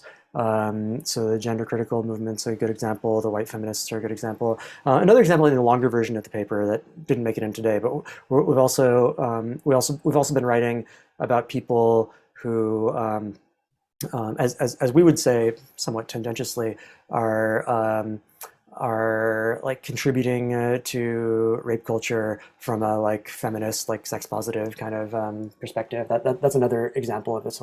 It comes up a lot. And one thing that like is really characteristic of these sorts of cases, and that does depend centrally on like genuine feminist experience or anti-repressive experience generally is that like they're quite likely to in the parts of their activism where they're like doing genuinely anti-oppressive work, they're quite likely to have gotten like bad faith attacks from defenders of the oppressive system. So like white feminists like probably have a lot of experience like dealing with misogynist assholes. And so they're quite used to like hearing criticisms and like appropriately having to get defensive about them. One of the costs of that is that it like makes it easier to think that that's what's going on the next time they hear a criticism, even if that criticism is a genuinely important one. I think we think that's a pretty big dynamic in these kinds of cases. Yeah, and I was wondering, that seems right to me. And there are a couple other things that people are chatting back that I saw that highlighted that. But one other piece might be then in looking for more in the gesture towards a positive solution to have a sense to be able to like speculate a little bit more about what other things might contribute to that perception, might give you a tool for treating different cases differently. Can I quickly mention one other thing that I think is also contributing? I think it's also the question of stakes, where certain kinds of issues have this like sense of what the stakes are, like what's at stake. And I think that the kind of current rhetoric around like gender critical feminism is such that like we're all at some sort of existential, like we're all at some sort of existential risk, or like, I think now children are at existential risk, or, something like that. And so that kind of sense of like, what is at risk. Yeah, like groomer. Yeah, exactly. So where it's gone to like groomer discourse and like, oh my God, people are, that child has seen a drag queen and will be scarred for life, things like that. Like, I think that sense of risk also makes the kind of sense of threat more salient. And so also will probably exacerbate these kinds of defensive strategies. So yeah, I think stakes are also there. And I am reminded of a colloquium talk that I will feel free to, I'll relay that anecdote to anybody who wants to hear about it some other time. All right. Thank you, Audrey. Thank you, Jonathan. I want to invite everybody to unmute themselves to say goodbye, because there's this moment at the end of the online where everybody disappears. And we're going to reduce the anticlimacticness just slightly by unmuting to say goodbye. Thank you, everybody. It's been great. Appreciate all of your participating, and look forward to seeing you at some future occasion. Thanks so much. Thank you. Thank you. Thanks, This is everybody. Thank you. Bye for now. Goodbye. Thanks for organizing. Bye. Thanks, Mark. Appreciate it. Take care. Thank you. Thanks, Really appreciate Mark. it. Just waiting.